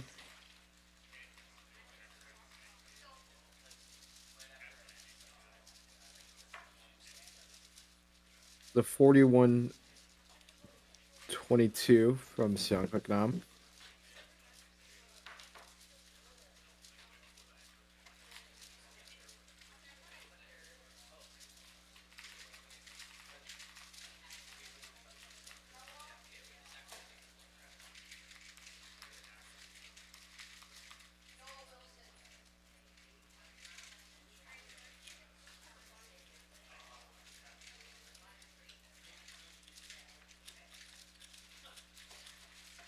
I don't think the display is on the left-hand side.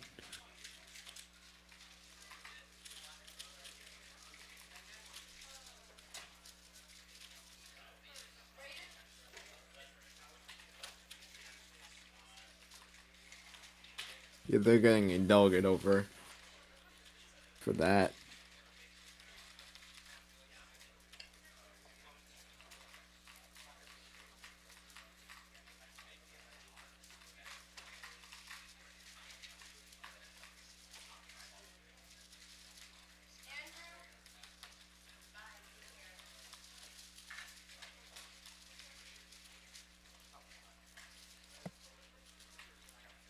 So, yeah, I don't know what happened, but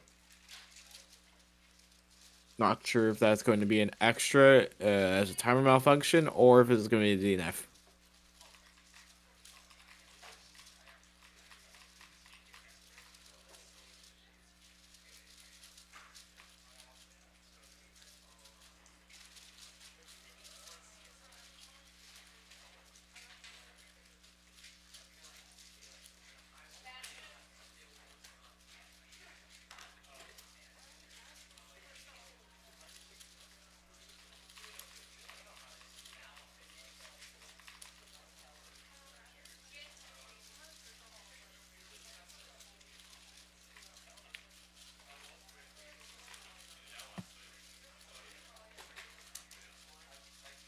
I don't know what's happening on the right hand side of the stream stations.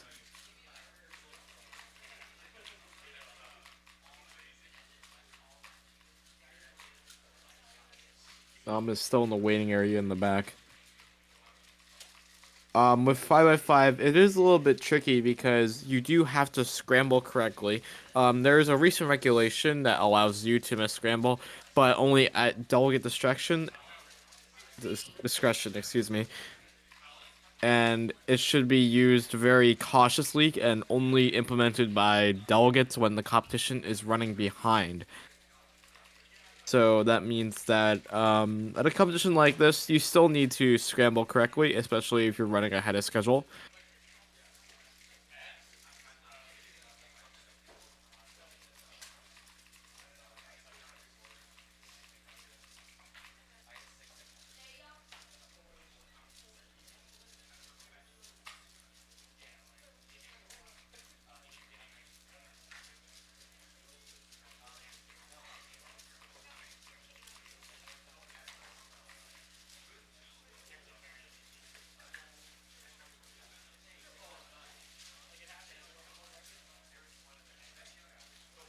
So a delegate is behind the scrambling table. I'm not sure if it's a sign for an extra or if it's to assist with scrambling.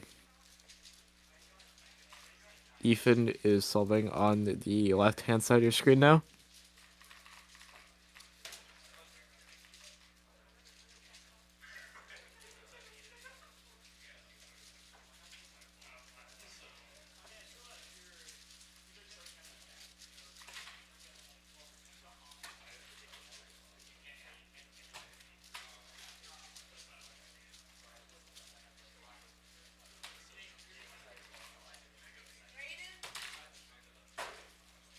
I believe someone was calling for Brayden, but he's not going to be on a stream station. He's going to be just slightly behind us.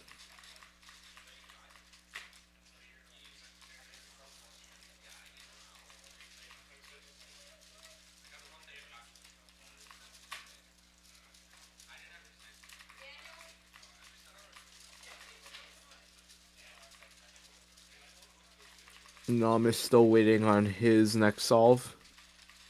I'm assuming it'll be after either one of these competitors completes their solve. Might have been a misscramble somewhere, and we have to scramble again.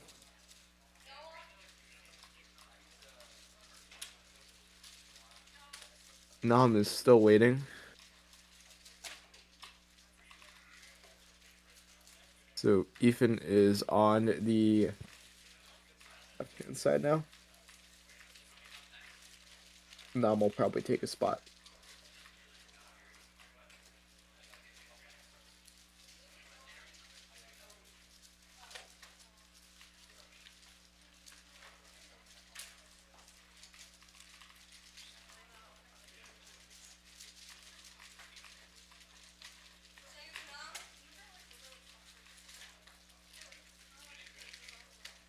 So Nam's going up to solve. Second solve on stream. I'm pretty sure this is also just his second solve. We may have missed an earlier solve, but the chances of that are very low. Because I have seen him in the waiting area waiting and pacing. Which is a very interesting way to deal with nerves. Walking around the waiting area is a bit of a risky move to your delegates because they might think you're cheating. Most of our delegates in the Mid-Atlantic region ask us to sit down because we might be looking at scrambles instead of just actually walking around the waiting area, or if we're standing to face the wall. But they do it maybe a little bit differently in the Midwest.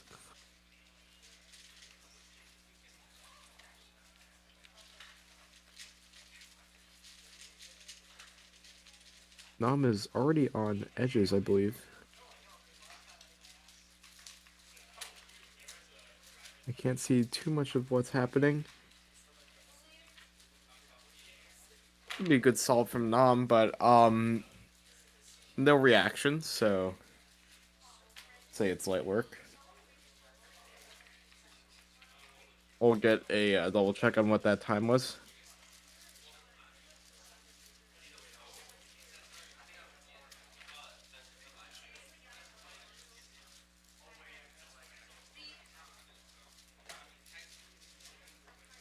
It was a 38:54.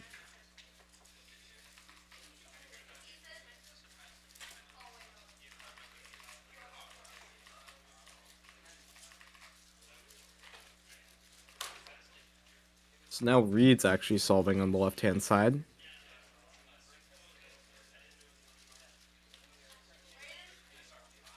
Reed obviously placed first in clock round 1.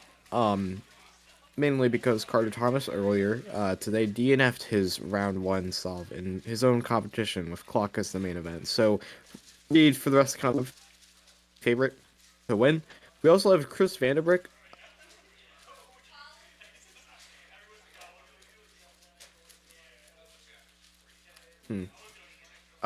Excuse me. Yeah, he DNF'd out of a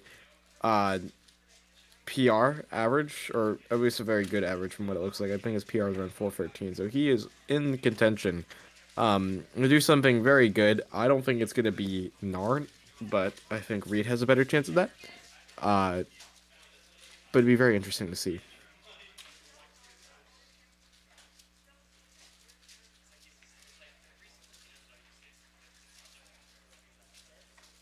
I think Nahm is taking a was doing the photograph sign with the left and the right hand. That's actually, that reminds me of another Korean footballer, Hyuk Sun, who does that classic celebration whenever he scores a goal. Nahm is solving on the right hand side now.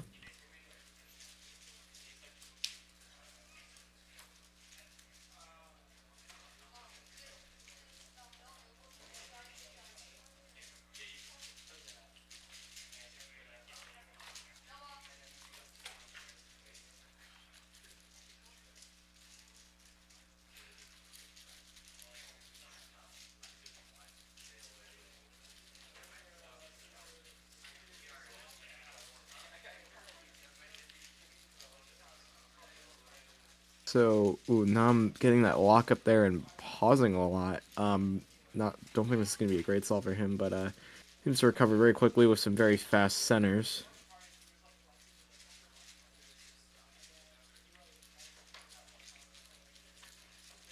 Working on the edge pairing stage right now. Reed has just completed the solve on the left.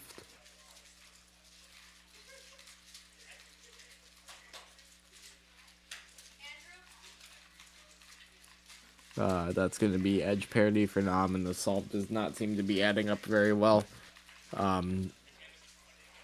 Yeah.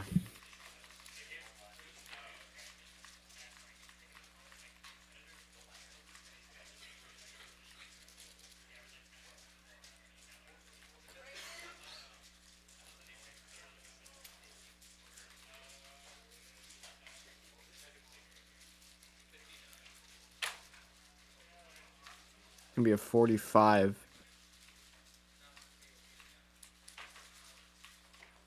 45-21 from the looks of it.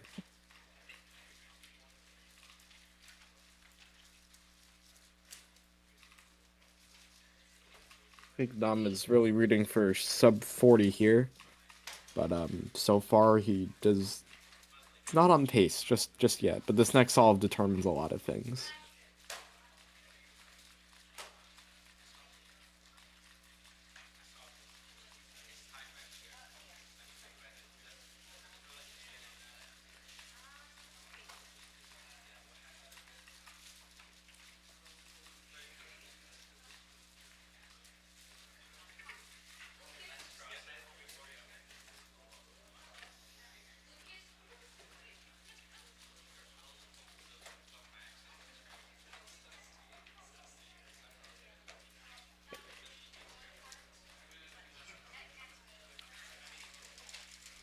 Lucas is solving on the right-hand side.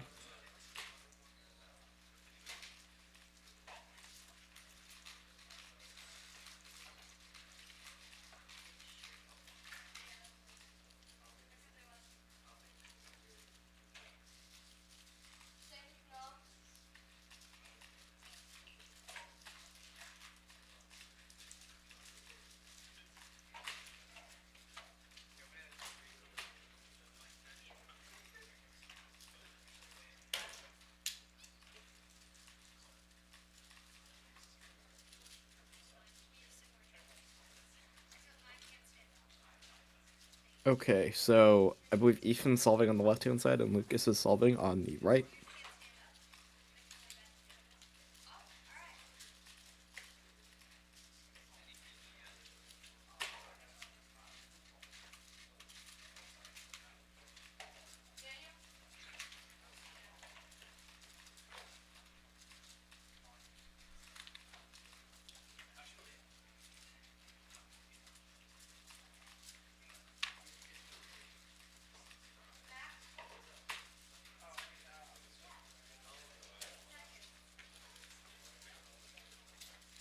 Okay, so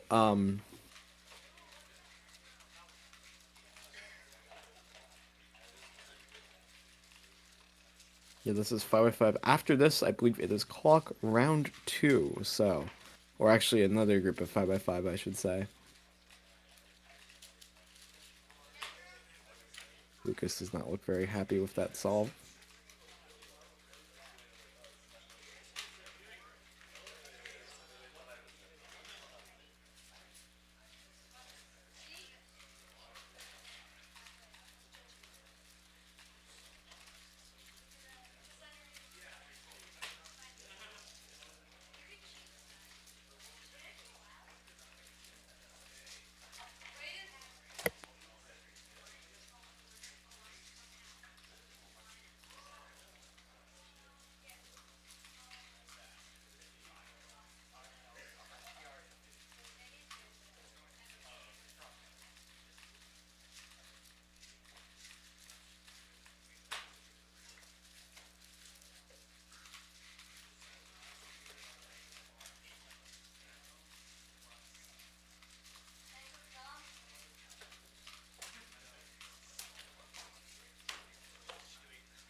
So I do see Brayden Thompson solving on the left side of our screen, which is really interesting.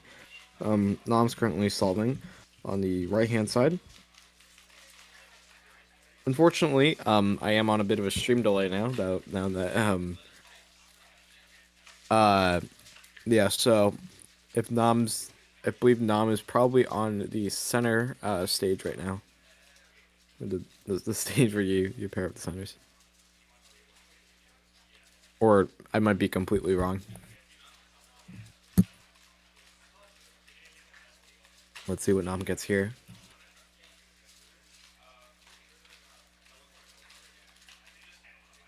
Looking back on replay though, his centers were pretty good.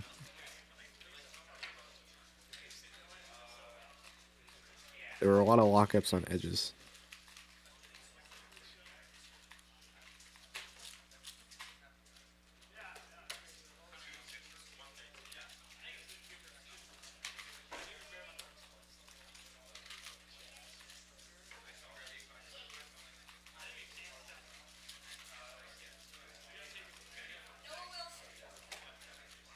So Nam got a 40.22.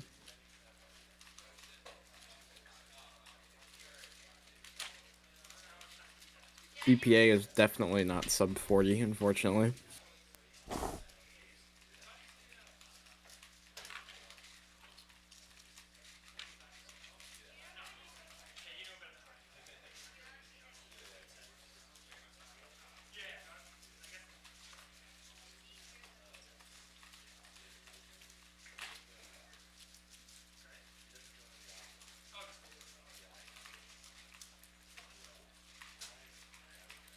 Good.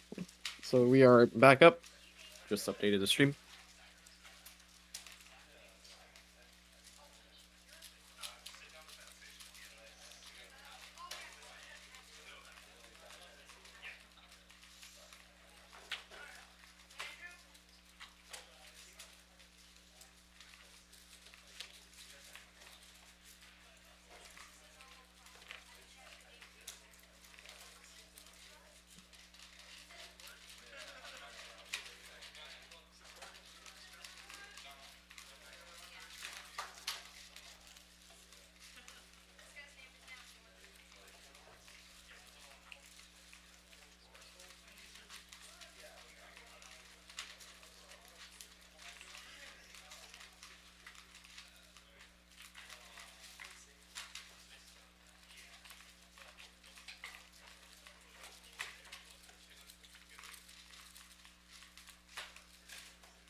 So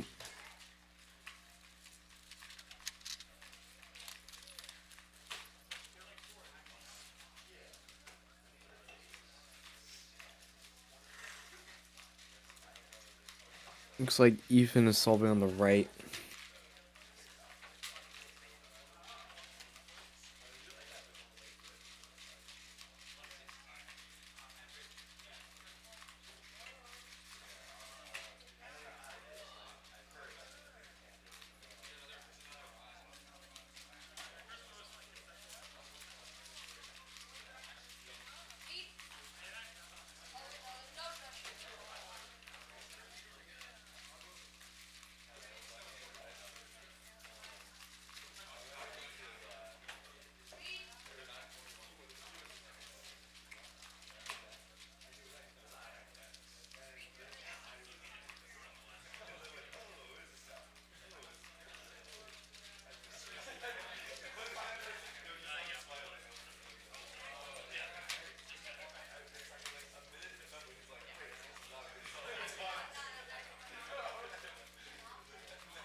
So right now, we have Reed solving on the left-hand side. I'm not sure if Nam is done with his average yet.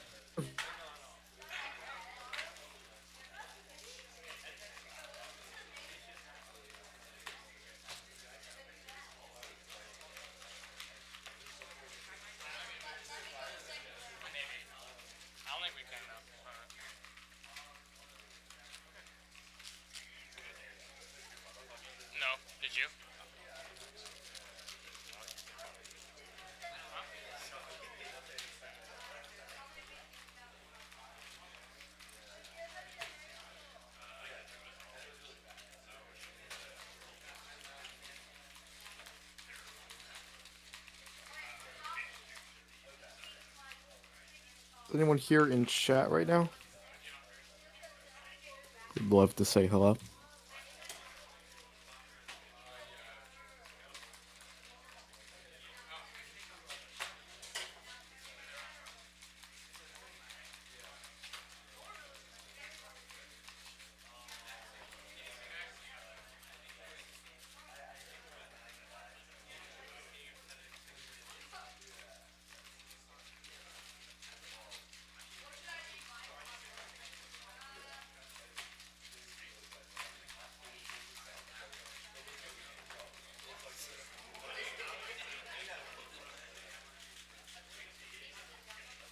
Looks like Nahm might be done competing. We might have missed one of his solves. We'll see.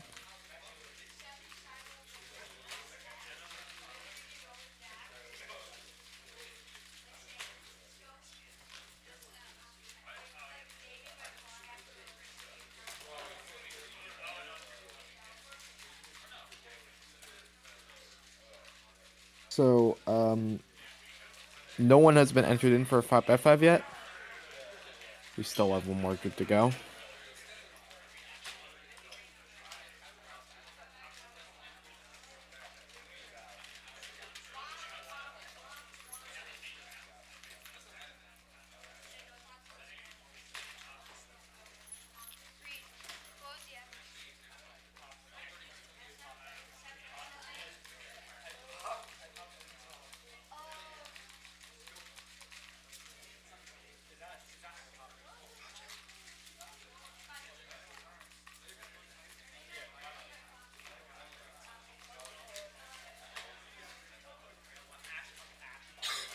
It looks like they are done with this group.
So it looks like they are moving on to the next group of 5x5.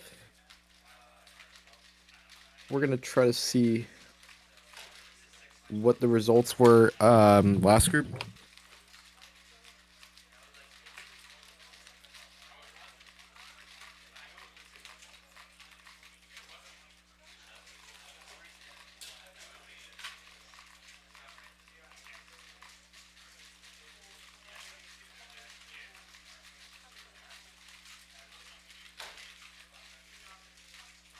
So 5x5 has not been entered in yet. We are running maybe a little bit behind schedule. The next event is supposed to start at 1:55. It is now 1:38, so they'll have to do a group of 5x5 in about 16 minutes.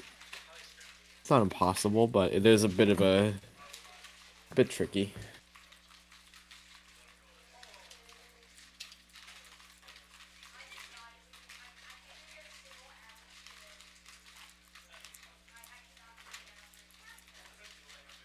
Like Nahm is done and he's scrambling or running.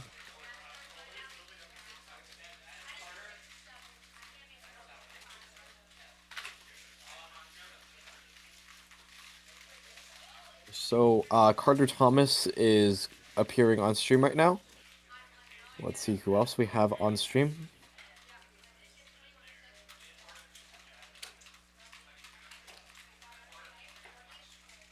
So we have Henry Lichtner, Max Volchek, and Carter Thomas. The focus is going to be on Henry.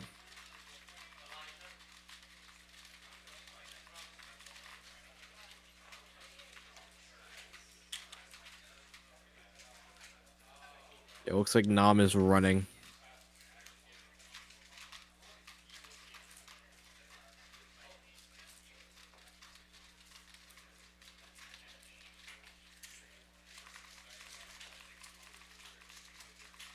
Well, now he's leaving.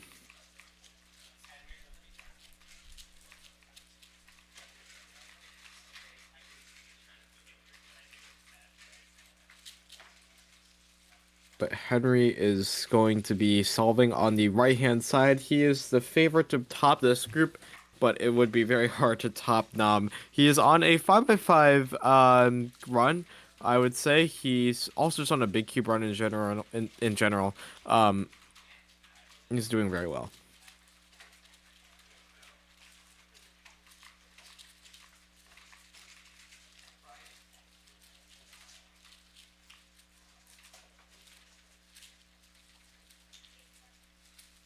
Carter's not very happy as he enters the PLL stage. And yeah, he shakes his head.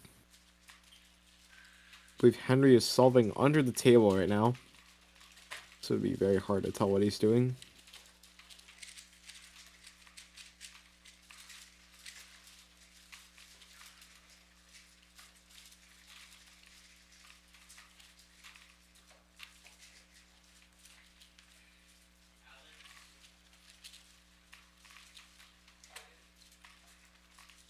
Henry is still solving.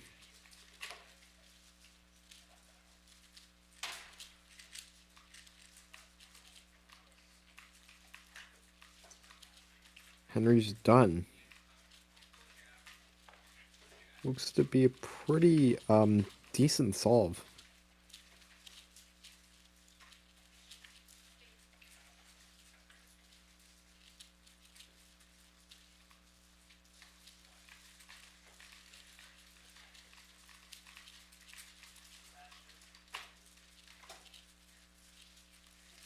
It's gonna be a 41-59.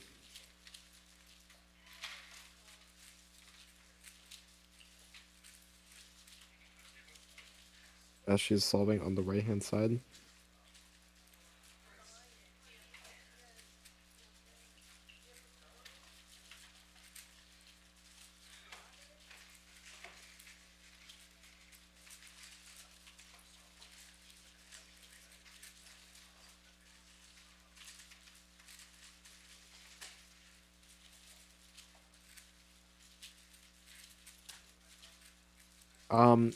Aryan is solving on the left hand side.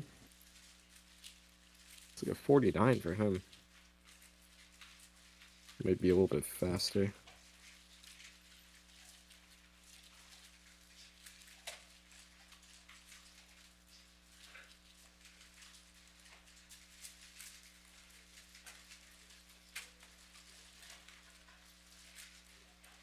Not a 49, looks like a 54. From Aryan, so not a great start to the average.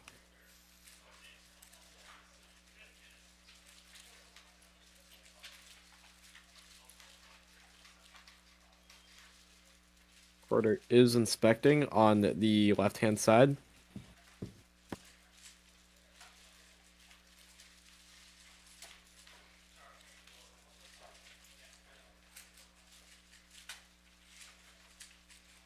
Bashi does not look to be very happy with that solve.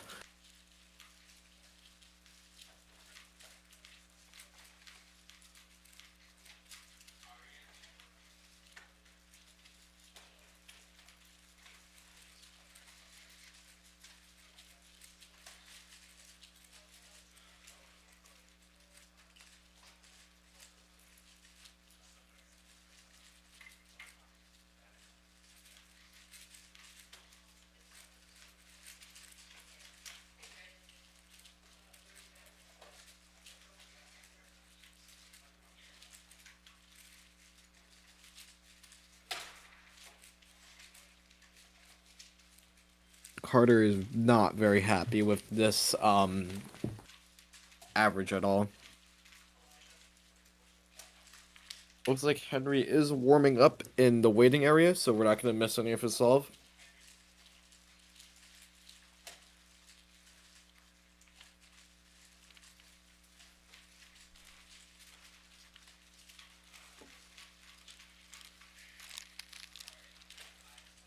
Henry is solving on the left sand now. The left-hand side, I should say. Aryan is nodding his head.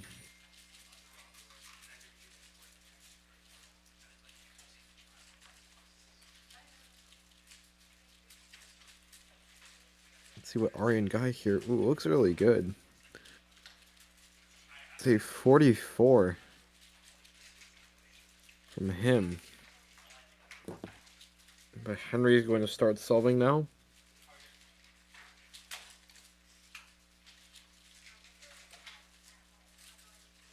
Of course, we can't really tell what he's doing because we don't have that overhead camera.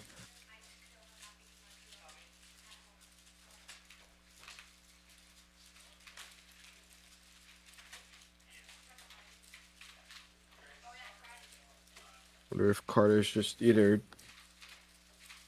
I think he's eating a snack because there is no lunch break.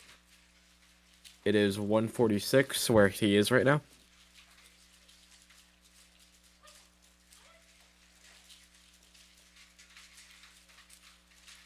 Henry looks to be approaching the 40s.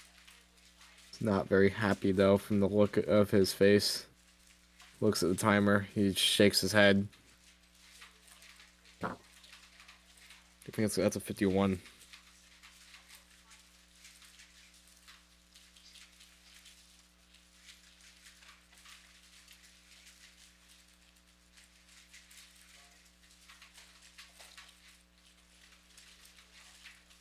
The 51.64. So not very good in terms of trying to break that PR.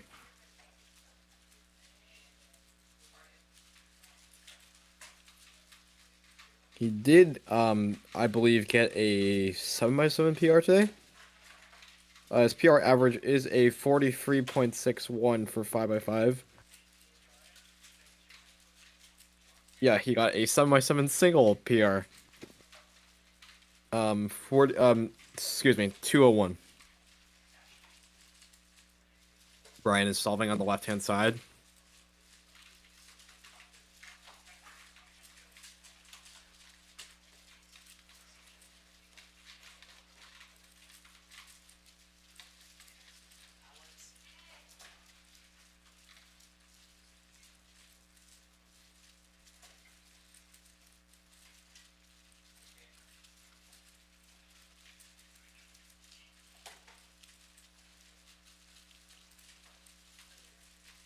Brayden does not seem to be having a great time solving this 5x5 in particular.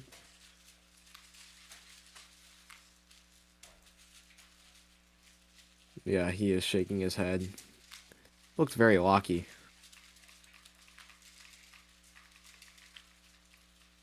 This is Akshan from the right-hand side.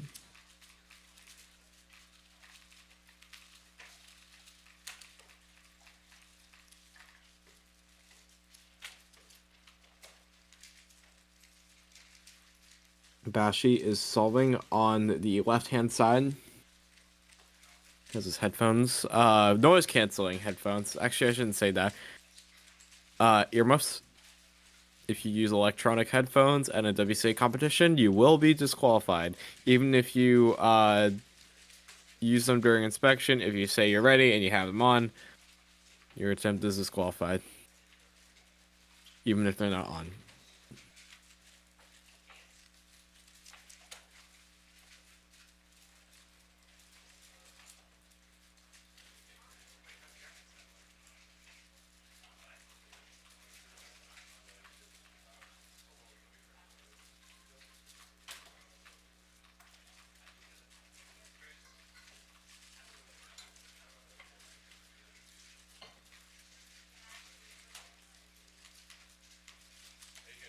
Looks like Henry is going to be solving on the right-hand side.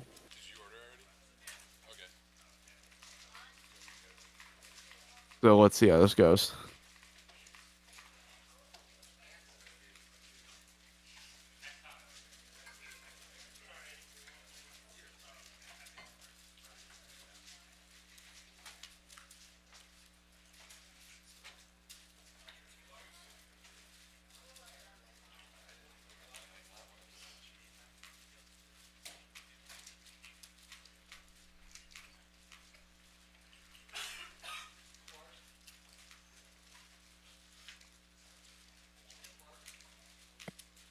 So Henry is now solving. He is solving under the table, though. So we're not able to see what he got. Bashi is completed solving on the left-hand side. Carter is solving on the left.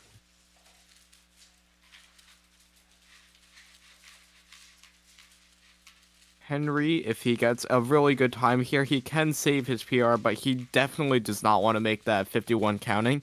Hopefully he doesn't make that 51 counting. I think what's going to happen is that he might get a slower time that's counting, but it won't be that 51 exactly. He's very hesitant about that solve. See what he got there.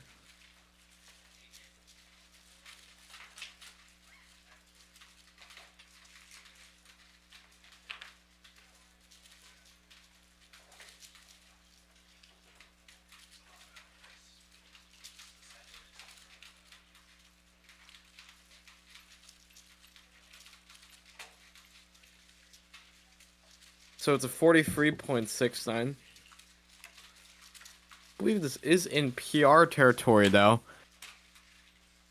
He isn't too happy about it, but I think he might be setting very high expectations for himself. The 5x5 PRs he got recently were very recent, so... Or I should say they were set about 2 weeks ago. So we may have improved a lot. And he really just wants to break the PR by a lot, because even getting a micro PR, while it might be impressive, if your existing PR wasn't necessarily that good for you to begin with, it feels very frustrating because, you know, you still have to celebrate it. It's a PR, but obviously it's not what you want.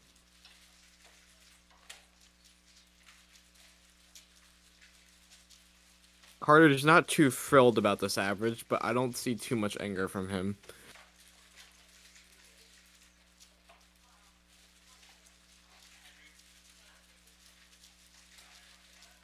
Yeah, that's a 1 minute time from Carter, so not someone, that's not great for him. Henry is solving on the left-hand side.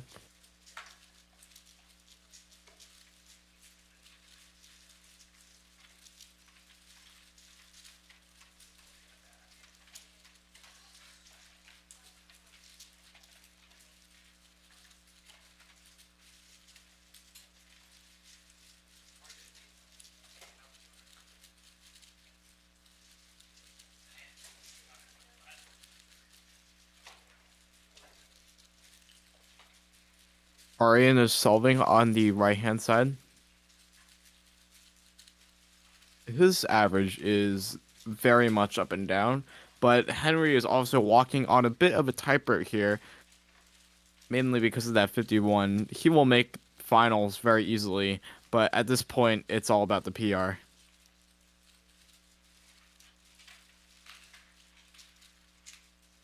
Henry needs to make this solve count and make it really good.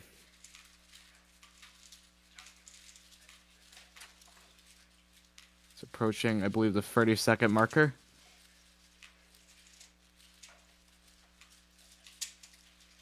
He needs to stop the timer in a few seconds to possibly make PR a bit more of a reality.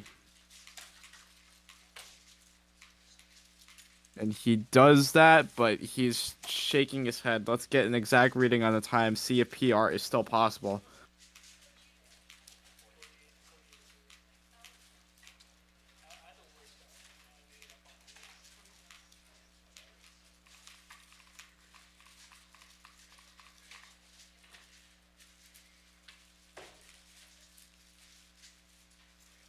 No, it's a 48-26. So PR is not really possible here. It's going to be a counting 43-69 and a 48-26. Will we make the 41 count or the 51 count?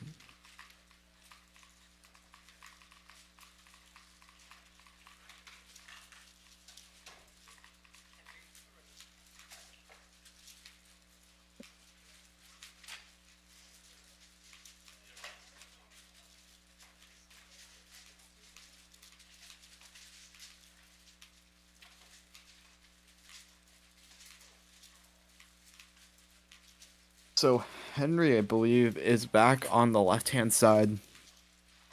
That was really fast. This is going to be a solved cube. No, it's scrambled.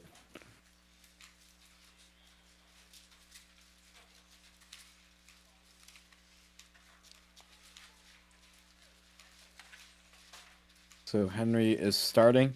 Remember, he is counting a 48, so he is not getting PR in this round, but maybe in the next one.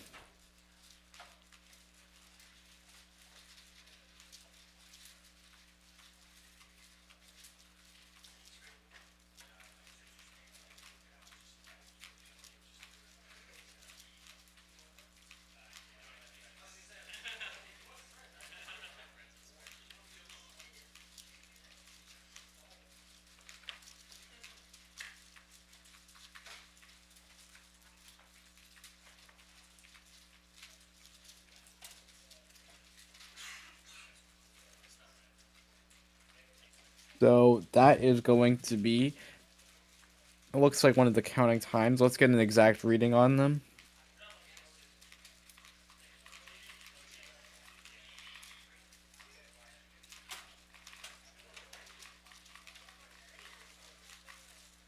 That's going to be a 46-21. So the final average looks to round out to be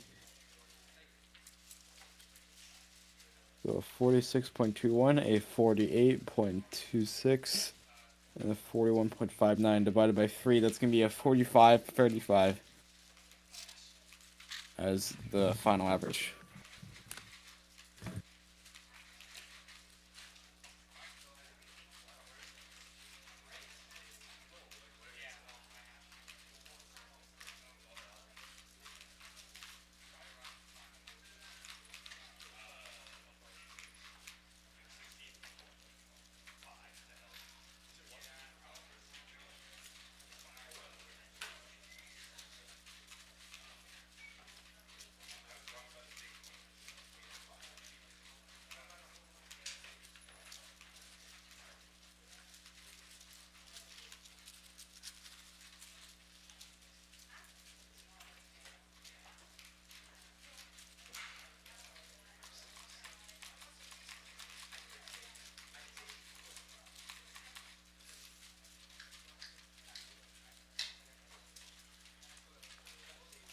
So I believe this concludes 5x5, and we're going to be moving on to clock round 2 once we hear the announcement.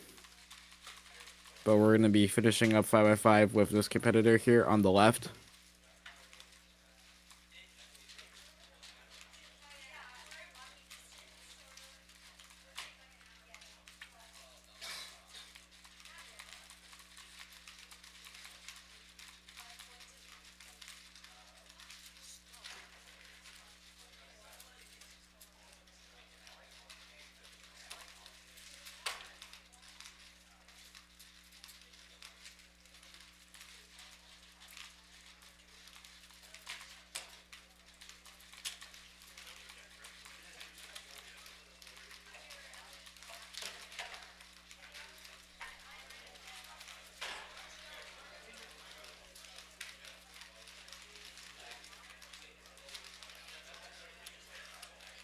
So we will be resuming our coverage once clock round 2 starts, starring Reed W. Richardson and Chris Vanderbrick.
So it looks like clock round 2 has started.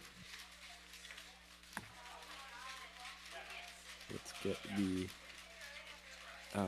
bug to switch over the clock. We'll be focusing on Reed W. Richardson for this group.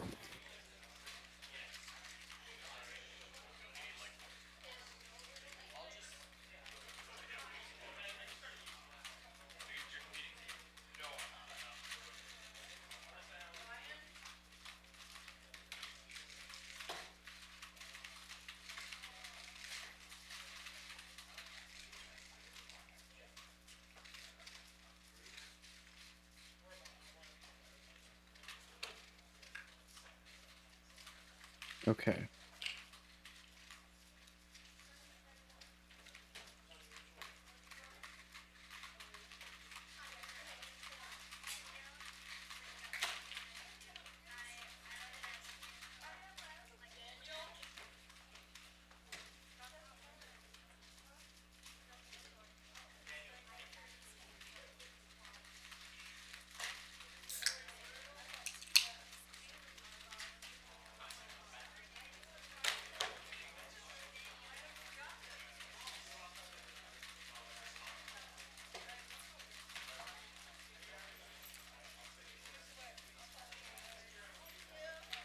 So we're going to be waiting on Reed. We're not entirely sure if he's in this group. This might be the slower half first. If we're going to be honest here. So in that case, we'll be...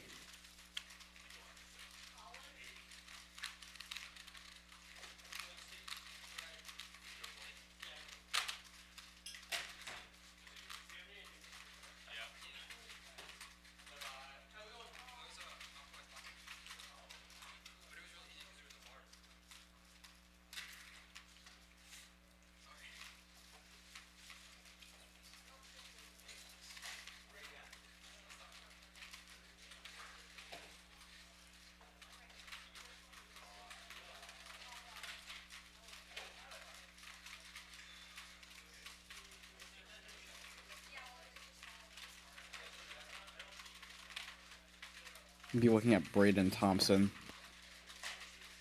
for the remainder of this group.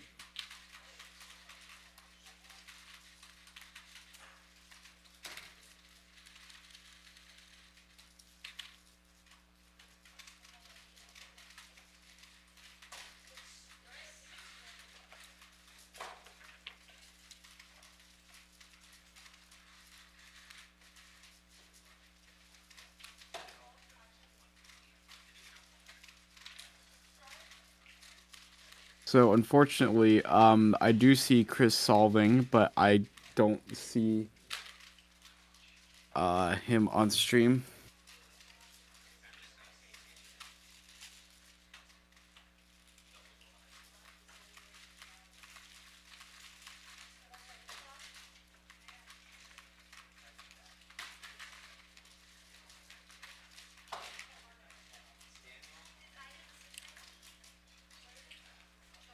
So it looks like he did solve the clock.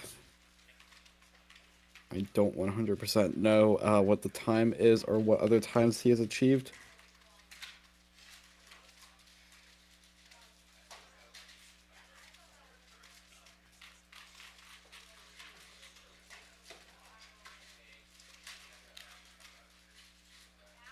$3:59. Chris.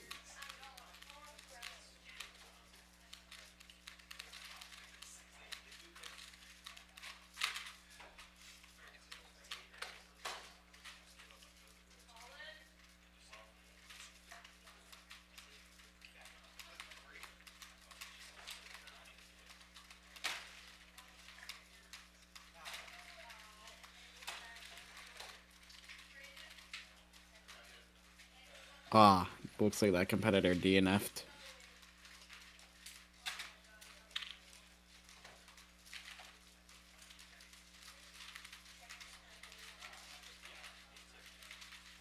This is pretty much the only really fast event of the day. I guess if you don't count blind, which could take up a lot of time. Clock does not take up a lot of time. Not necessarily in theme with all the events today. 5x5, 6x6, 7x7. Excuse me, 5x5, 6x6, 7x7, and Mega Minx. Chris is solving on the left-hand side now. Assuming this is going to be his second solve. I'm not 100% sure.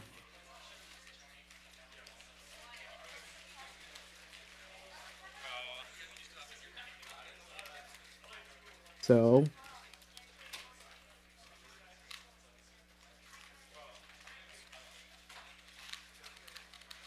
Chris looks to be happy about that solve. With a 378. We confirm that on our end.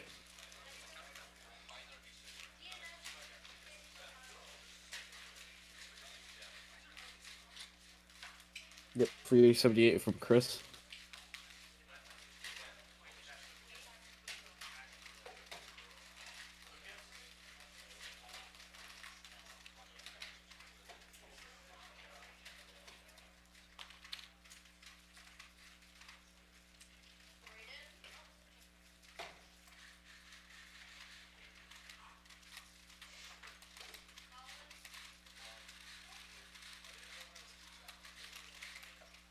So Ethan is solving on the left-hand side.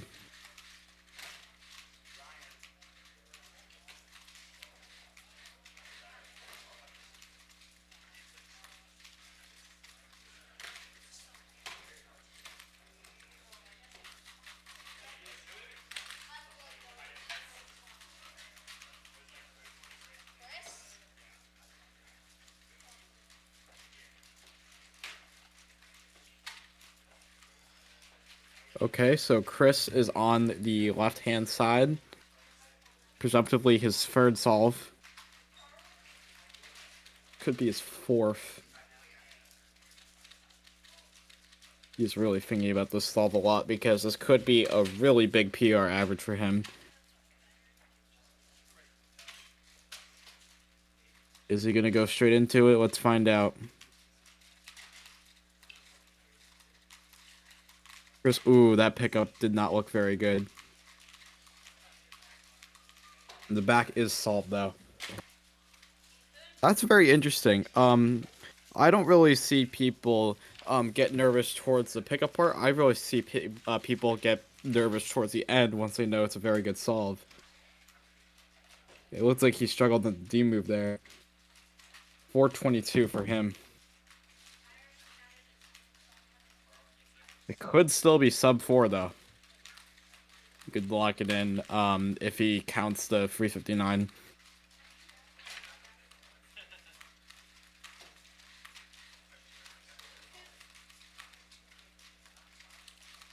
Putting the scorecard on the side closest to the competitor, or the judge, I should say. Zeke looks to be, or excuse me, looks to be Lucas. Now in an AC hoodie, I believe the venue probably got a little bit colder.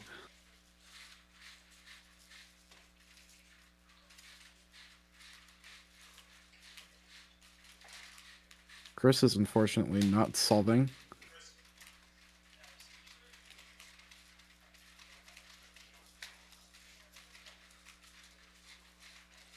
Chris is solving on the far end. We can catch a little bit of his times. I'll be able to read them out, but...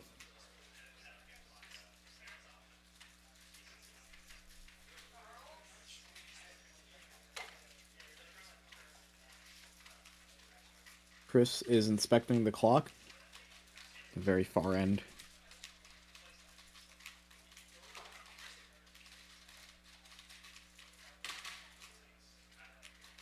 Ooh, that did not look good from Chris. He is not very happy about that solve. I wonder if that's going to be the end of the average for him. He does not pick up the clocks. That is not the end of the average.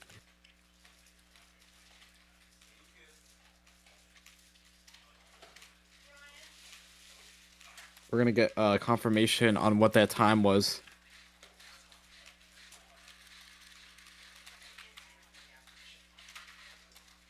It looked to be a clock drop, and it looks like he thought he DNF'd, so he wanted the safety.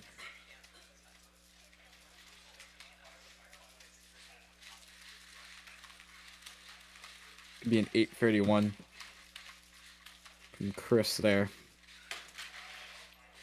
So a lot of pressure here. His BPA is still sub 4, I think. If we did our calculations properly, it is. It's going to be a 386 BPA PR average. But he has not done his 5th solve yet. Let's see if we can get it on stream.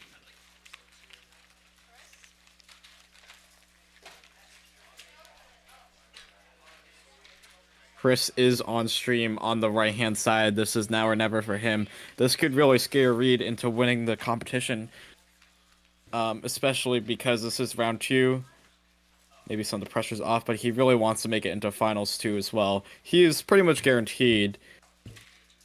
His worst possible is, let's check here. It's a 544, so it will make it. Let's see what Chris gets right here. It's now or never. Ooh, it's very, very shaky. It's a safety flip. It's not good. Zeke shakes his head there. Not great. I can't tell if that last solve was a DNF or was just not great. But we're gonna double check here. We're gonna get the average for you right away.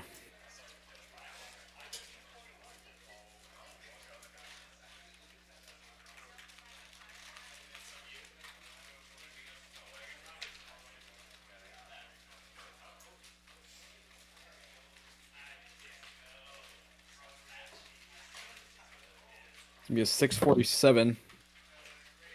So that solve is counting because of that 8. So it's gonna be a 482 average from Chris. So that's the average to beat, presumably for Reed to win. I haven't seen. We have to wait on Daniel Perez, who is also in this group. But I believe he did DNF earlier, so that could cause some trouble for him.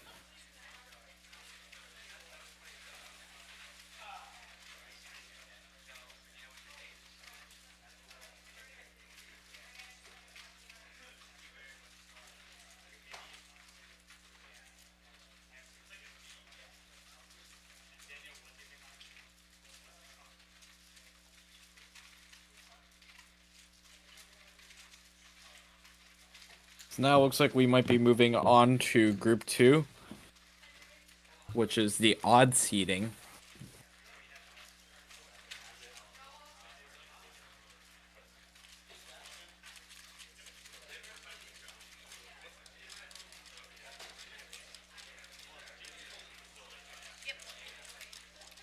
Yeah, it looks like Bashi is solving, so it looks like Reed is going to be the one to focus on for this group.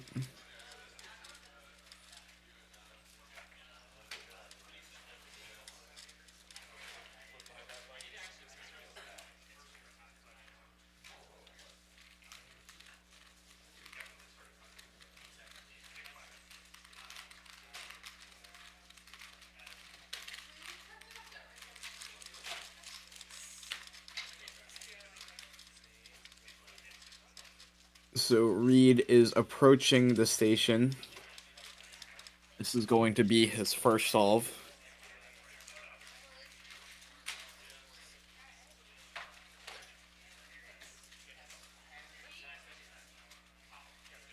Remember, he does have another round, so if he doesn't do that well here, he is most likely going to safety the rest of the average.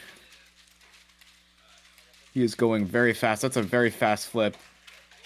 But he does mess up, and he does have to do that safety flip at the end. It looks to be solved, though.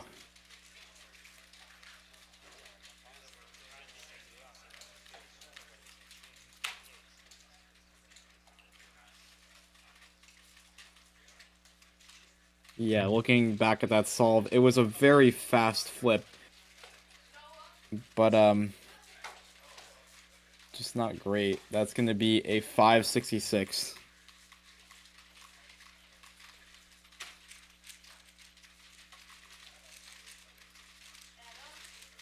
See what Bashi got there. He's not very happy about it. It could be a DNF. We're not sure.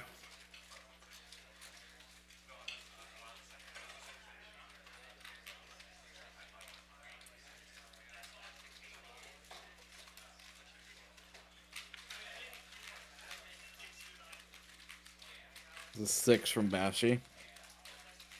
But Reed is getting his noise protective earmuffs on. Adam is not having a good time solving his Chi clock on the left-hand side. Reed is solving on the right-hand side.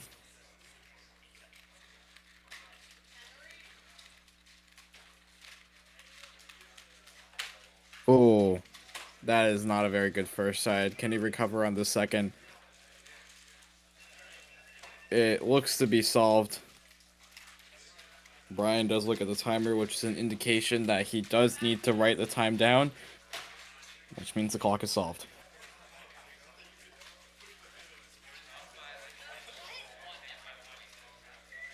Looking back on the solve, I think Reed motioned to us what the time was.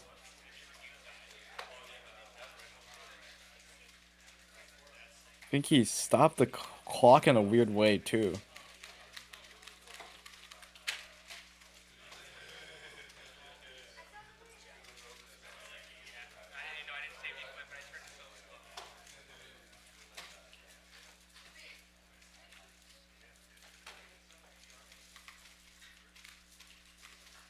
I don't know what he said to the camera. We'll have to find out.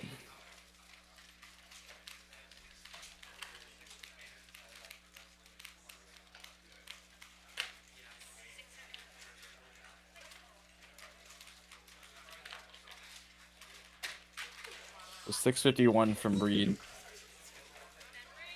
I think right now. Oh. Wow, Adam has a very big reaction. Someone from the audience going to dap him up. I think that's a free that I'm seeing. So it should be a pretty good scramble. Yeah, that's a free 56 from Adam. So there might be a good scramble in the books. Looks like Henry's happy about a single too, so we might be seeing something very special on stream very quickly. Very shortly, I should say.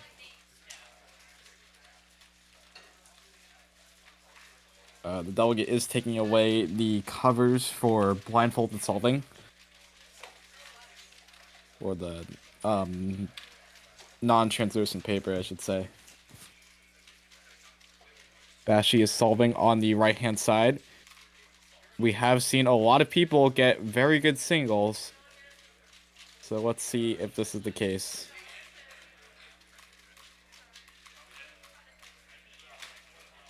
Ooh, fumbly on the flip. He has a very neutral reaction, though. Zeke Mackey is solving on the left-hand side.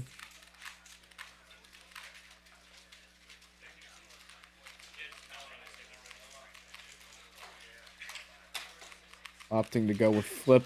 A bit of a slower cross.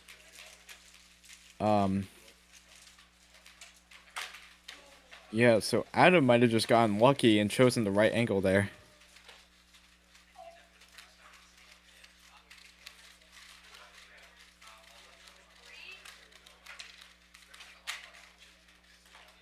Let's see. I cannot spot Reed in the waiting area, but I also don't see a judge on that far left station, which does make me a little worried.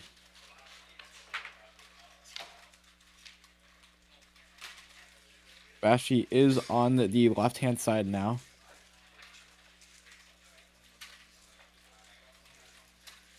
Formerly known as Sebastian Curlow. I call him Bashi.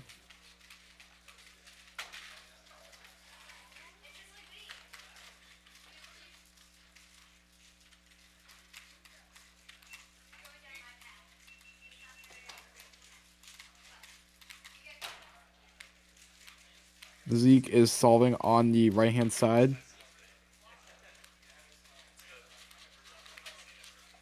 Bashi's not too happy about that. Or he's a little bit surprised. Let's see if he's calculating right now.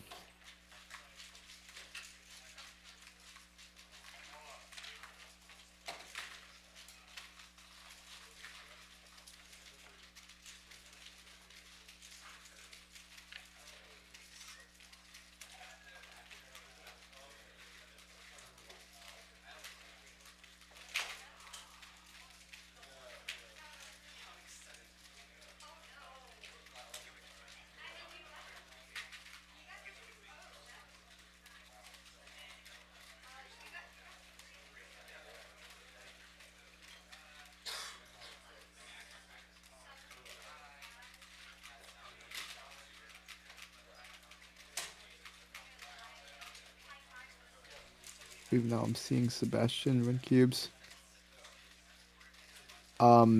Reed came to celebrate. I think Reed is now wearing a hoodie. Maybe that's what he was signaling for when he was pointing to the... I was assuming the camera, but it might be to his parents. Once again, we have seen some very good singles this round, so... Still on the lookout for that scramble. Or if it was just really lucky. That was a fast flip from Reed, but a lockup from what it looks like, or a face jump. Another safety flip. Another not so great solve.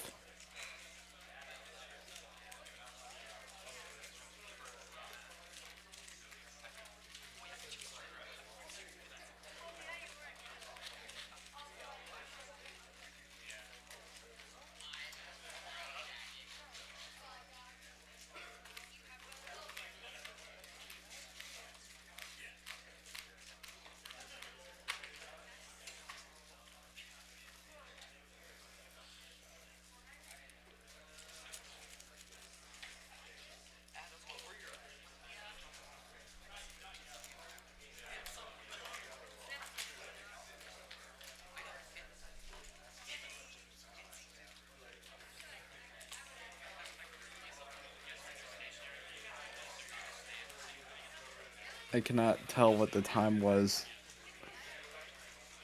But it looks like everyone is done. That station is not being used anymore.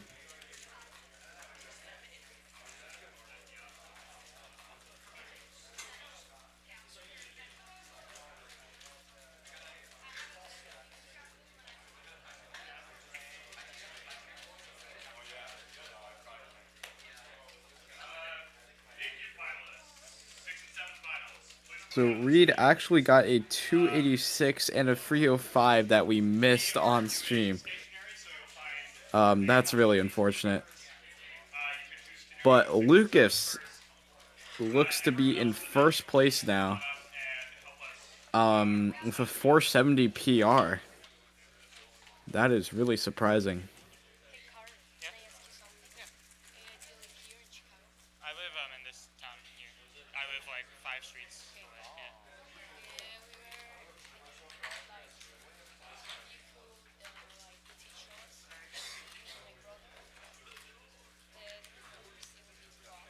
Okay.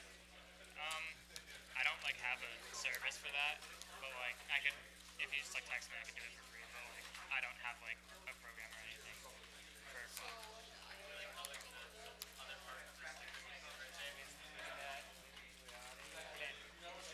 Oh, Glenview? Okay.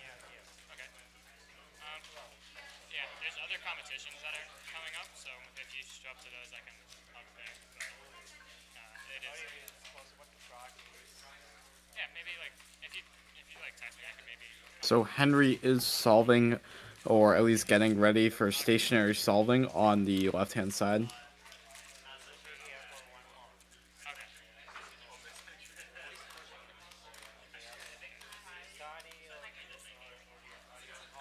I'm a high school student, and I work. Oh, holidays? Yeah, until the 14th.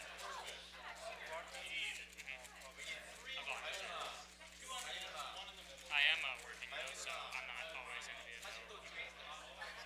I work a job in the summer too. Yeah. Okay. I'm 16. Just like an ice cream shop. Yeah. Alright, I'm gonna go compete. So it looks like Nahm and Henry are on stream here.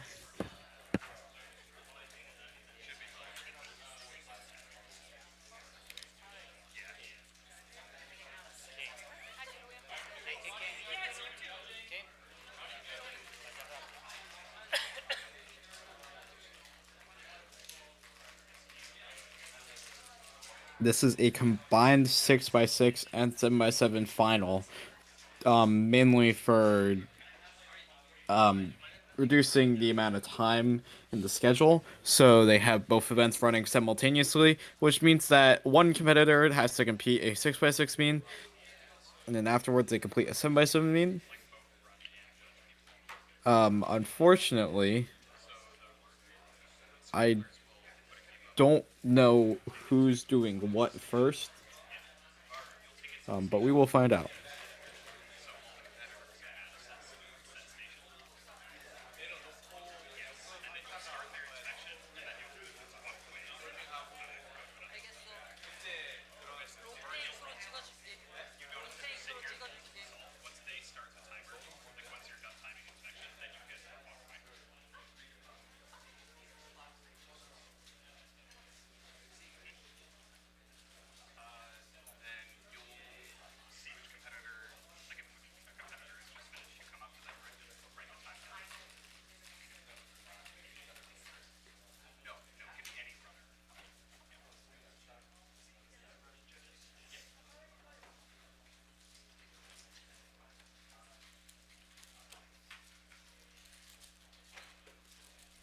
I believe Nahm is warming up on the right-hand side.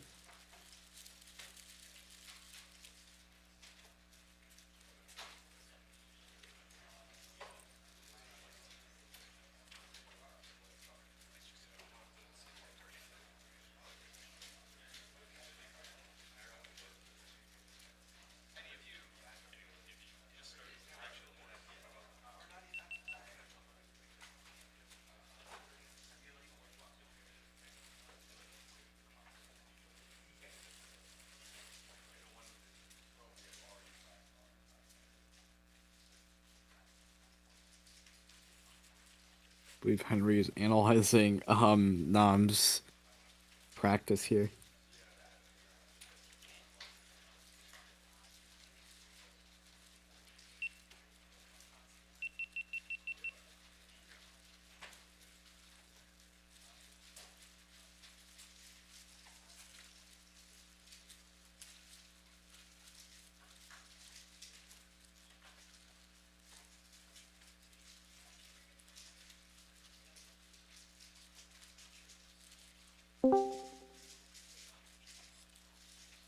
Hey, Will. Hello. If you watch my stream, we have the stream going up. Yep, I have it.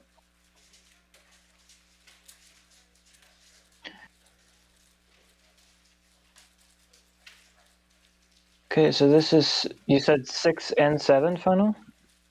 Yeah, 6x6 and 7x7 final combined. We don't know who's doing what, but if we see like a 140 from Nahm, it's either 7x7 or a really bad 6x6 time.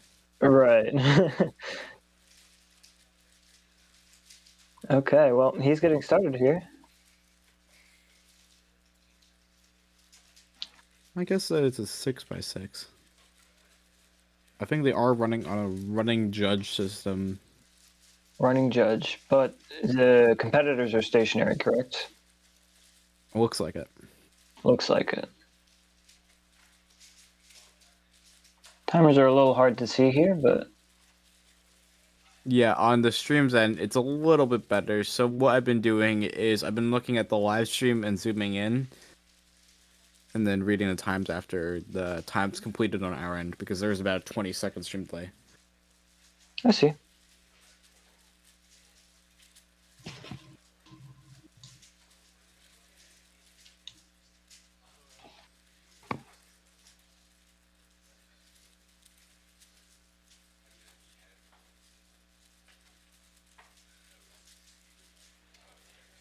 I think he's doing 6x6.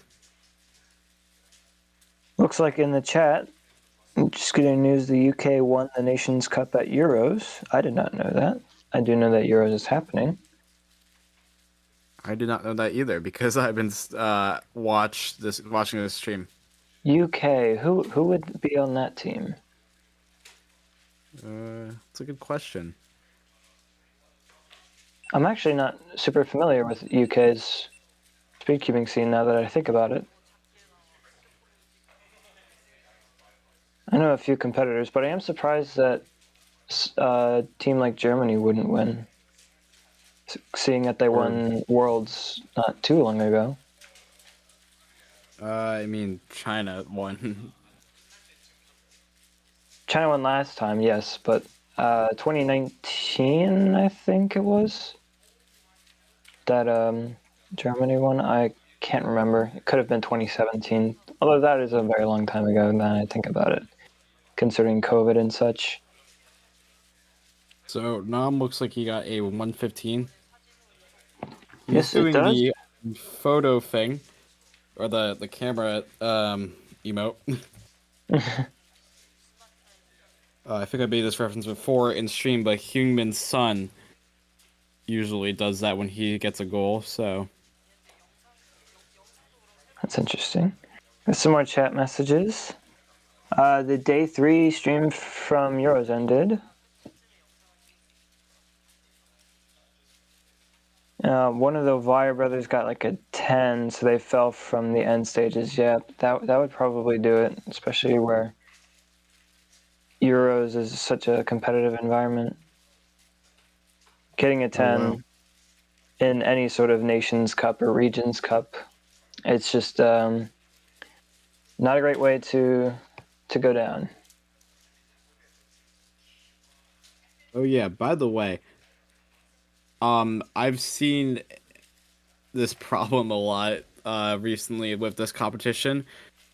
It's a very interesting way of going about things, but with the running system, the running judge system, the judges sometimes abandon competitors and head to the scrambling table to pick up more cubes. Interesting.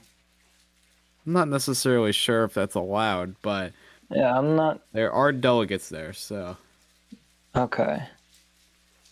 I'm not one to speak on, a competition being run a certain way if delegates are approving this, but I do feel like it could be distracting to the competitor.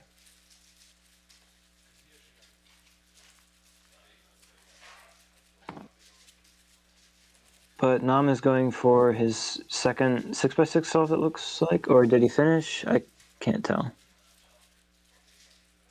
It looks like he's doing the solve now. Which is the Doing the judge solve now. abandoned the station. It does help. Once you start a mean, you have to finish the mean. So, for example, if you do your first solve on your 6x6 mean, you have to continue that mean. You can't just go back and forth between 7x7 and 6x6. That would make sense.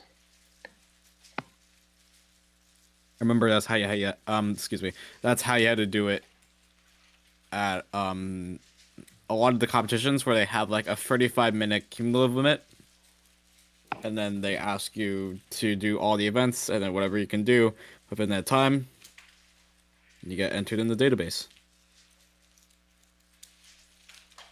Okay. Well, they must have two laptops open at least with the different sets of scrambles, if not two different sets of scramblers. I can't really tell from here.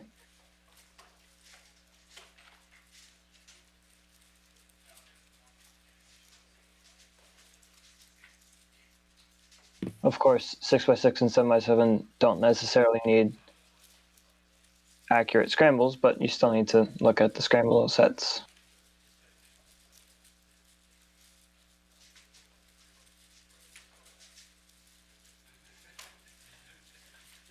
It's like it was a 122 from Nahm. 122, that's not too great for him. How are they solving really... without judges? From Elijah Phelps. So why don't you go ahead and explain it again?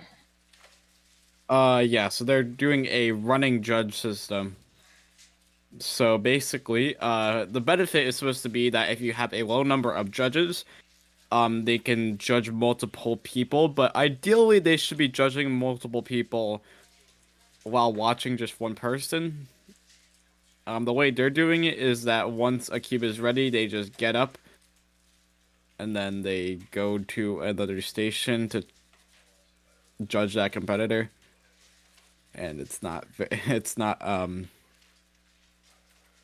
I get that time is a benefit, but it definitely seems like there would be more downsides and a little less integrity with the rules as far as I know them, but I'm no expert. So especially if, go ahead. It's also like the very small things too. Like if a competitor was looking at someone else's solve, no one would be able to tell. Correct. Also mentioned from Elijah is that no one is seeing the end of the solve, which is something I was thinking of as well. Well, we're watching it, so. Well, we can see the two stream stages, of course, and those are fairly trusted competitors, but we're not able to see the whole competition. It's very interesting how these finals are being run. At least I believe this wasn't how it was for the whole comp, or has it been this? Not the whole competition. More specifically for like the faster events. I think it's only for the combined rounds of 6x6 and 7x7. Interesting. I do see though that the people that aren't like assigned to a station, they are running or watching people. There So at is least that's good. supposedly only one first timer at this competition, but that doesn't mean that everyone will keep the integrity of the competition, although I would hope so. But, you know, the rules are there for a reason. So, yeah, very interesting. Not too sure about it. Delegates are there, though, so of course they'd know about it. I think Nahm got a 109. 109. That's not too great of a mean for Nahm as far as I can remember.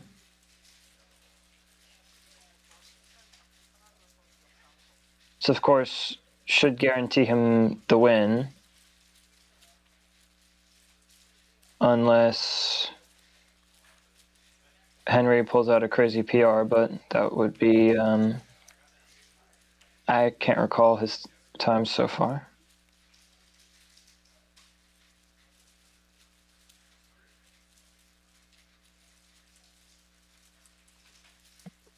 I guess while we're waiting for Nam's 7x7s to be scrambled, anyone who is joining from the Eurostream, welcome.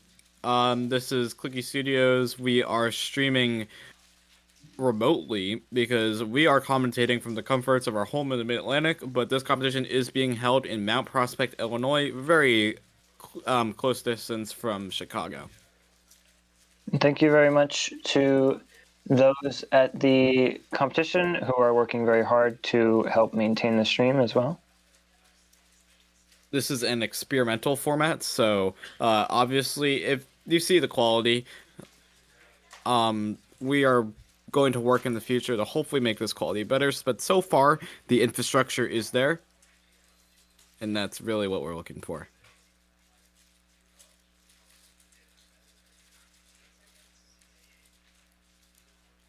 Looks like Nahm is going to be starting on 7x7. And it looks like Henry is midway through. I can't recall if he's doing 6 or 7. I think it's 6x6.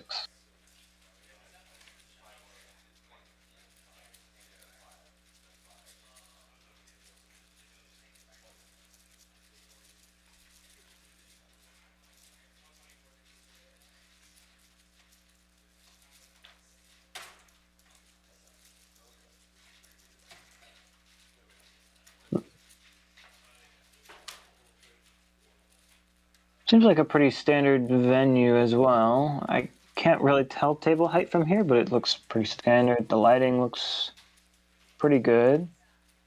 Should be pretty even. The big screen in the right side of the stream, is that for... That is for... It's WCA Live. It's a projector WCA booth. Live. Gotcha. It's only a 40-person competition, I believe, so Yeah. shouldn't be too large of a venue, but I think this competition Of filled up course, pretty a lot quickly of from what I remember. it's definitely a post-North American Champs vibe. Yeah, they don't think- have as much pressure anymore. Yes, and Or if a lot anything, of they're these, learning from their mistakes at NAC, and they're applying it to this competition. especially those top solvers.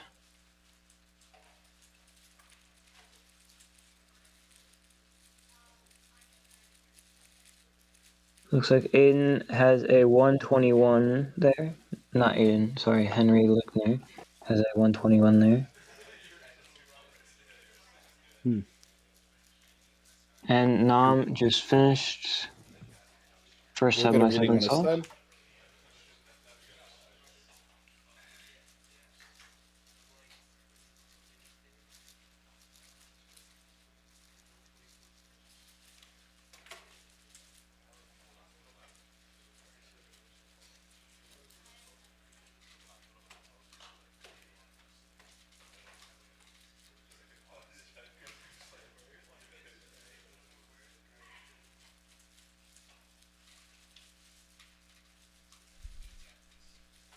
Yeah, so how has the competition been so far? Because I only just recently joined. What have I missed? So Carter Thomas did DNF the first round, so that is probably the biggest piece of news to come out. Okay.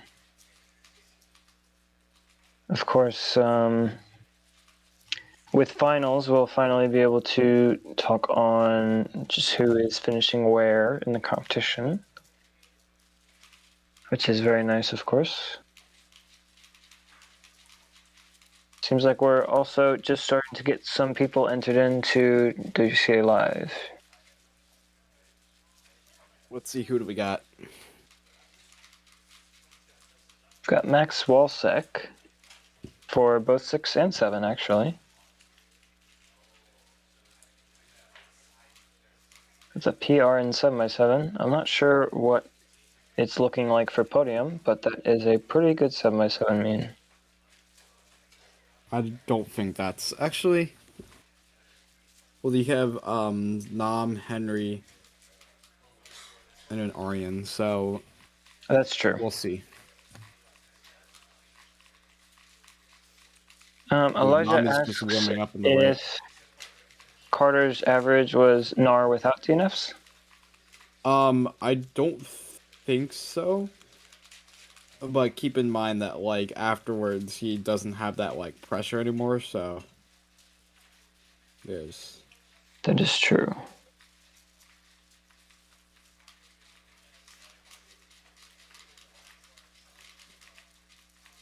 Yeah, because I did not get that first DNF on stream. I don't think I got the first 2 solves on stream.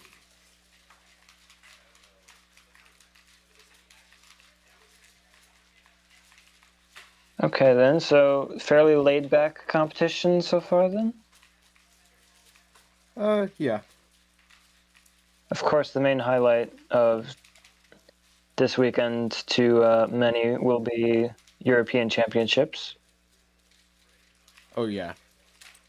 Already a lot of amazing results that if we made a predictions video, I don't think we would have predicted. Oh, gosh. You know, someone in chat was talking about that earlier. Like, how are we recovering from the fallout? And From I'm the like, fallout. what fallout? we never fell. It certainly was an interesting video. Of course, we got called out for 1 or 2 of our predictions, but it's all in good fun, of course. It feels... Post North American Champs, it feels impossible to accurately predict any podium before a competition, but also NAC was an absolutely crazy competition, so... Because who would have predicted that 2x2 podium? I have no idea. The only person to predict, like, Ethan Zhuang podium was probably Ethan Zhuang. Just give me one moment here. It's like Henry got a good solve, but no one is watching the end of his.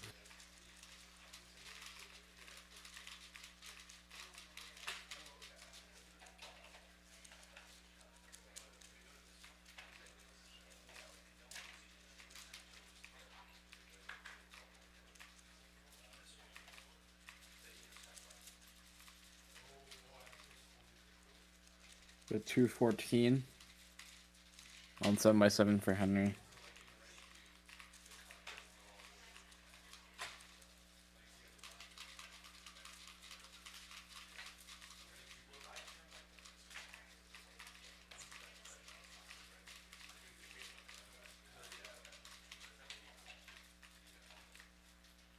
Welcome to everyone new that's watching.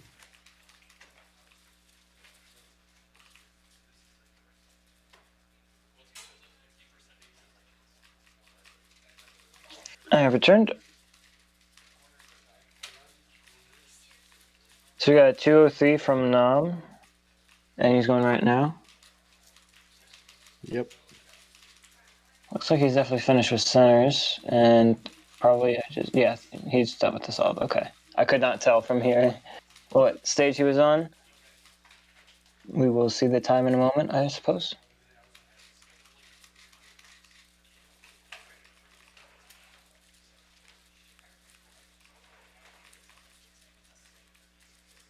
So let's see what Nahm got there.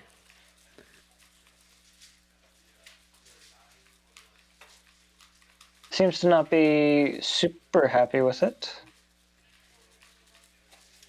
Maybe a little tired as well. I'm sure it's been a long competition. It's been a long weekend from him, away from home. Absolutely, as well. Very surprised to see a competitor like Nahm at this competition, of course, because you'd expect most top cubers from outside North America to only really come for the majors, but it's obviously very nice to see when they stick around for something a little smaller. So I think it was about a 205 or a 206 for Nahm.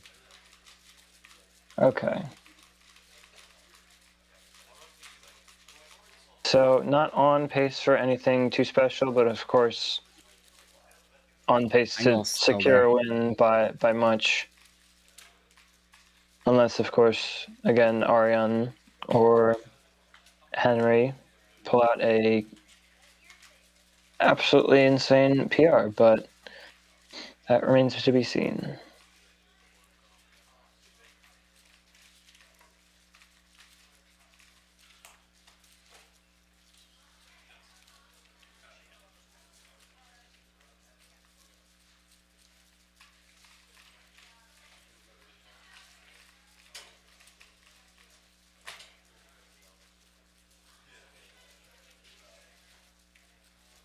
Because we do have to note that Henry Lechner got a 201.5 PR single today. The only reason why his mean was so low was because of a 335 he got in the same mean. That is very unfortunate. Was that due to a pop or? I'm assuming it was a pop. Okay. I would assume so as well. It's not uncommon to see competitors end with DNFs in events like 6x6 and 7x7, but if you're on pace, if you get a 201, you're going to finish your mean regardless. I'm not sure if this was covered yet, but Nahm is in the lead for 6x6 with a 115 mean. That makes sense. Henry is in second right now. Ethan Cho has a 124 PR mean. But Aryan still needs to be entered. Or excuse me, entered. If I'm slurring my words, by the way, I am hearing myself in an echo. So that means that I am being tripped up a little bit by some words I say. So I am not, like, I guess I could say this on stream. I'm not intoxicated. So that 115 mean is better for Nahm than his North American Championship results. He finished both rounds with a 118 and 117 respectively. So I think he's definitely feeling a lot less pressure. That could be very helpful for 5x5. It's also very similar to his Philippine Championships mean, which is interesting, which is the competition before North American Championships, actually. Yes.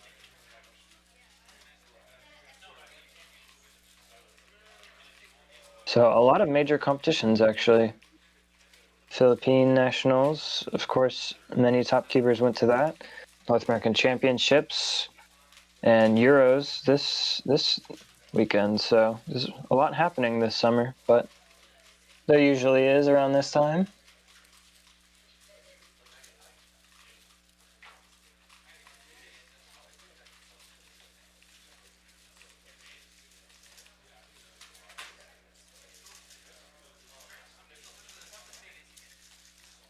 Looks like Nahm is done. Nahm is finished for sure. We're gonna double check to see what he got. Should, of course, secure the win. Unless it was something, I'd say, over 215. I'd say he's pretty safe. So it's a 156.9. 156. That is quite the solve to pull out at the end compared to the previous two. I guess it's not too different, but it's always nice to see a sub 2. Aryan finishing 7x7 with a 218 mean off stream, by the way. Henry still has some solves to do. Yes. Henry finished 6x6 with a 122 mean.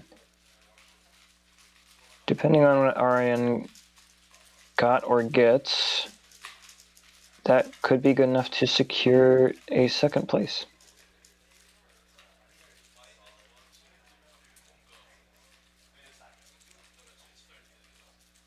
Okay, Nahm finishing with a 2 flat mean. A lot of my times are off because I am reading off of the the stream, which is not great quality. At least on our end. On your end, it's a little bit better. But for us, not so great.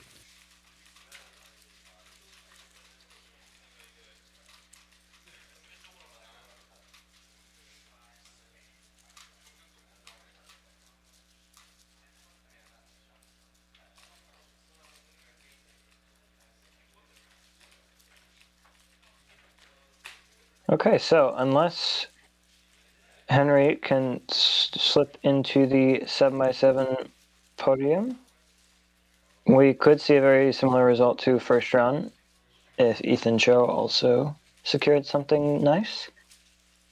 And the same can be said about 6x6, where Ethan secured a 124 PR mean and a 122 PR single, which is very nice, but at the moment is still only third. Has Henry been entered in yet for either? Henry has been entered in for 6x6 with a 122 mean, so that is a provisional second place. I see.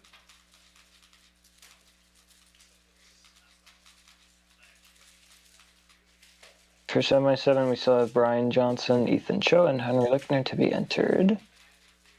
And it looks like Henry is not quite done yet.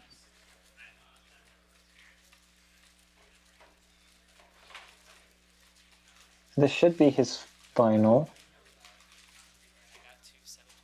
considering it seems that they are pretty much wrapping up the finals.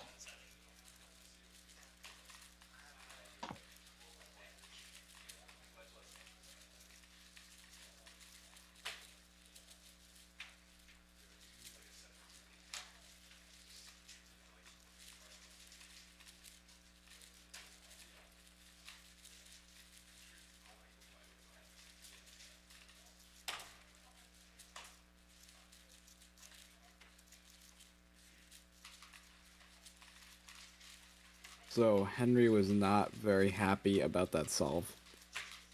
Yes.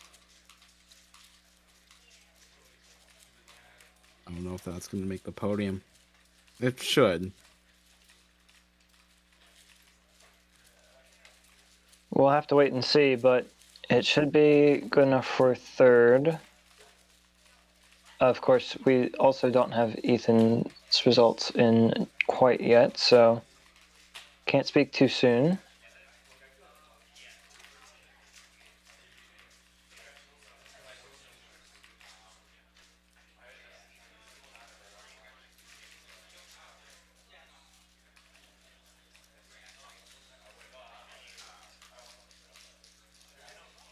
After this final is 5x5 finals, which will be very fun to watch. We've got most of the same people from 6 and 7 finals and 5x5 finals. And if it's anything like the first round result, we should see a similar podium as well, involving Nahm, Henry Lichtner, Aryan Kejriwal, and Ethan Cho in some sort of order. We could also see Max Wolsick sneak in there. We've got quite a few sub-1 solvers in this final, so should be able to see some fast times, and it'll be very interesting. Yes, it will be.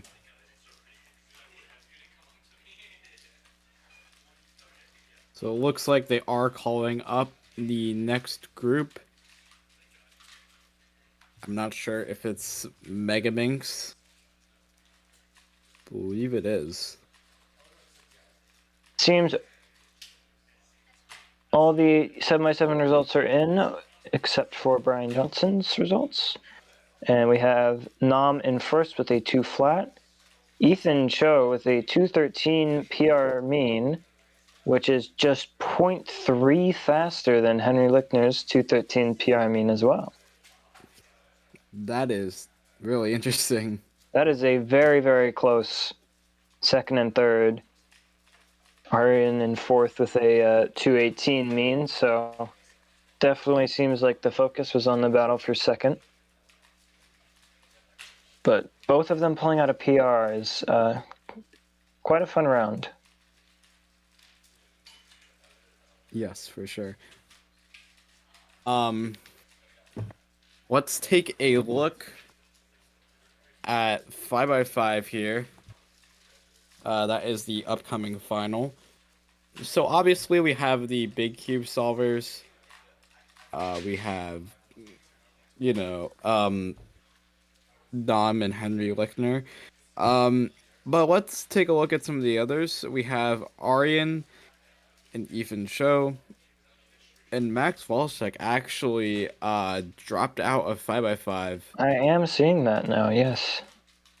I think he might have had to leave early. From what it looks like, yeah, he's not in any of the finals. He did finish 6x6 and 7x7 finals, but that seems to be it.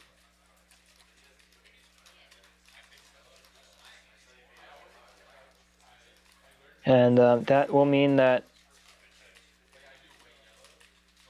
Akshanch, I don't mean to butcher that name, will be in this finals with a 105 average in 10th seed.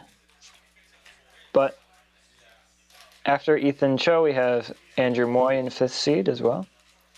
And Brian Johnson following up with a 57 average. Carter Thomas and Zeke round out our sub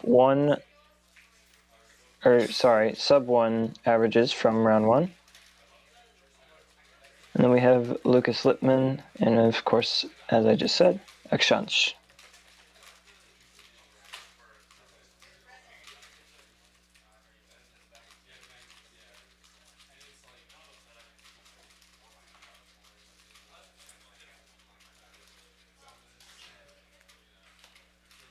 So I believe they are making up some time here because we are 6 minutes ahead of schedule, which is actually very surprising for a small-scale competition like this.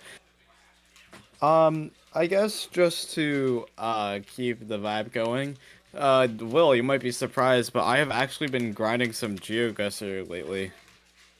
Oh my. That's some good news as an avid GeoGuessr enjoyer. Yeah, I used your referral link. You did. Good. Yeah, Do you those even are get very, anything out of very it? useful. You get a discount on the price, I believe, for referral. Or I you should know, have. but do you get anything for me using yours? Do I get? No. Oh.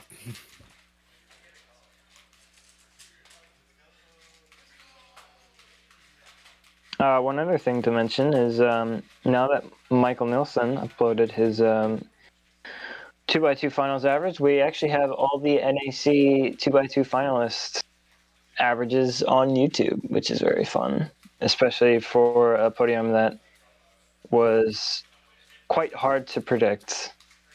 Completely And definitely unexpected, one I of think is the the word. Yeah, it was definitely one of the more exciting finals to witness. The energy around our side of the spectating area was very much there.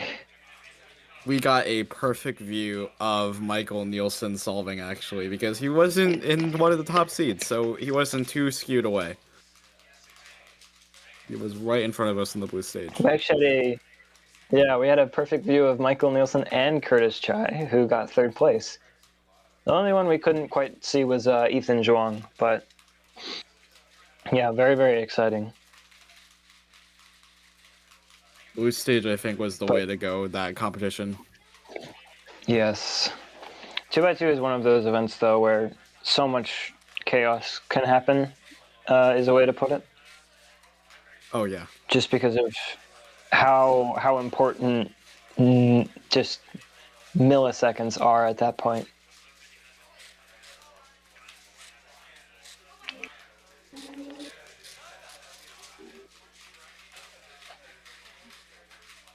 Okay, so Brian Johnson is solving on the right-hand side.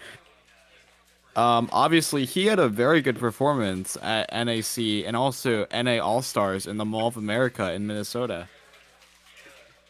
Absolutely. Did he get sub 5 single in both of those finals? I believe he did for 3x3. I'm not sure about NAC. I forgot. It was so hard to remember with those finals because there's just so many exciting things happened, especially in the later half. It's hard to believe that NAC was less than a week ago because it really feels like a month ago. Absolutely, I feel the same. We have Nahm sitting down here for his first solve as well. He's taken off the cubicle jacket. Could be To some reveal indication of a future. cubicle band shirt. But yeah, yes. okay. I think the heat is absolutely everywhere in North America. It felt nice in Minnesota because there was a little humidity, but that didn't mean that it was very cool. And Brian Johnson finishing his solve very coolly, if I might say, but Very calmly, I think is very the word. calmly. Well, sure. Coolly would be like putting on sunglasses. I mean, Brian Johnson could pull it off. He could.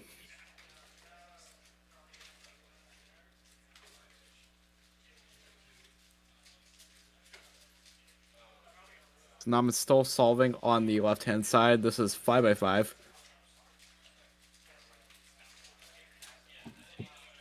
Looks like Brian Johnson's solve was... It was for sure sub 1. I couldn't tell if it was a 58 or 59 from stream. And that is Nahm finishing his first.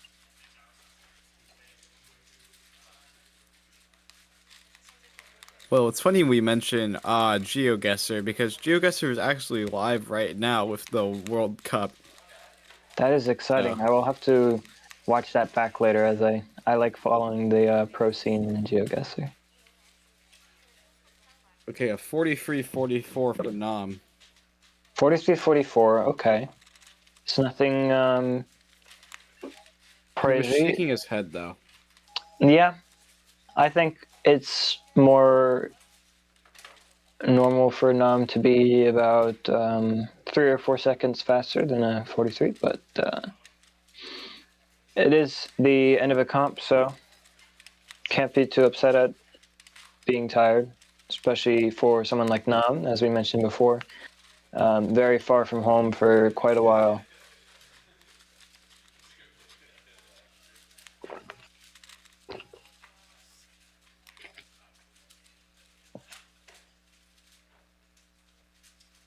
So Carter Thomas is solving on the left-hand side. He had a very big part in helping this stream run as well as it has. Absolutely, absolutely. Nahm is solving on the right-hand side, putting on his cubicle jacket.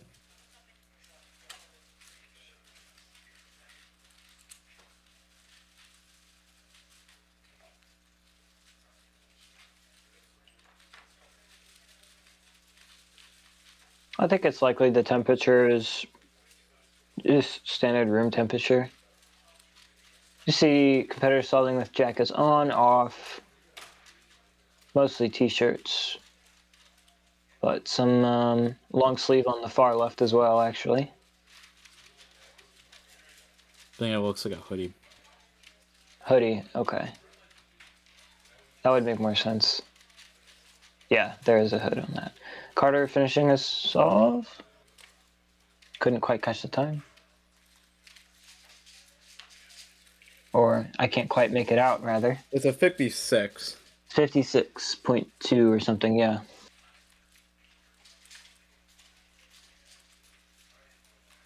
Nahm is still solving here. I don't know if this solve it looks great. Should be finishing up soon. ZB or the PLO recognition did not look great. Doesn't seem thrilled about it.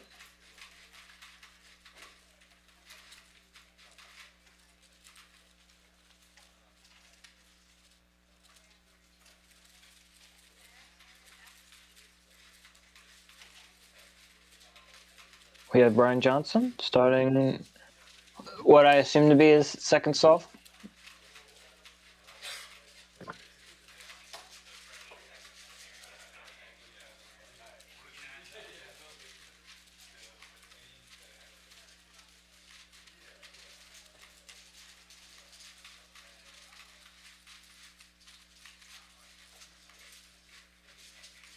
The leg up on the knee is interesting. As long as it's comfortable, then nothing wrong with it, of course. But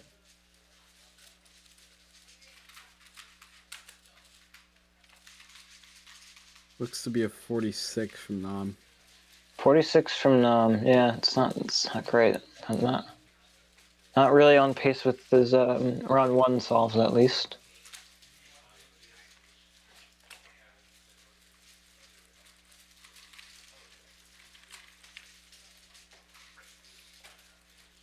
And Brian should be finishing up here. Yep. Not too happy. It's over a minute for sure.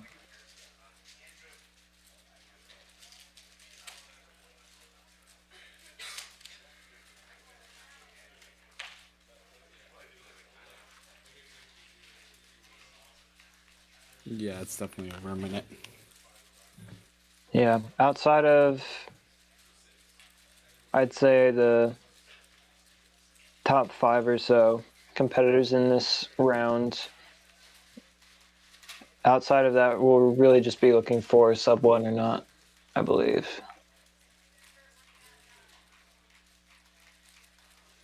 But I think top 5 could have podium potential, at least for that 3rd place spot. Seems like Nahm and Henry are a little bit further ahead in the 40s, but anything could happen.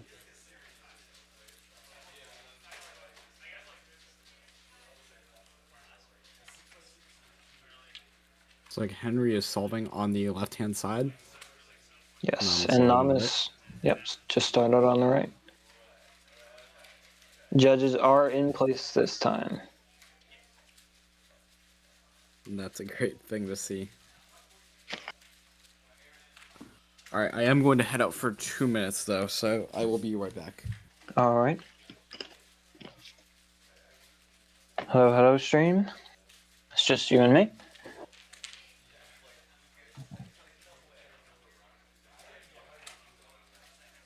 Seems like Nahm could be on 3x3 stage. It's very blurry through Discord, so I apologize for my lack of information. Yep, he just finished up there. And I do not have the time, but that is okay, because I will see it pop up on stream in a second after the delay.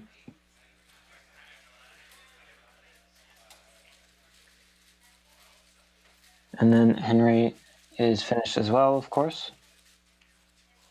Seems like Henry is pretty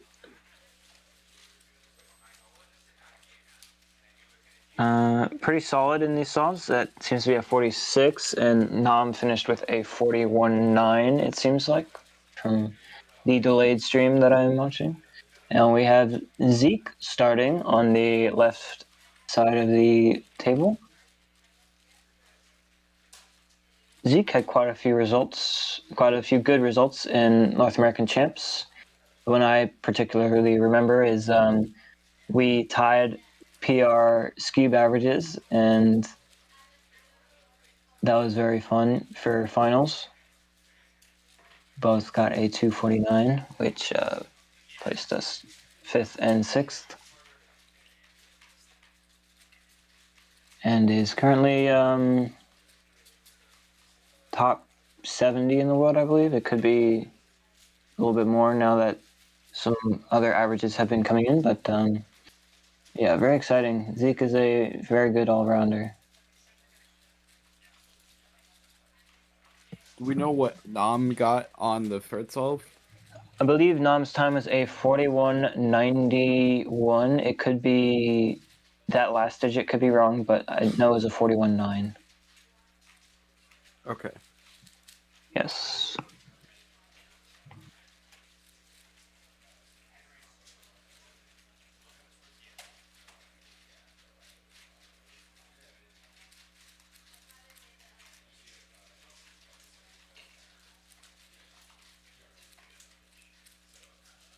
We have Henry sitting down for another solve on the left side.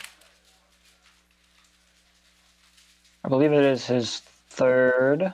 It could be his 4th if we missed this solve on stream, but it does look like he was waiting for his competitor on the right to finish.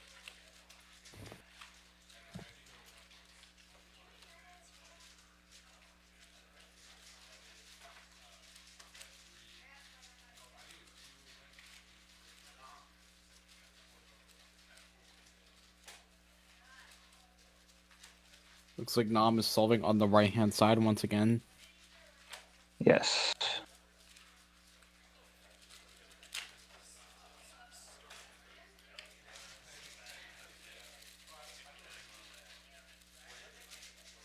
And after 5x5 finals, we have Mega Mix finals and Clock finals to round off the competition. Mega Mix finals should be interesting. We have a handful of competitors that are at least sub 50 in the first round of this competition. And Clock finals will also be quite entertaining, as you know a thing or two about that puzzle. But Henry's finishing up here yeah. with his third or fourth. I still can't tell. And it looks like Nahm should be done pretty soon.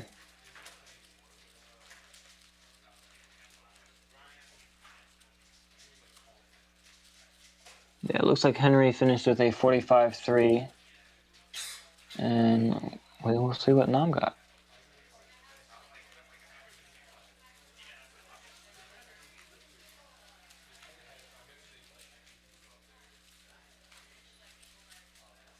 So Nahm just finished his solve. We're gonna get a reading on what he got.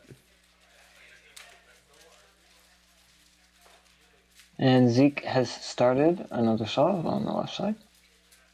You can see Brian on the very far left as well.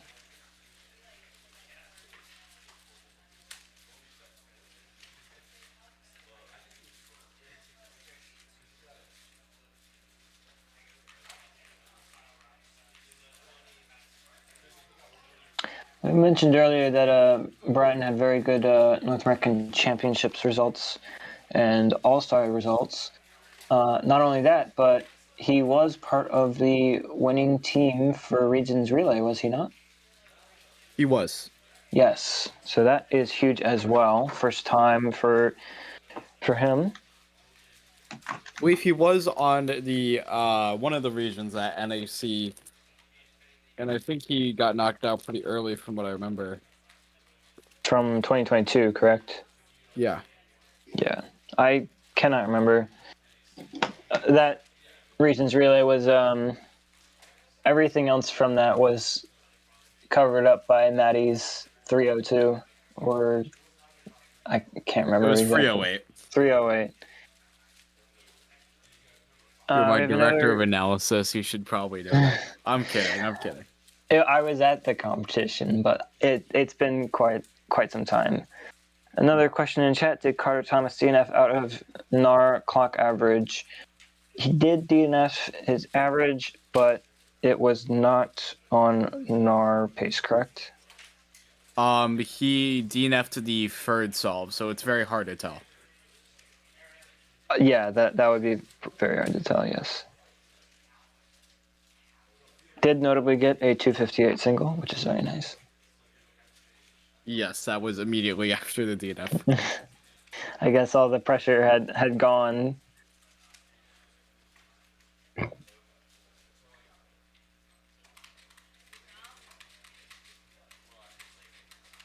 Speaking of clock NAR, we saw quite a few fails to get clock NAR in North American Champs round semifinals, correct?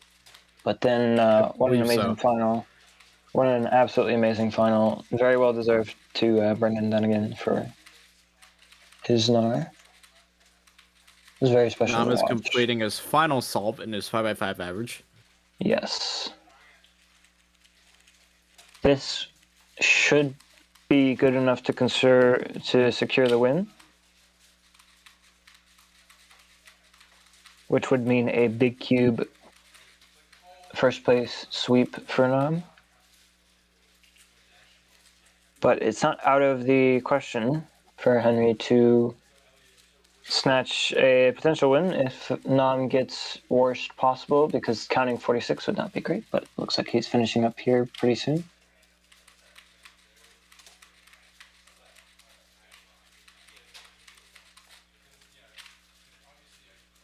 And there his finished solve.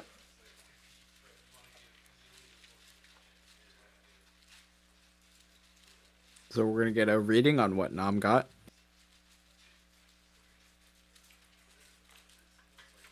In the meantime, Brian is doing, I believe, his 4th solve, if not his 5th. Looks like that is a 43 from Nahm. Is it? You have a 3, I have a 4. I not a 4, I have a 2. 42. That would make more sense. It's very blurry on my end, so. 42, 41. That is a pretty solid average. Yeah. So now we're gonna move on to Mega Minx after this, but we still have some 5x5 coverage to go through. Yep, and we should get some results entered into WCA Live very, very soon.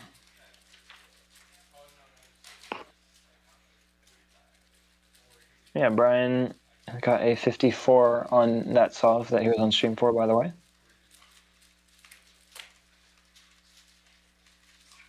Very solid competitor, but not in contention for a 5x5 podium.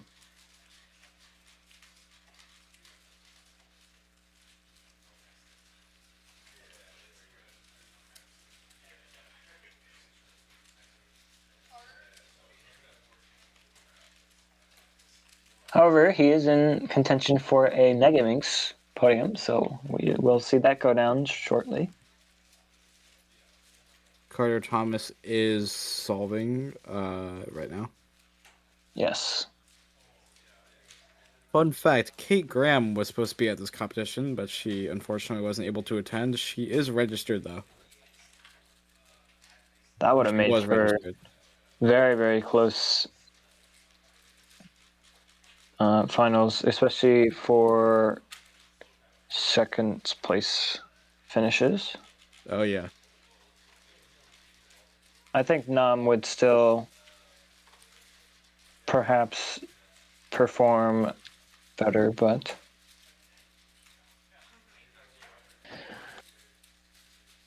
who knows?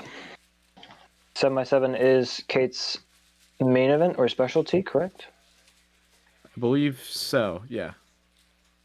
So Big we cubes could have really seen are. something absolutely crazy in 7x7, which is rare to say, but would be very exciting to see.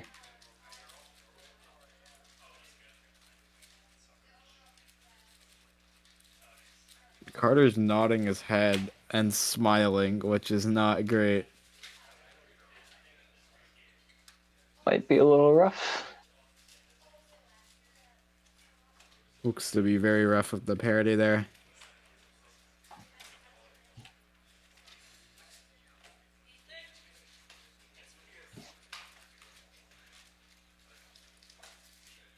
So Carter is warming up for Megaminx, which I think he's trying to beat a. I think he's trying to beat his PR average. He did get a 42 earlier, but in terms of Megaminx, he hasn't really done that well. His PR average is a 47.18, which he came very close to actually in the first round of this, 47.95. So I think one of his goals possible. actually beat me. to beat So me. we'll see how true that comes. Remains to be seen, I suppose.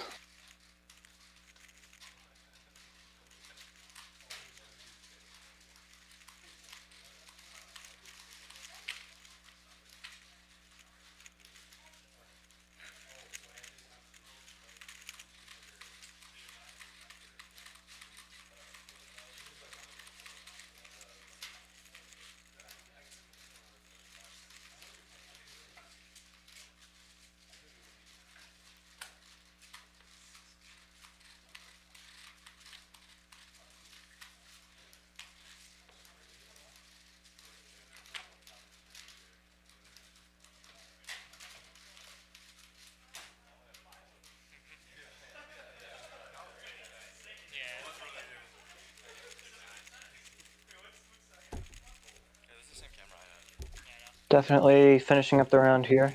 Everyone on their last solve at this point, I would assume. Yeah, looks like I think it might be Lucas on the left finishing up. It is difficult to tell. So they are switching out the judges, so it looks like they are moving on to Megaminx. So the second to last round of the day before clock final, which is the main event. We have W. Richardson competing, who has potential for an RF average. That will be exciting for sure.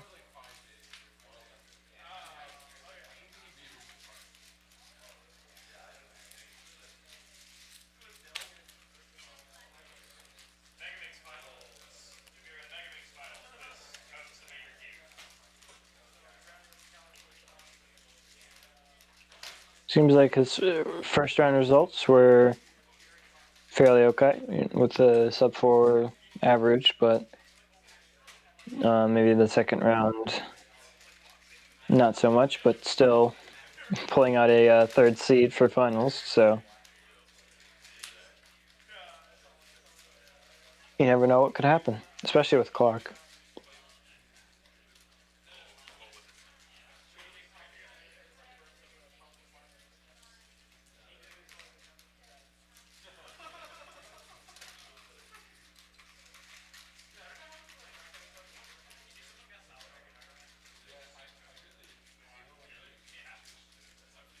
Yeah, it looks like they have moved on to Megaminx.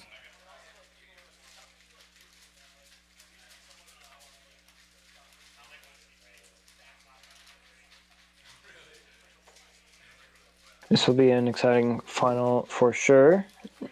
You want to run us through who all is in this final? And how Yeah, they, sure. I guess have I been can go doing? through the whole list actually. All right. So for Megaminx at Mount Prospect Mini Marathon, there were 8 competitors that advanced. In the bottom 4, we have Lucas, Aryan Kejriwal, Henry Lickner, and Akshant. I hope I didn't pronounce that wrong. But in the top 4, really in contention for podium, it's really close with a margin of about 5 seconds. Carter Thomas in 4th place, or 4th seed, I should say. Brian Johnson in 3rd seed. Only 0.23 faster. Seung Hyuk Nahm.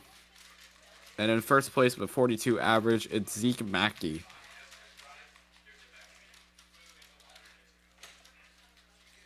Yeah, this will be interesting for sure. So Brian I is have on quite a stream here. few. Yes, I have quite a few all-rounders in contention for the win. I can't recall what Zeke's main event is. But Brian, of course, is a well-known all-rounder, so this will be I do not exciting to believe see Zeke both of has them a main actually. event.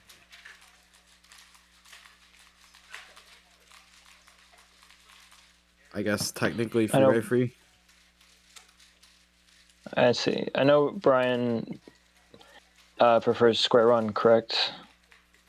I think so. I think he's also just an all-rounder. Yeah, they're both all-rounders, but no problem with all-rounders having main events as well. Mm-hmm.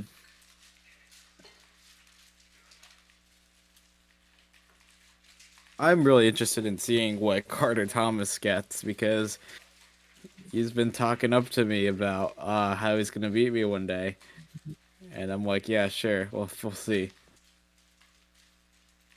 It would have to be a massive PR drop, that's for sure. At He's least at this capable of it, though. competition. Nahm is solving on the far left. Your current is 41 average, correct? 41.05, yes. 41.05. We'll have I to got look out close for to it. beating it at second round of NAC, but unfortunately I got worst possible. Did make finals though. Brian's first solve, by the way, was a 48, and Zeke's was something that I can't quite see. I'll read it out. I believe it's a 30 something. Oh wow. Is that a 3650 I see?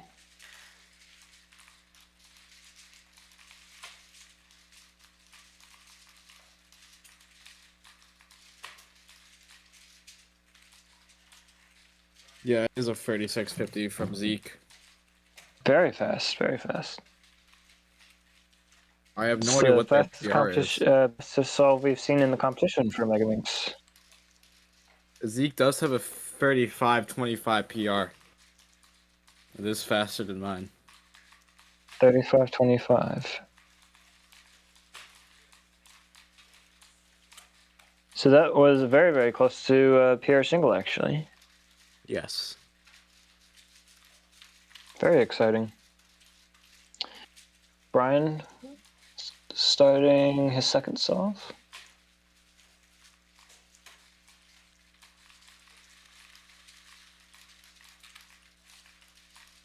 Nahm got somewhere in the... It got a 5243 on that far right station. Or far left, excuse me. Zeke is solving on the far left now. Or he's actually going back. That's Aryan supposed to be solving there. Looks like Bryan is just done. Looks like Zeke is going to be on the right-hand station now.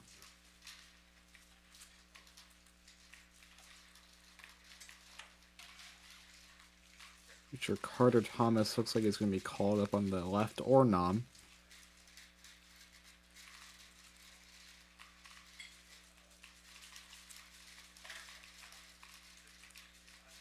For anyone wondering, Zeke's time was a 44. Or not Zeke, sorry. Bryan's second solve was a 44.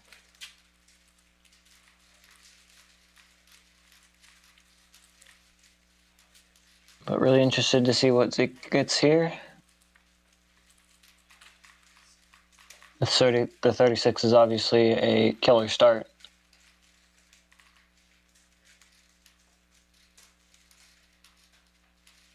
Looks like just about finishing up. Using Commentators from what it looks like. There was definitely a pause on the last layer, but I find that there usually is, at least for my Megaminx solves. Yeah, usually it's either to recognize a 2-look PLO or full PLO. Yes.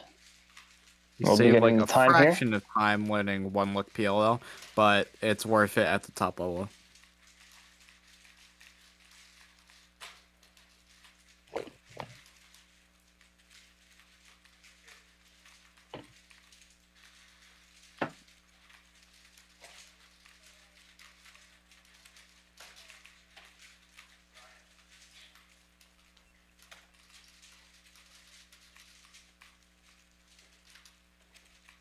The 40.13 from Zeke. I can't. Oh, it could be. Pretty sure it's a 4-0.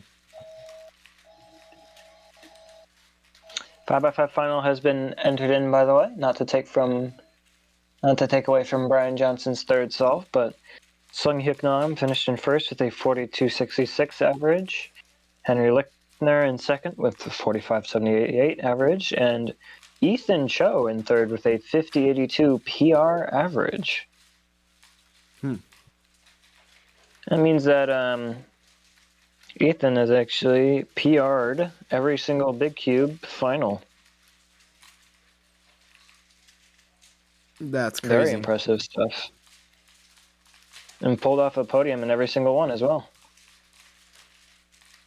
Oh, wow. Yeah, amazing comp for Ethan. Very nice to see.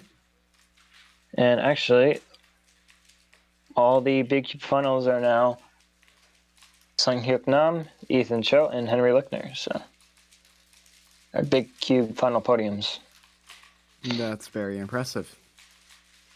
Brian finished his solve as well. With Carter solving on the far left, is actually that could be someone else. I don't think that's Carter.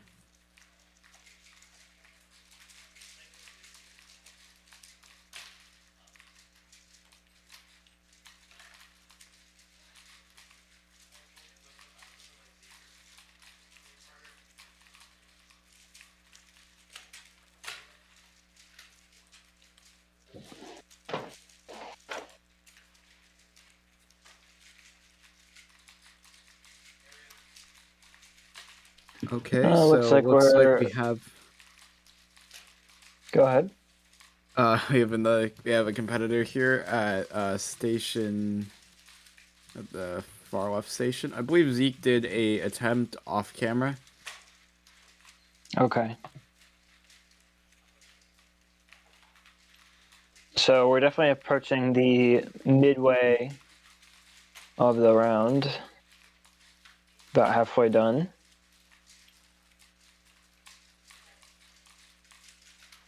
So And then right after this, is of course. solving on the left. Yes. Is Aryan... How did Aryan do in round one? Aryan... I think he placed 7th or so in finals. Yes, 54 average. So not quite in podium reach, but could shoot for a PR for sure. Oh yeah. Brian of course, is right solving after on the this- far left or far right now. Is clock finals. That's gonna be one to watch. Absolutely, as it will also decide the competition winner, the official competition winner.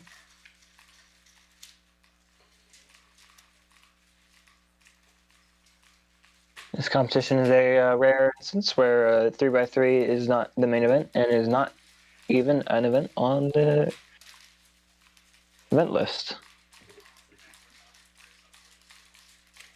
So it's a very interesting one to stream and capture.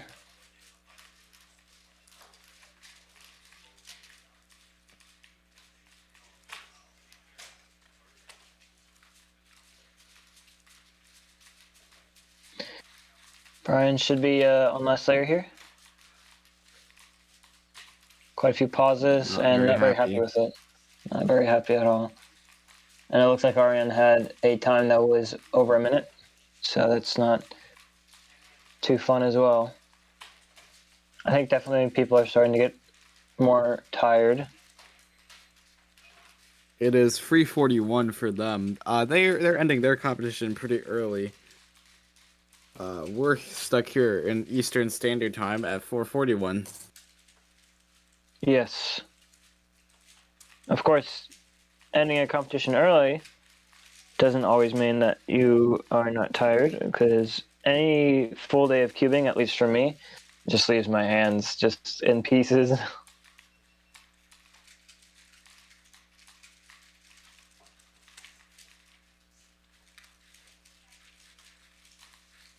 We have Carter Thomas sitting down on the right See if he's true. for most likely third or fourth solve. I would doubt fifth by now, but it's not out of the question.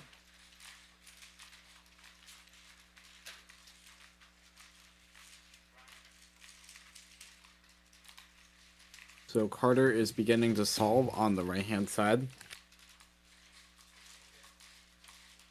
Looks like I'm not sure what Henry got.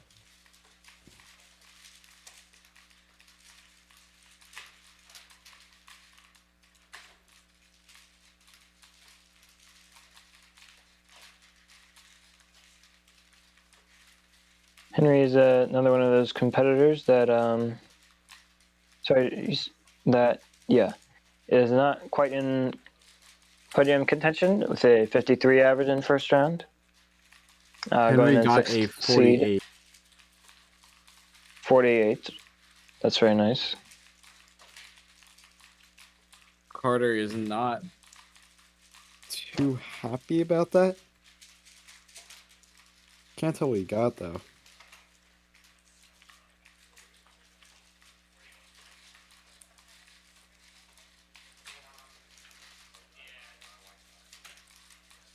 Well, his hopes of being sub-U might not exactly be realized this competition, but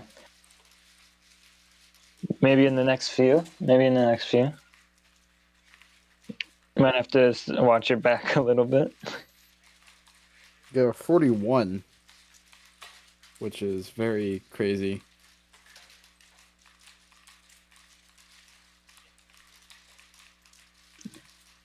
And next competition, you'll get you'll get the sub 40 for sure. Yeah, sub 40 took a big goal, man.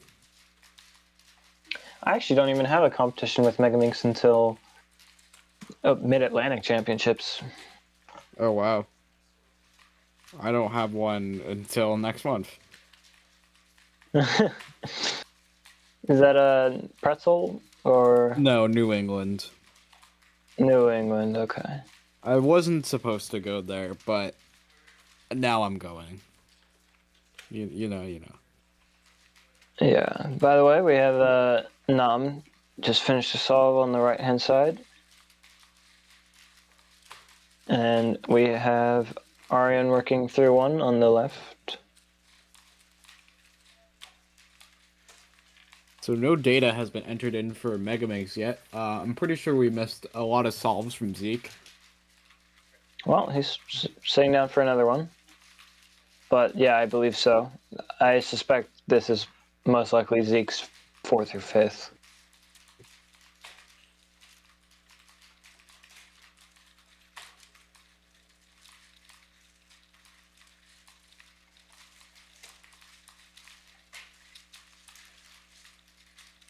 So it will be exciting to see what the average is when it's entered into WCA Live, but we won't quite have it all together,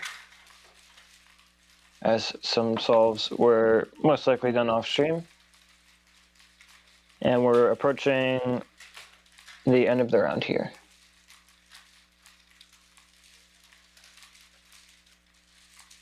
And right after this, they will have a quick break to transition to clock finals. And then I think we are This will streaming. be very exciting. We are streaming awards. Okay, that will be fun.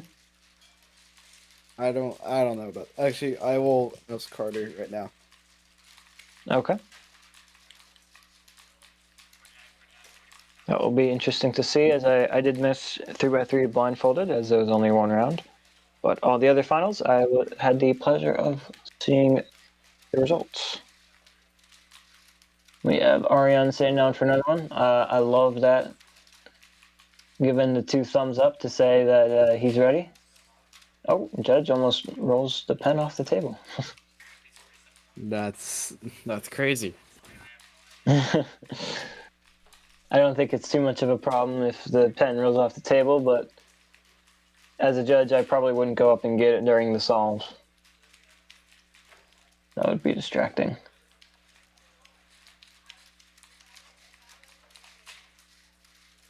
But yeah, it's always cool to see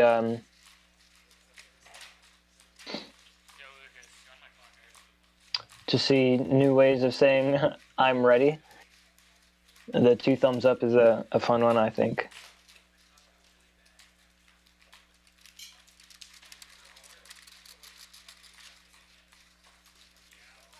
It's nice to see people get creative with it, because for a very long time you haven't had to say I'm ready.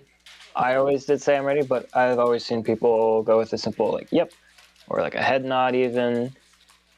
So I think nowadays people just get really confused, and I think people are becoming more angry at judges the more competitors that come into the BCA, the higher the expectations are. But we're still a volunteer run system, so any 10-year-old can just sit down there and judge without any prior vetting. So yeah, it's more customary to say I'm ready.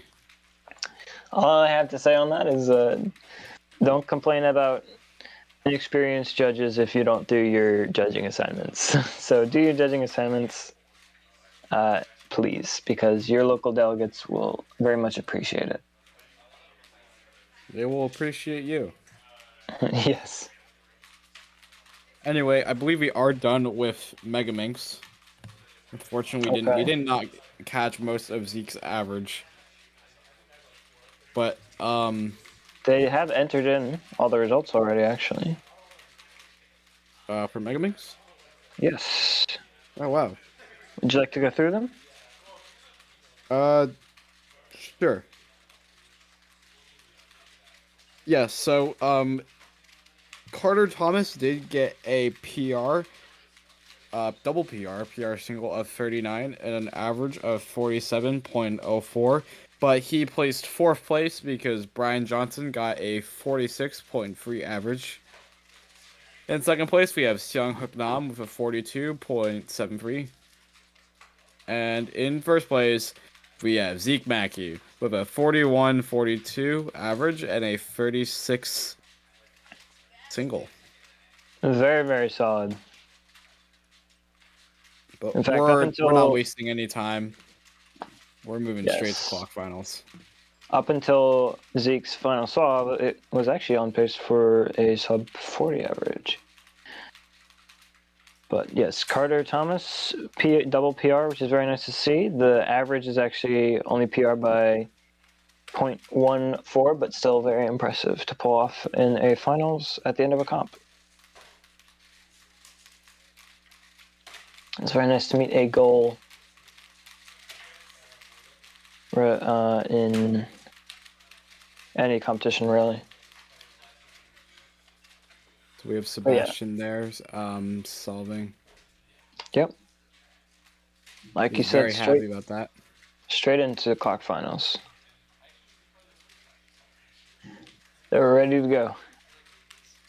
And it actually seems like from 2nd round, we do not have Brian Johnson in clock finals.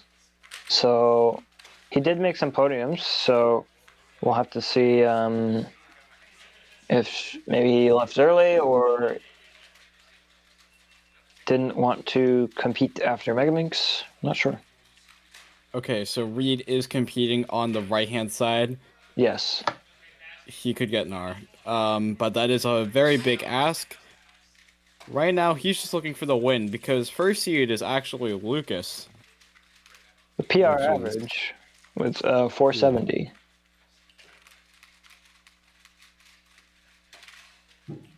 That's good turning from Reed. Oh, but the fumble. Oh, the fumble. It's still solved. Yes, it's still solved, and it's still either high 3, low 4. I couldn't tell from counting in my head, but It looks to be a high 3, I think. okay. Let me just get a reading on that. The fumble, though, at the very end is very frustrating. Of course, It's heartbreaking. Yes, it definitely was on pace to be a mid or low 3 solve,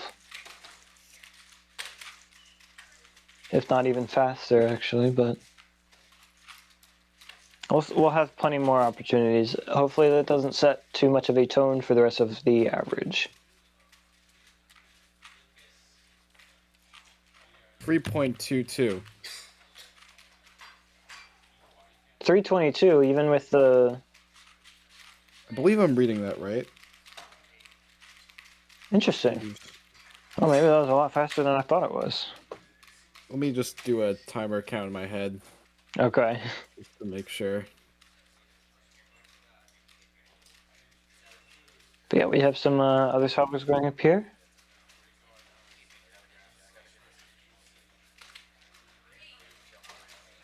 Yeah, it was Of around a course. 322 for me. 322. Wow, so that solve could have been even a mid 2. Potentially. Ooh, yeah. Without the little mess up. We have Zeke on the right. Looks like Reed might be solving off stream, but Chris is on the left. He's been doing really good this competition, but he's just been really unlucky with getting that PR average. I see. Yeah, 482 2nd round and 477 1st round for Chris.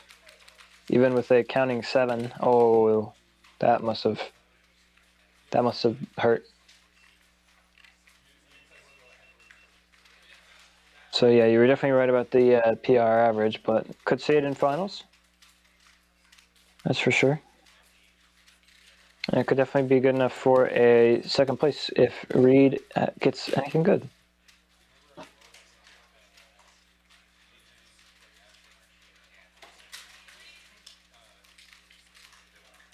Yeah, so just to confirm with Carter Thomas, who is not in the final, Reed has a 322 on his first solve.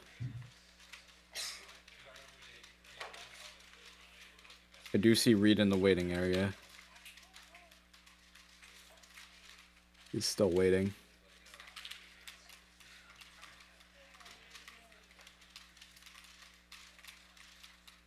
Ooh, it's a bunch of flips for Bashi on the left-hand side.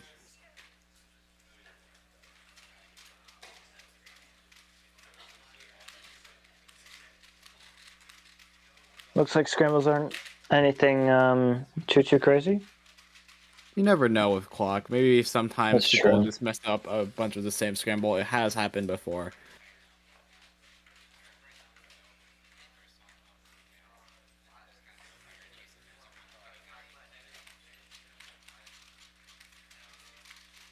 Reed also got a 408 on the second solve. 408 on second. Okay. Definitely, probably not what he was looking for, but we do have him solving on the right side now for third solve. Clock goes by so quickly, at least compared to the other finals that we just sat through.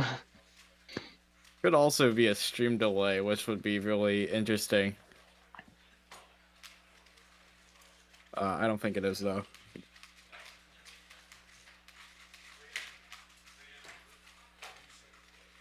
Oh my. Yeah. It's very That 408 is going to frustrating. be counting. Yeah.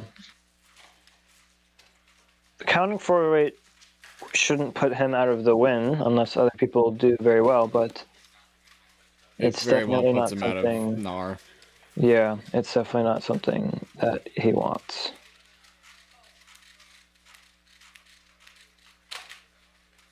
That's heartbreaking. That is.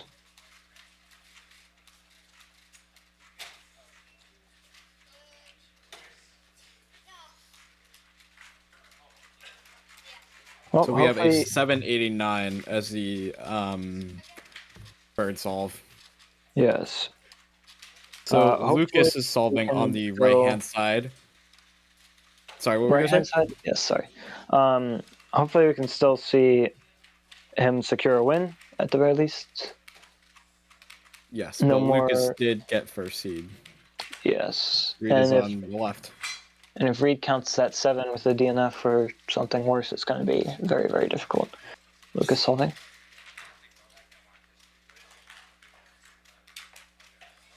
Seems pretty happy with that. Yeah, very happy with that.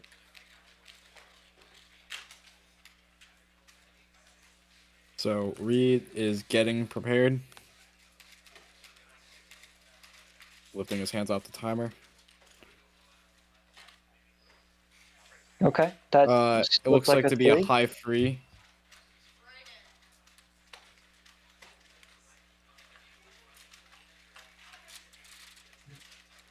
He could just be going for a safety for the win. Yeah.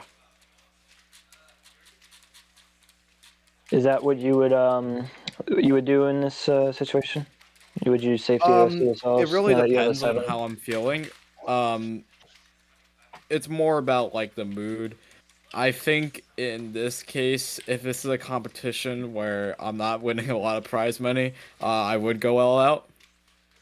Even with the But counting 7? But also I did first round of clock, or excuse me, second round of clock at NAC. I DNF the first solve, and I'm like, okay, I'm here. I might as well just go all out on like my last 4. And I DNF the last 5. So the 5th solve. Possibly the worst Gotcha. way to DNF.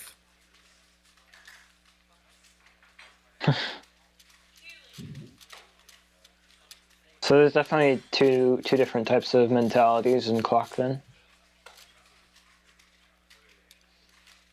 I don't think it's necessarily a type of The sort of all out. No? I think there's different circumstances. That's actually a free 17 from Breed. Oh, okay, okay. So, with a safety flip, which is probably the most concerning part, but his BPA is a 349, which is nothing in terms of PRs, but it would be a spectacle to see a great solve to finish off the Yeah, salvage. and then 349 would, I believe, would secure the win. Chris does not look very happy, so I'm assuming he didn't get anything much better. Worst possible average Yeah. now Doesn't seem is like too many going DNFs. to be a 506.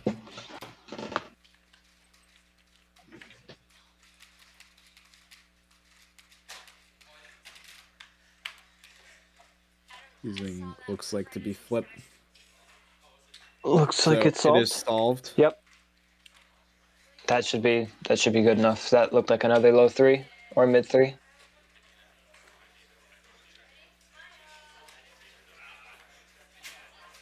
We're gonna get an exact reading on that time. No pun intended.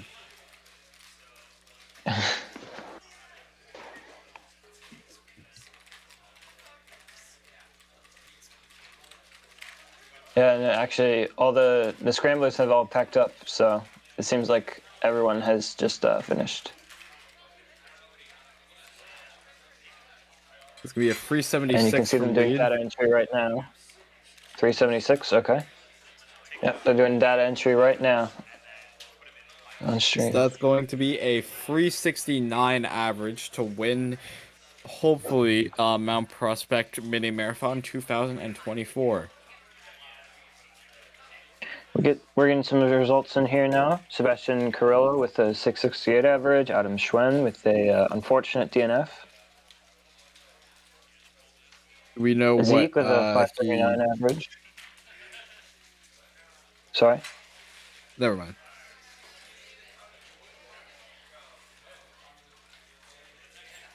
So we're really Keely, waiting I believe on is the name. 726.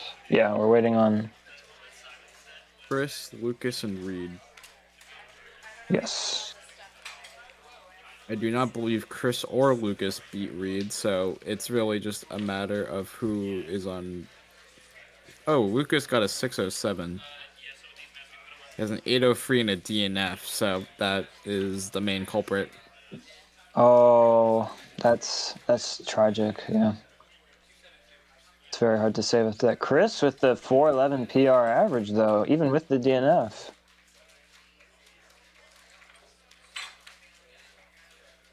Oh, yeah. Yeah, but it looks like it was a little unfortunate because I think he was safetying at the end to secure a podium of some sort.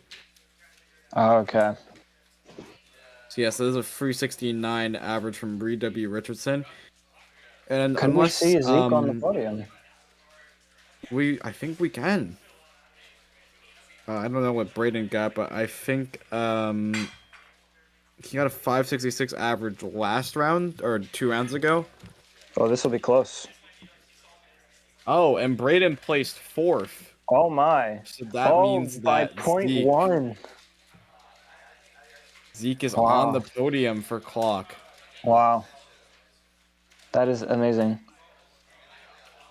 So, as the staff and the competitors of Mount Prospect Mini Marathon 2024 pack up their timers and pack up all the stations, it is our time to go as well.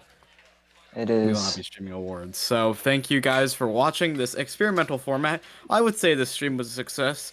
You will not see the last of these streams. There will be more of them, but with even more innovative features, because that's just what we do at Clicky Studios, where we capture every click. I would like to make some announcements. Let's see how many people are on here. Thank you to the viewers that are still watching. Right now, we are selling our jerseys at a 5% discount until Sunday. So make sure to do that. And yeah, we also have some announcements. We have some. We're working on a lot of videos. We're working on some more competition live streams, some more traditional ones where I'm actually there. But for now, that's all for me for this virtual live stream. Thank you guys for watching, and we'll see you all later.